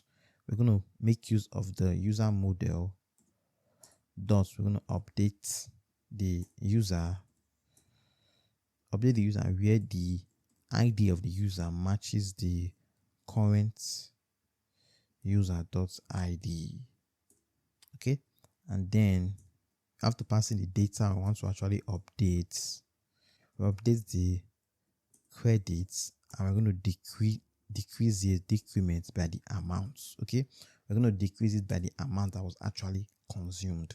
And then after that, we just select the credit field and set it to true. Down here, we're going to return the updated user dot credits. Great. So now we have the server action. Our server action we need to actually consume credits when we make a prompt. So let's actually use this. Now, where are we going to use this? We're going to go over to component, go to chatbot component right here. Inside our handle submit, we're actually creating the prompt. Just before we create the prompt, we have to actually consume the credit. Now, inside this try block, where we're actually making the request, the first thing we are going to do is actually check or consume credits. So right here, we're going to await. We're going to get our consume credit server action. And remember, we have to pass the amount. And to pass the amount, we have to first of all determine the mode. If it's a test mode or image mode, that means if the user is trying to generate an image or a test. So say if the mode is equivalent to image mode. If it's equivalent to image mode, we're going to consume 3 credits. Else we consume 1 credit. Okay, I'll just rearrange this, save this, and now we should be able to really consume credits anytime we use our prompt. So I'm going to go over to our project, and again we are using a server component inside a client component, which is actually specifying that this is going to be run on the server. Up here we say use, I don't know why I keep forgetting about this, use server. So I want to ask AI what is TypeScript. Click on send.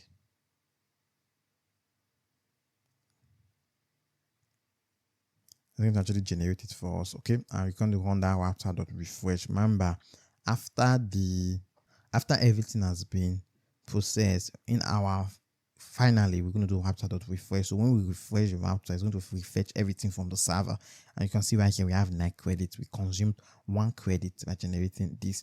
And anytime we generate an image, we're going to consume 3 credits. Right here is going to explain what TypeScript is, and it's actually going to write the code to actually explain what TypeScript is.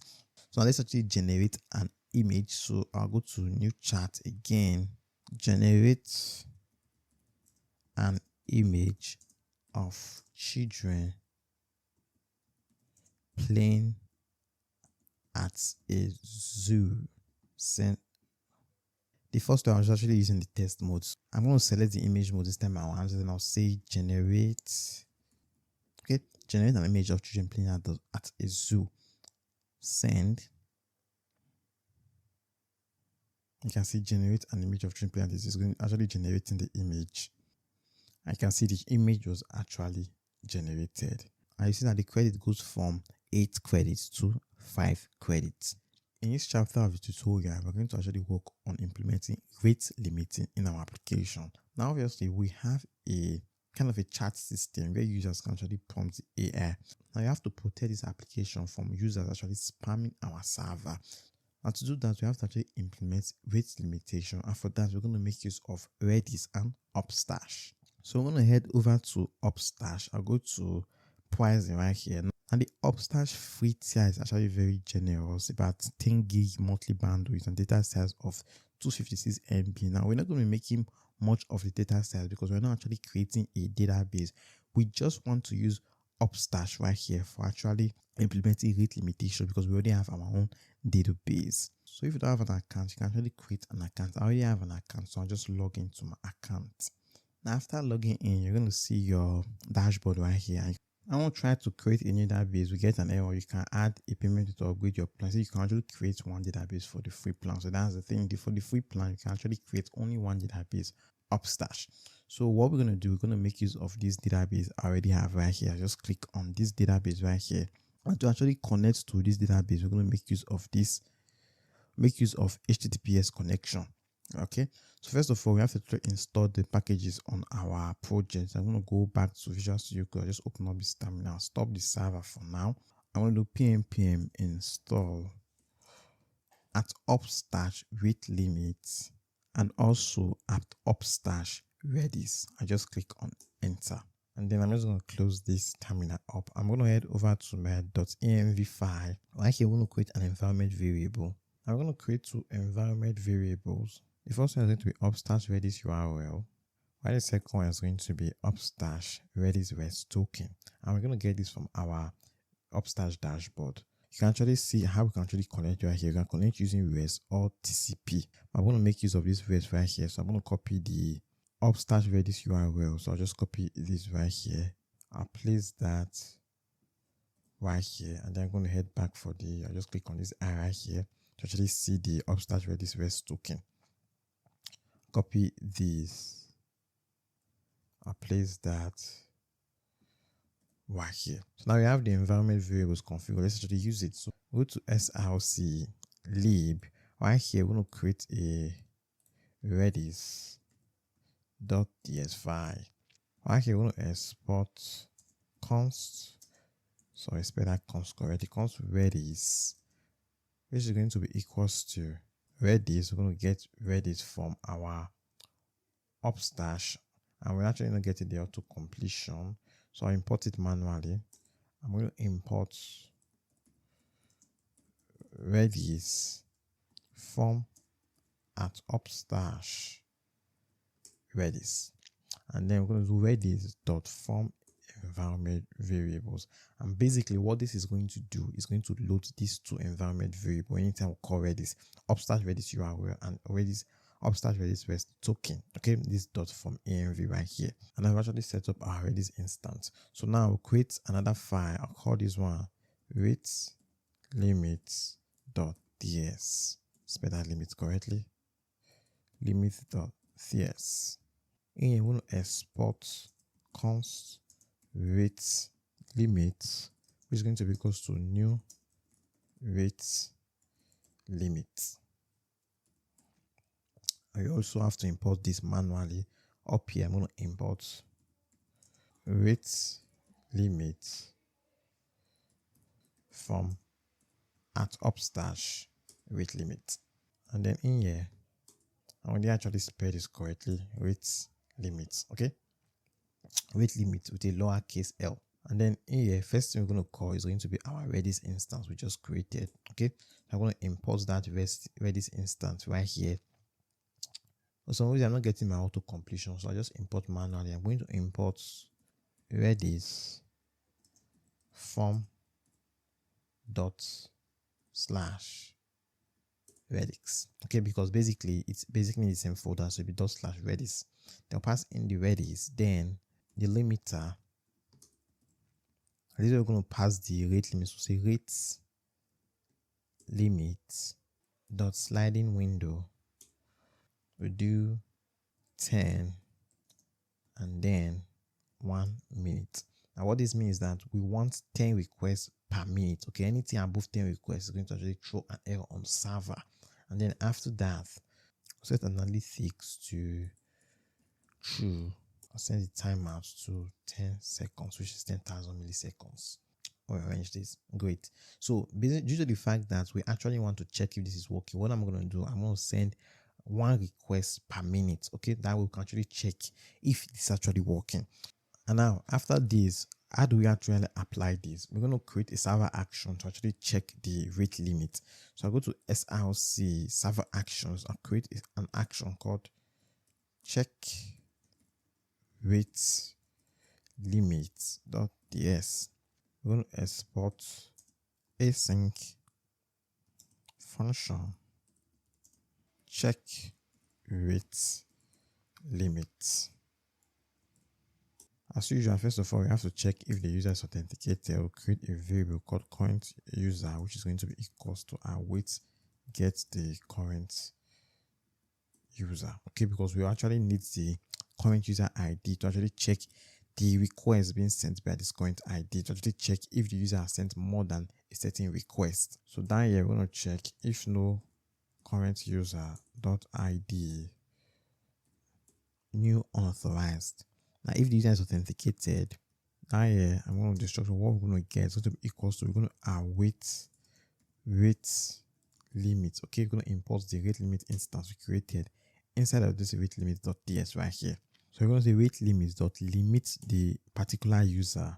How are we going to limit the user? We're going to use the user ID. So I'll say user and then the current user.id like that. So we're going to limit user based on their ID. It's going to be user and then the ID of the user. So if this user has sent more than a certain request in a certain amount of time, we can actually throw an error that they have to wait for a while to actually send another request. So right here, we can actually destructure out the sources, and then now here we can check if no sources, if this was actually unsuccessful, then we'll throw new error, too many requests, please try again. Okay, I'll just save this, and now we can actually make use of the server action inside our chatbox component. I'll go to that chatbox component, chatbox right here, just above this we are checking to consume credit. We're going to actually check, we're going to check for rate limits. Okay, if users pass their rate limit, so we're simply going to await check rate limit server action like that. So I want to save this. Let's actually test this out. I'll go back to our application. First of all, I just run the server again. npm run development. And let's not forget to actually ensure that we specify up here that this is going to run on the server. So let's actually test this out. I'm going to make a prompt. What is an ORM? Send. And we actually get a response that an ORM is an object. An ORM or object relational map is a programming technique that acts as a bridge between your application code, which uses objects, and your database, which uses relational databases. And it goes over to actually explain more on ORM using code. And now we can actually say thank you. I click on send. It's actually sent again. I'll say thank you again because I actually want to see if the limit is actually working. Thank you again. And we get that error right here. Too many requests. Please try again in a minute. Okay, great. So it's actually working. So now I'm just going to head back to the rate limits. I don't want this to be 1 request per minute. I want it to be 10 requests per minute. So users cannot send above 10 requests per minute. In this chapter of the tutorial, we're going to start actually integrating Stripe and payments to this application, so users will be able to actually buy credits. So I want to head over to stripe.com, the Stripe documentation. Now, if you don't have an account, you can actually sign in a new account. It's actually absolutely free to actually use Stripe. And if you are from a country where Stripe is not actually supported, you can actually register using another country and actually use and then you can use the test mode, the sandbox mode, to actually integrate Stripe into this project. Okay, and it's absolutely free. So you just have to click on get started and just sign in. I already have an account with Stripe, so I just sign into my account. Now logging in is going to bring you right here to your dashboard. And this is actually a sandbox account. That's a test account, not a live account. Now the most important thing right here is for us to actually get our credentials, our API credentials. So all you have to do is go to this developer right here, and then just go over to API keys. And then right here, you can actually get all the API keys you need to actually connect this Stripe dashboard to our project. So I'm going to go ahead back to Visual Studio Code. I'll go to this .env file right here. I'm going to create environment variables right here. For now, I'm going to create two environment variables. The first one is going to be Stripe secret key. The second one is going to be next public Stripe publishable key. Now, first of all, get the publishable key. Just copy the publishable key right here. I'll place that right here. And then you're going to copy your Stripe secret key and place it right here. Okay, your secret key. Place it right here, okay?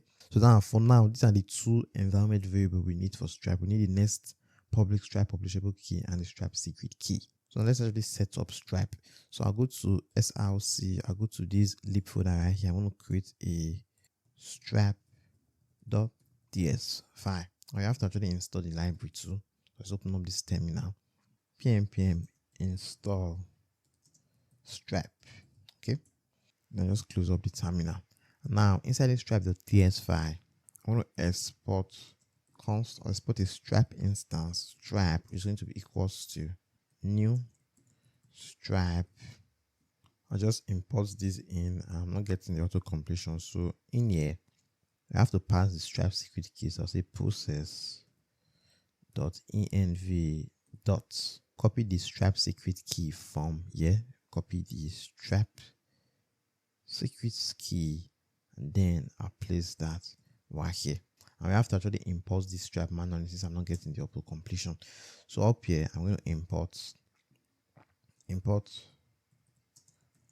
Stripe from Stripe. And now I've actually set up the Stripe instance.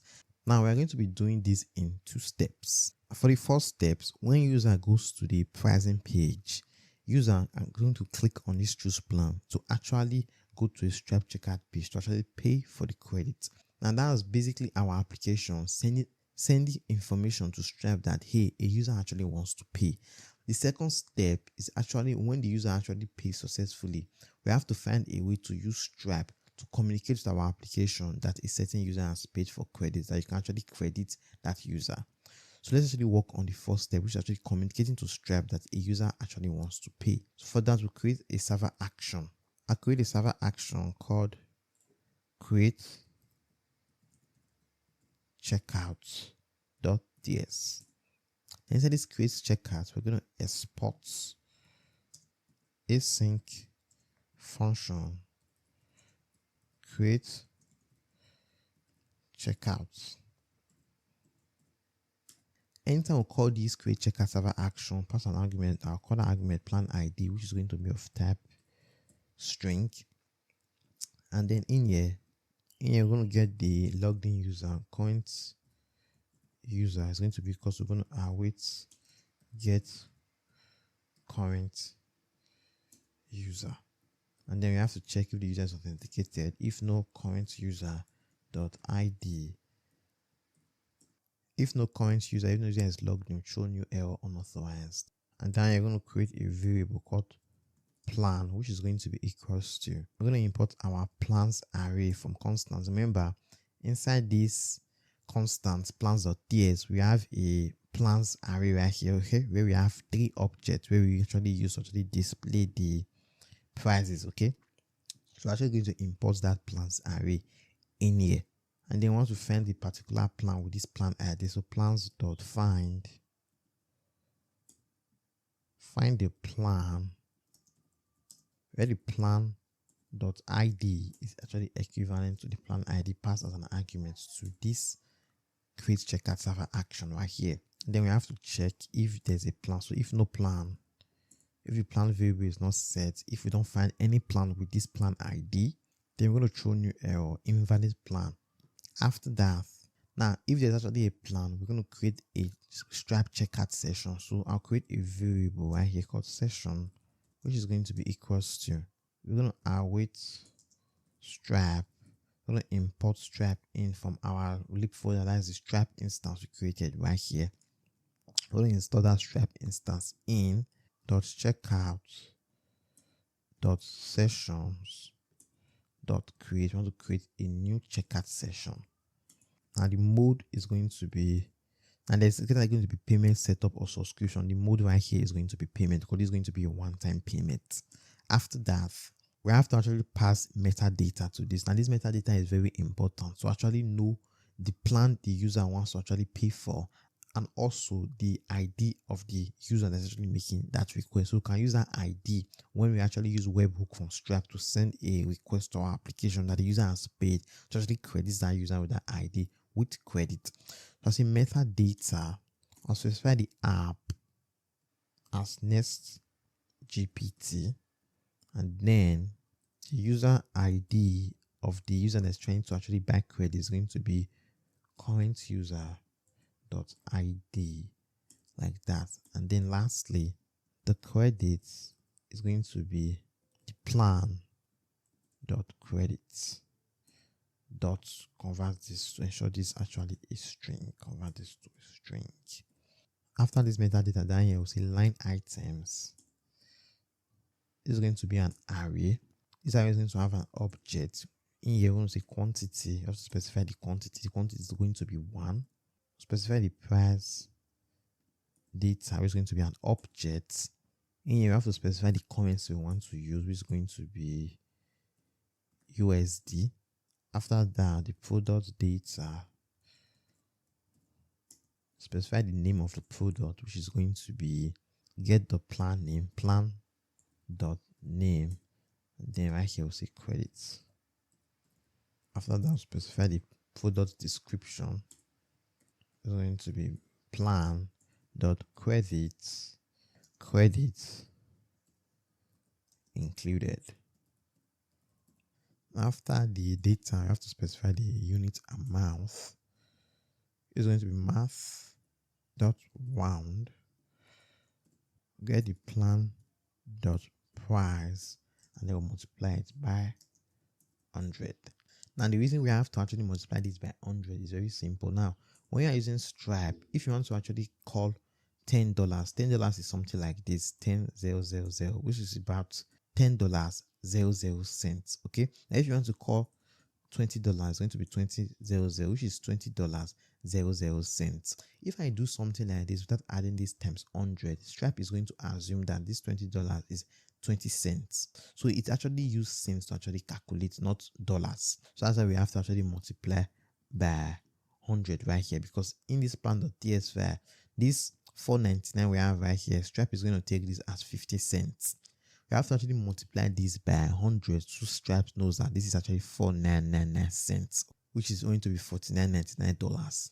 Now, after this line items array, down here you have to specify the success URL and the cancel URL. That's when the user decides to cancel from the checkout, where they're going to be redirected to, and also when they actually successfully checked out.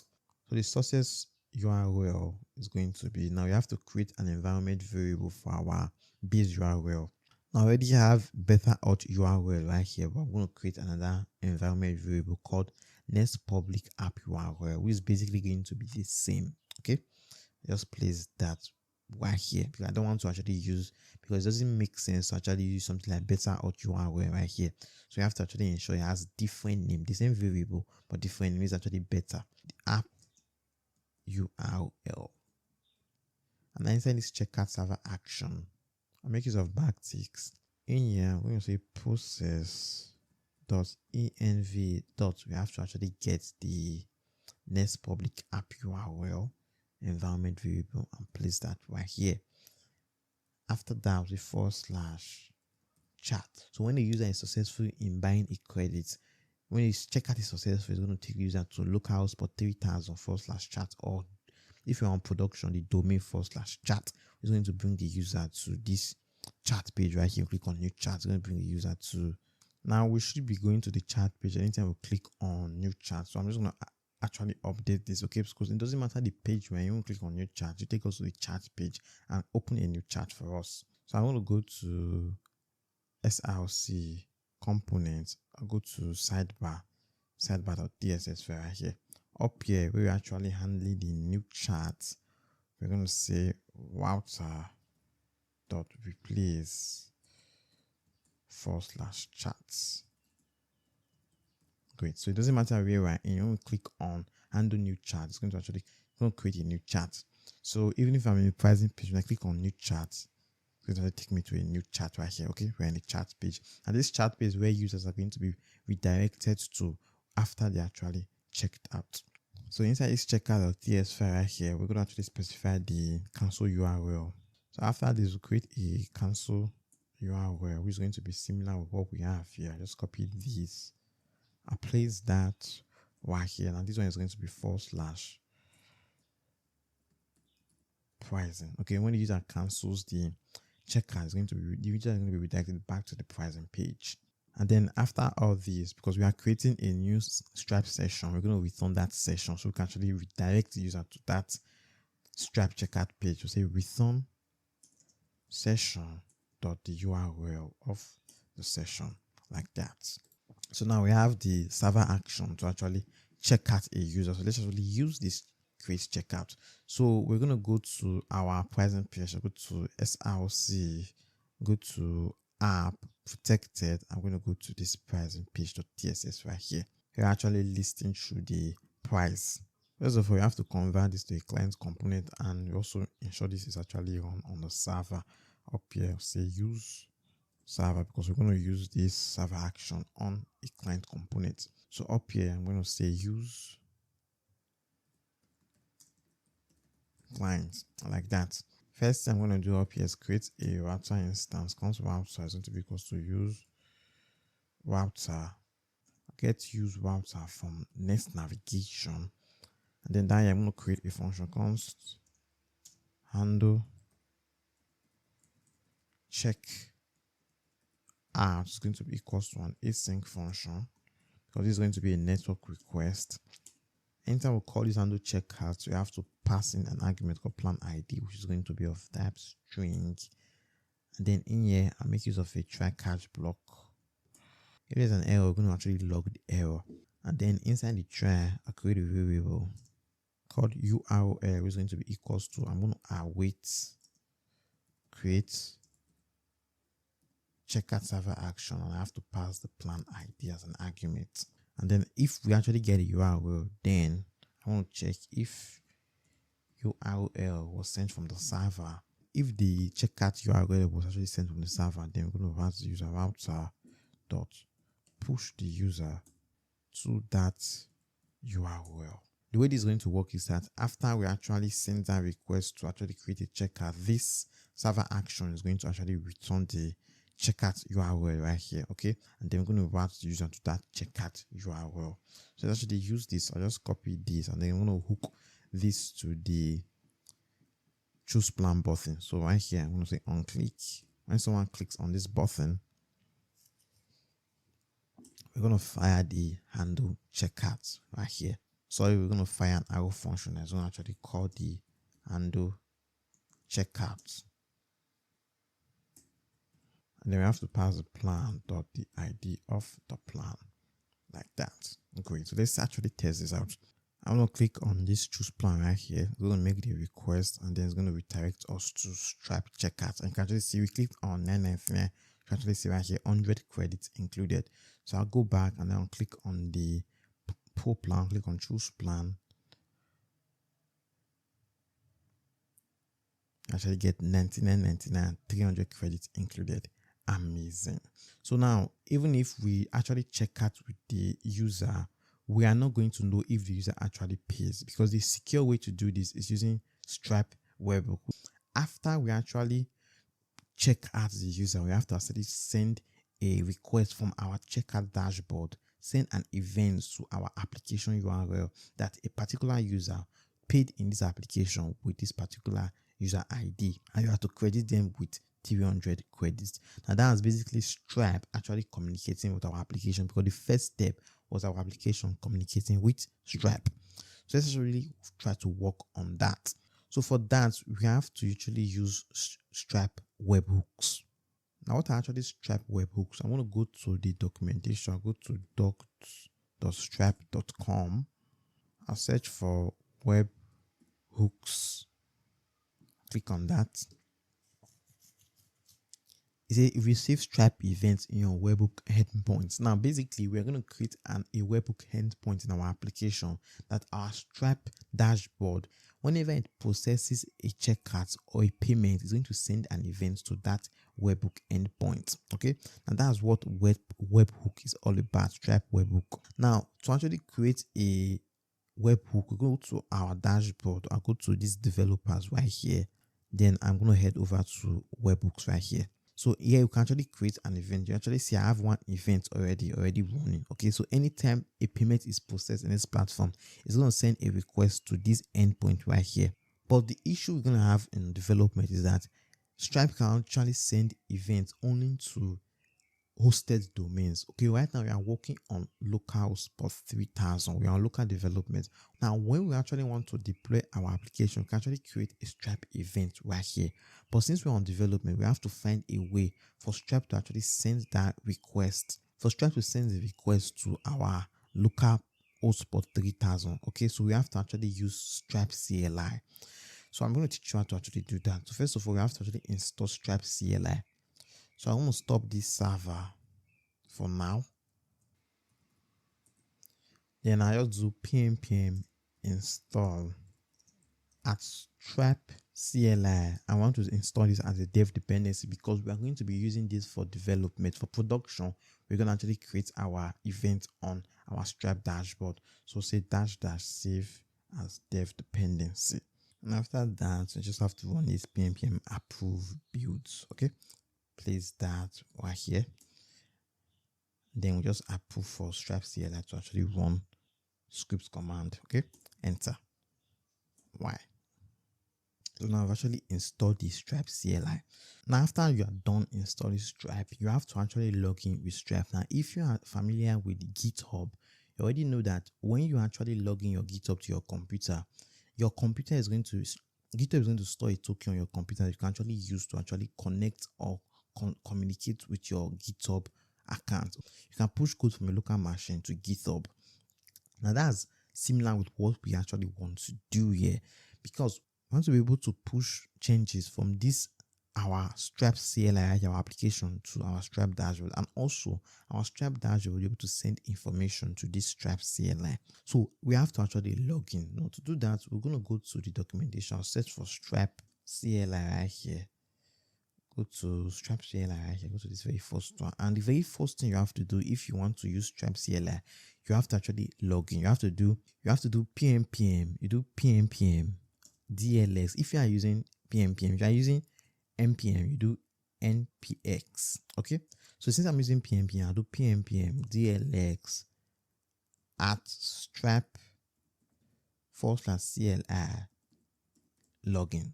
Okay, so when I click on this, it's going to give me a result saying that your pairing code is this right here, like Gem, and this pairing code verifies your authentication with Stripe.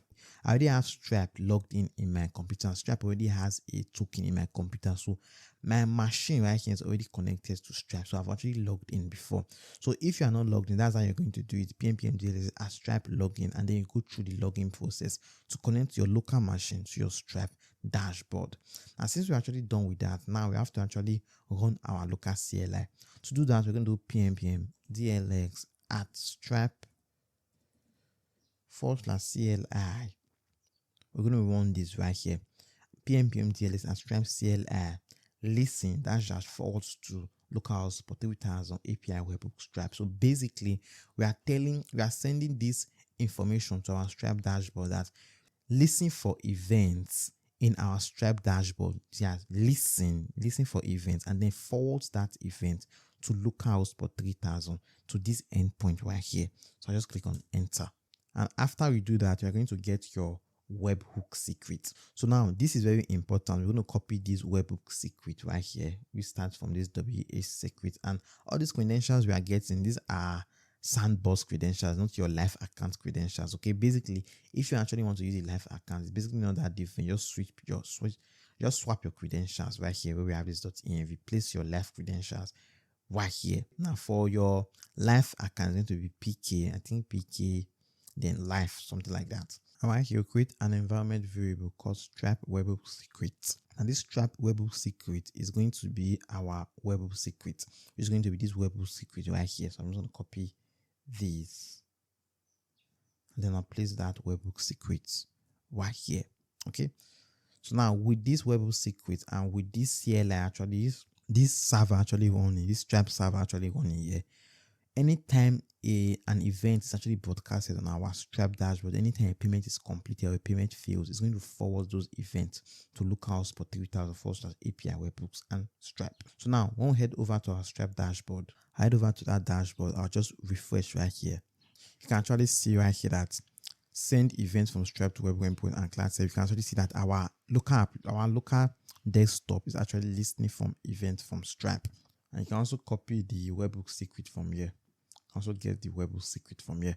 So basically right now we are now actually listening to events and forwarding the events to our local machine because we are running the local strap server right here. Okay, so now that we have that set up, let's actually create that endpoint that the events are going to be forwarded to. So I'm going to create the endpoint, and this is not going to be a server action because when we check the strap endpoint, is going to be sending the event to localhost 3000/API webhooks then strap. This is going to be a URL endpoint, which means we have to create an API endpoint. So let's do that. So we're going to go to src app. Inside this API folder, we're going to create a webhooks folder, and inside this webhooks folder, we're going to create a strap folder.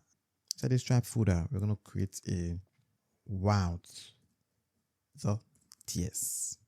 In here, we're going to export async function post. This post function is going to receive a request. It's going to be of type requests, and then in here we're going to create a variable called body, which is going to be equals to, we're going to await request.text. After that, then I'll create a variable called signature,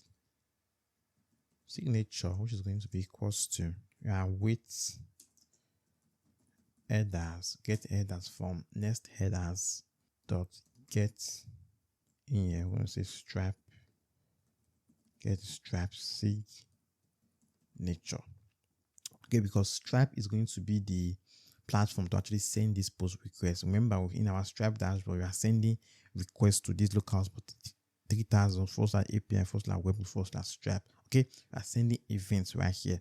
So strap is going to be the one sending the events. It's going to be a strap signature.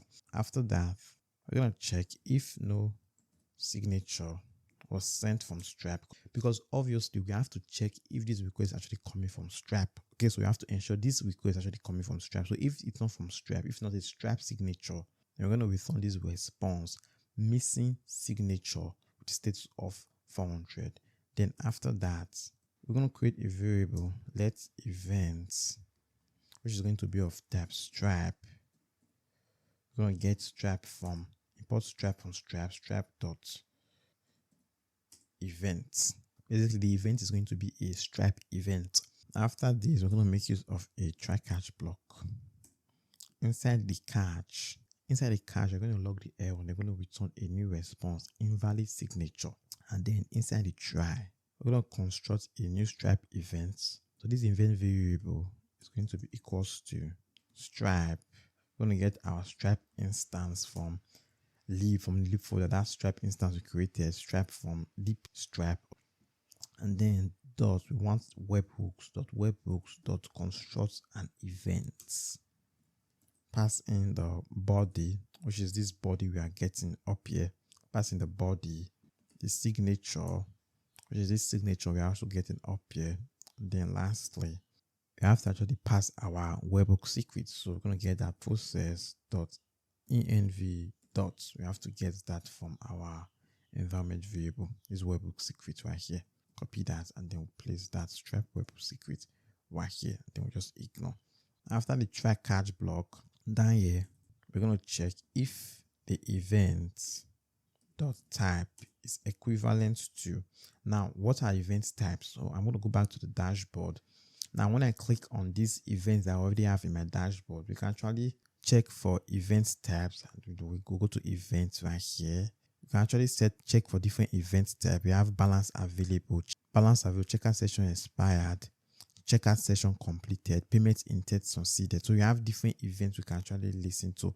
And the particular one I want to listen for is this checkout session completed. Okay, to check if a user successfully actually checked out. That's the event we want to listen for. So we're going to check if the event type is equivalent to checkout session completed. So you're going to create a variable called session, which is going to be equals to the event.data.objects.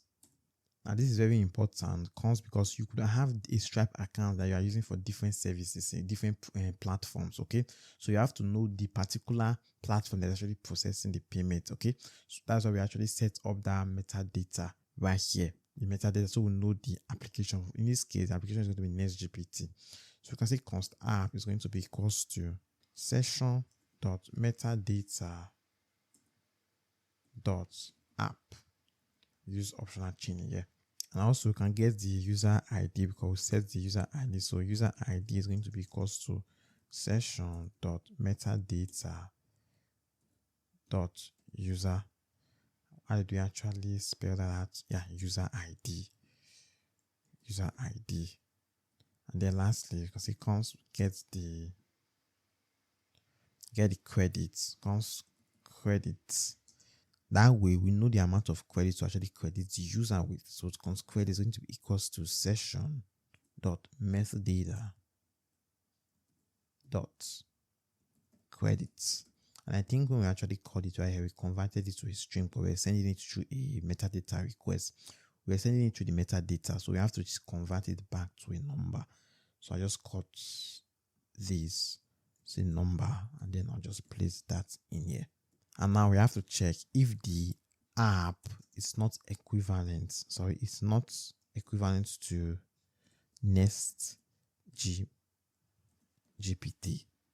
If the app is not equivalent to Nextjs, then we're just going to return right here. Okay, return the received to true. Okay, so basically we're not going to actually alter any user, actually update credit for any user if this is not if the metadata is not actually Nextjs, because maybe you could have maybe an e-commerce platform that you actually use this Stripe account for. So when a payment is completed in that e-commerce platform, we don't want it to actually interfere with our Nextjs project. Okay, so we have to check if the app metadata we set is not actually equivalent to Nextjs. Then after that, we're going to check if no user ID or if no credits. We're also going to do the same thing, just return right here. But if the app is equivalent to Nextjs and there's a user ID and they will have the credits from the metadata, and then you can actually update the user. So we're going to await Prisma dot the user model dot we want to update a user where the ID of the user matches the user ID, and then the data we actually want to update is the credits. Okay, I want to increase the credit, so I'll say increment. We're going to increase the credit by the credits we actually sent from Stripe. So if the user actually bought 100 credits, we're going to increase the user's credit on the database by 100. And after that, right here, just console.log, so we know that it's actually ran. Added credits. Added credits. That's the number of credits to this user ID. And then after this if check here, down here, we're just going to return. Basically going to be the same thing we have here. Just return received. Okay, actually received the event. Format this. Great. So now we have the endpoint to actually handle webhooks. Now when an event is sent from Stripe, we're going to actually run this block of code, and if everything is successful, we're actually going to update the user's credit. So let's actually test this out. So now I'm going back to my application, go to just run the server again, open up another terminal, because we already have our Stripe server. You can see right here, Stripe server is actually running here. Look at Stripe server. So we have to open another terminal. Do pm 1 dev like that. So you're just going to choose a plan. I'll go with this basic plan right here. Click on choose plan. It's going to make the request. It's going to send us to a Stripe checkout page. Great. So now we have to use the Stripe test card since we're on sandbox mode. So I'm just going to go to Stripe documentation. I'll search for test cards. And this is test card for successful payment right here. Click on that. And then right here, we're just going to paste that test card right here. For the month, it has to be a month above the current date. Okay, so I just do 0327, which is 2027. And for the CVC, you can add something random. It has to be 3 or 4. And for email, I use jane@gmail.com. Then for the candidate's name, I'll do Jane Doe. The country of region set to Nigeria. And now we just have to click on pay. Okay, now when we pay, this is the first step. After we pay, our Stripe dashboard, this Stripe dashboard is going to fire an event. It's going to fire an event to this endpoint right here in our local hotspot 3000. Okay, and then it's going to actually update the credit of the user to show that the user has successfully paid, because it's going to fire this event right here. It's going to fire this event checkout session completed. So I'm just going to go back to the project. I just click on pay, processing, and then we get successful. It was already paid successfully, and then it's going to return us back. And you can see right here now, this user Jane Dona has 100 credits. From 3 credits, now have 100 credits. Great. And now when we head back to our dashboard, when you refresh, you're going to notice that we have 5 events received right here. Okay, we'll click on that. You can actually see the events that was actually sent out, from payment intent created to charge succeeded, to payment intent succeeded, to checkout session completed, to charge updated. And we are listening for this checkout session completed. Great. That's why it was actually updated on the server that the user actually bought 100 credits. In this chapter of the tutorial, we're going to actually work on deploying this application live on Vercel. So first, you have to run some lint checks so you don't get any build errors. So I'm going to stop the server we are running. I'm going to do pnpm run lint to actually check if we have any lint errors or warnings. Click on enter, and we actually get no errors, but only one warnings. Okay, warnings from this sidebar.tss file. We're actually importing this dummy chart, and we're not making use of this, so just get rid of that. I'll run that again.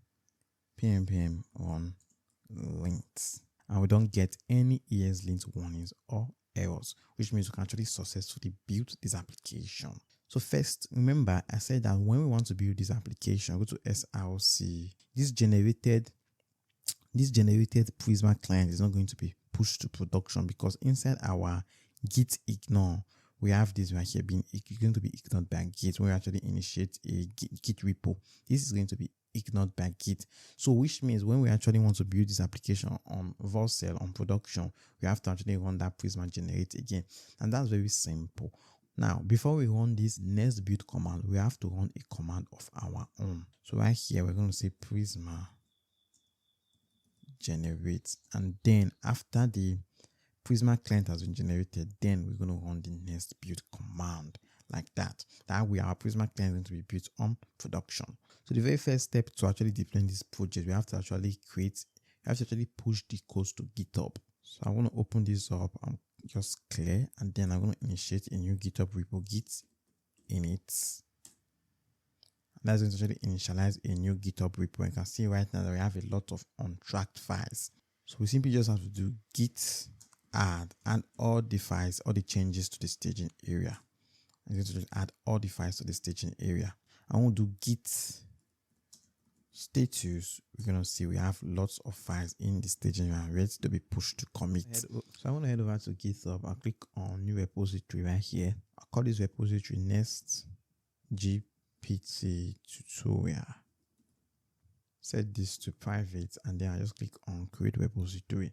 And now, since we already pushed the codes to the staging area, I'll just have to copy up to this commit right here. Okay, I'll copy this, and then we're just going to paste that right here. I just click on enter, and that's actually going to commit the code, and it's going to push the code base to GitHub. So when we head back to GitHub, we just refresh. We should actually see the code base right here. Okay, now this is actually the first step to actually deploying this project. Now for the second step, we have to actually head over to Vercel. Now if you don't have an account with Vercel, you can actually create an account with Vercel. Okay, it's actually free to get started. And the free plan for Vercel is actually very, very generous. Okay, after you create your Vercel account, you can actually link your GitHub accounts to Vercel. Now, after you've linked your GitHub account to Vercel, you should be able to actually add project from your GitHub account. So I'll just click on add new right here, add a new project. I'm going to import the repo we just created 1 minute ago, which is Next.js tutorial. Click on import right here. We're going to keep this Next.js tutorial Egbon sec. And the framework presets already set to Nextjs. And now we have to actually specify our environment variables. Now we have a lot of environment variables. Let's actually start filling them up. So I'm going to go to my .env file. Just close up this terminal. I'm going to start from this database URL right here. Copy this. Place that right here. And then I'm going to copy the actual value, which is this long string right here. I'll place that right here. Add more environment variables. I'm going to copy this direct URL right here. I'll place that right here, and then I'll get the value. Place that right here. Click on add more, and then we'll go for the better auth secret. Copy this. I'm going to paste that right here. Then the actual value, which is going to be this right here. Place that right here. And now we're going to go for the better auth URL, which I'm going to place the key right here. Then for the value, it's going to be localhost port 3000. Okay, for now, we're going to keep this as localhost port 3000. After we build the application, we're going to update these environment variables to the production domain. So I'll place that right here. I'm going to add more and just place the localhost port 3000 right here again. And then I'll get this next, because they are basically the same. Guess the next public app URL is going to be the key. Click on add more. I'm going to get the Gemini API key. Place that right here. I'll get the actual key. Place that right here. Next, we're going to get the image kit URL endpoint. Place that right here. Get the value.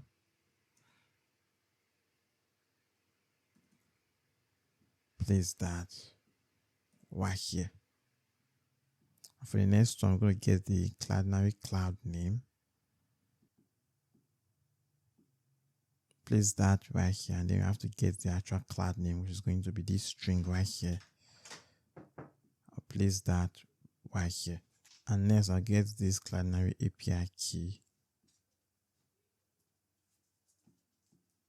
Place that right here. Then I'll get the actual value. Place that right here. Click on add more. And I'll copy the Cloudinary API secret. Cloudinary API secret. I'll place the API secret right here. Click on add more. Get the Upstash Redis REST URL. Place that right here. Get the value.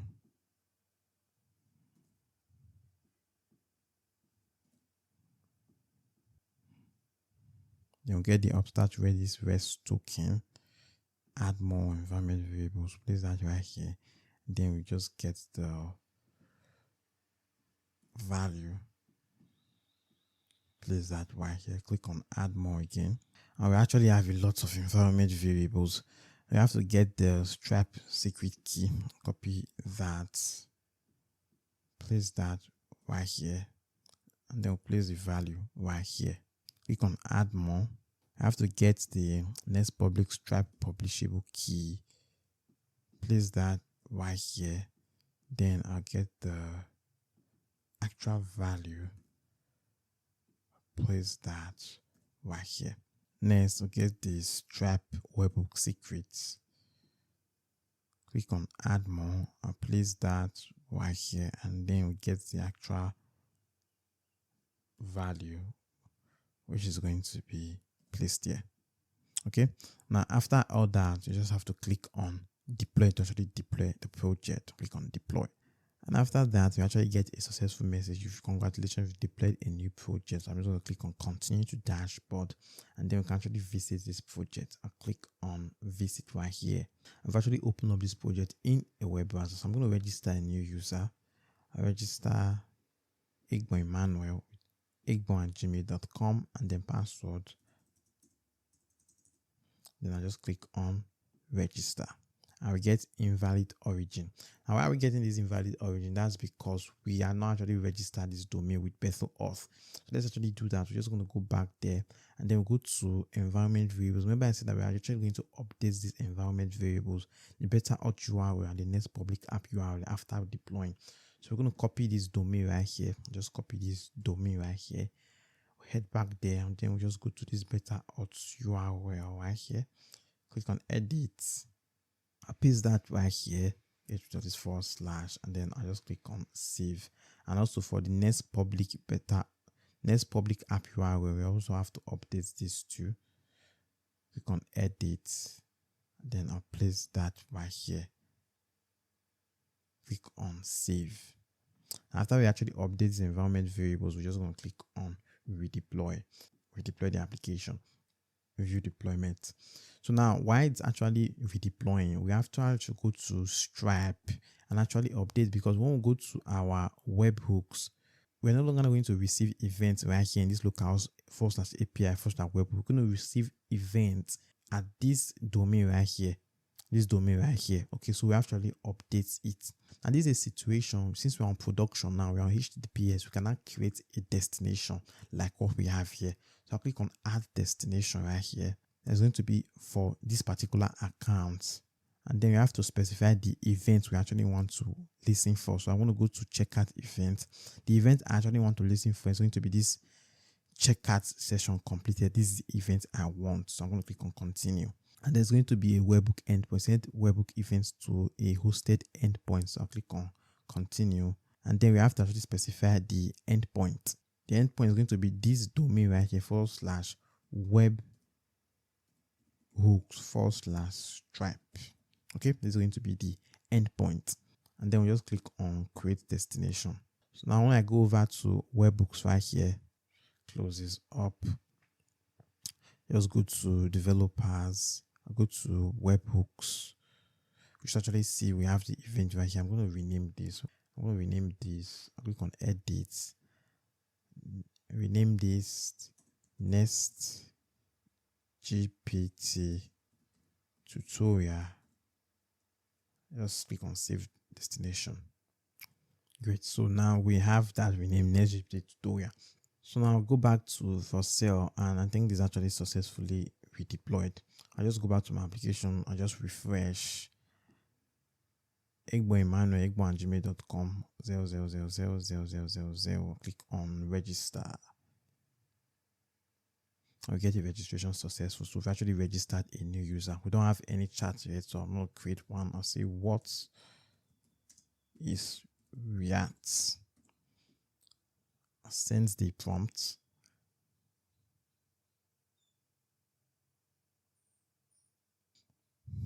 We actually get a response, and we actually deducted of 1 credit. Okay, at its core, it's an open source JavaScript library, blah blah blah blah blah. Great. Now what we want to test is I want to actually buy credit. Okay, so I'll go to credit right here, go to pricing. I'll click on this choose plan to buy 300 credits. It's going to take us to the Stripe dashboard, and now I have to make use of the test cards again. I'll click on this test card, paste that test card right here, and then for the email, I'll just use test@gmail.com. Then for the full name, I'll just do test. Then for the month, 0528. Then for the CVC, 0554. And then we'll just click on pay right here. Processing successful, and then write us back to our project. Great. And we didn't actually get the credit. Why is that? So just go to the Stripe dashboard. we actually used the wrong endpoint. Oh, my bad. It's going to be /API/webhooks/stripe, not /webhooks/stripe. I made a mistake there. So I'll just click on edit. The endpoint is going to be /app/API app/API/webhooks/stripe. Click on save destination. So it's going to be the domain /API/webhooks/stripe. So let's actually test this again. So I will click on pricing. I'll choose a plan. I use this test card right here. Then it will be test@gmail.com, and then for the full name, just do test. Then do this 0228, and then we just click on pay. We get payment successful. It's going to invite us back to our dashboard page, and we still didn't get the credits. The reason the payment didn't actually reflect the second time was because when we actually working on local development, when we go to .env, we were using this Stripe webhook that we actually generated when we actually running Stripe CLI, a local Stripe server on our terminal, and we are still actually using this Stripe webhook secret. Now, we shouldn't be using this Stripe webhook secret on production. Every webhook we create on our dashboard has a unique Stripe webhook secret. So this Stripe webhook secret we are going to use for production is going to be the one from this webhook we created right here, this event listener right here. So I'm going to click on this right here, and then this is actually the signing secret we actually have to use. So I'm going to copy that, and then show you actually copy this from here, and then we just paste that right here. Okay, and now we can actually save this, actually redeploy again. Click on redeploy. After the complete redeployment, I'm just going to go back to our project. I'll just refresh and actually test that again. So I'll go to pricing, and then I'll click on choose plan right here. I'll get the test card, and then I'll just place that right here. Contact do jane@gmail.com for the card expiry date 0328, and then CVC, and then the card full name. I'll just do test, and then I'll just click on pay right here. It's actually processing the payment. I'll get payment successful. It's going to add us back, and we actually get 300 credits right here. Amazing job. So that's basically it for this tutorial. Now, if you actually enjoyed this build, smash on the like button and leave a comment below. It's going to help the YouTube algorithm to push this content to more people like you who are going to find it very, very helpful. And basically just consider this as a very little way for you to actually support this channel. And lastly, if you've not subscribed, ensure you do that and turn on the notification bell so you don't miss out on the next projects we're going to build together on this channel. I'll see you in the next video.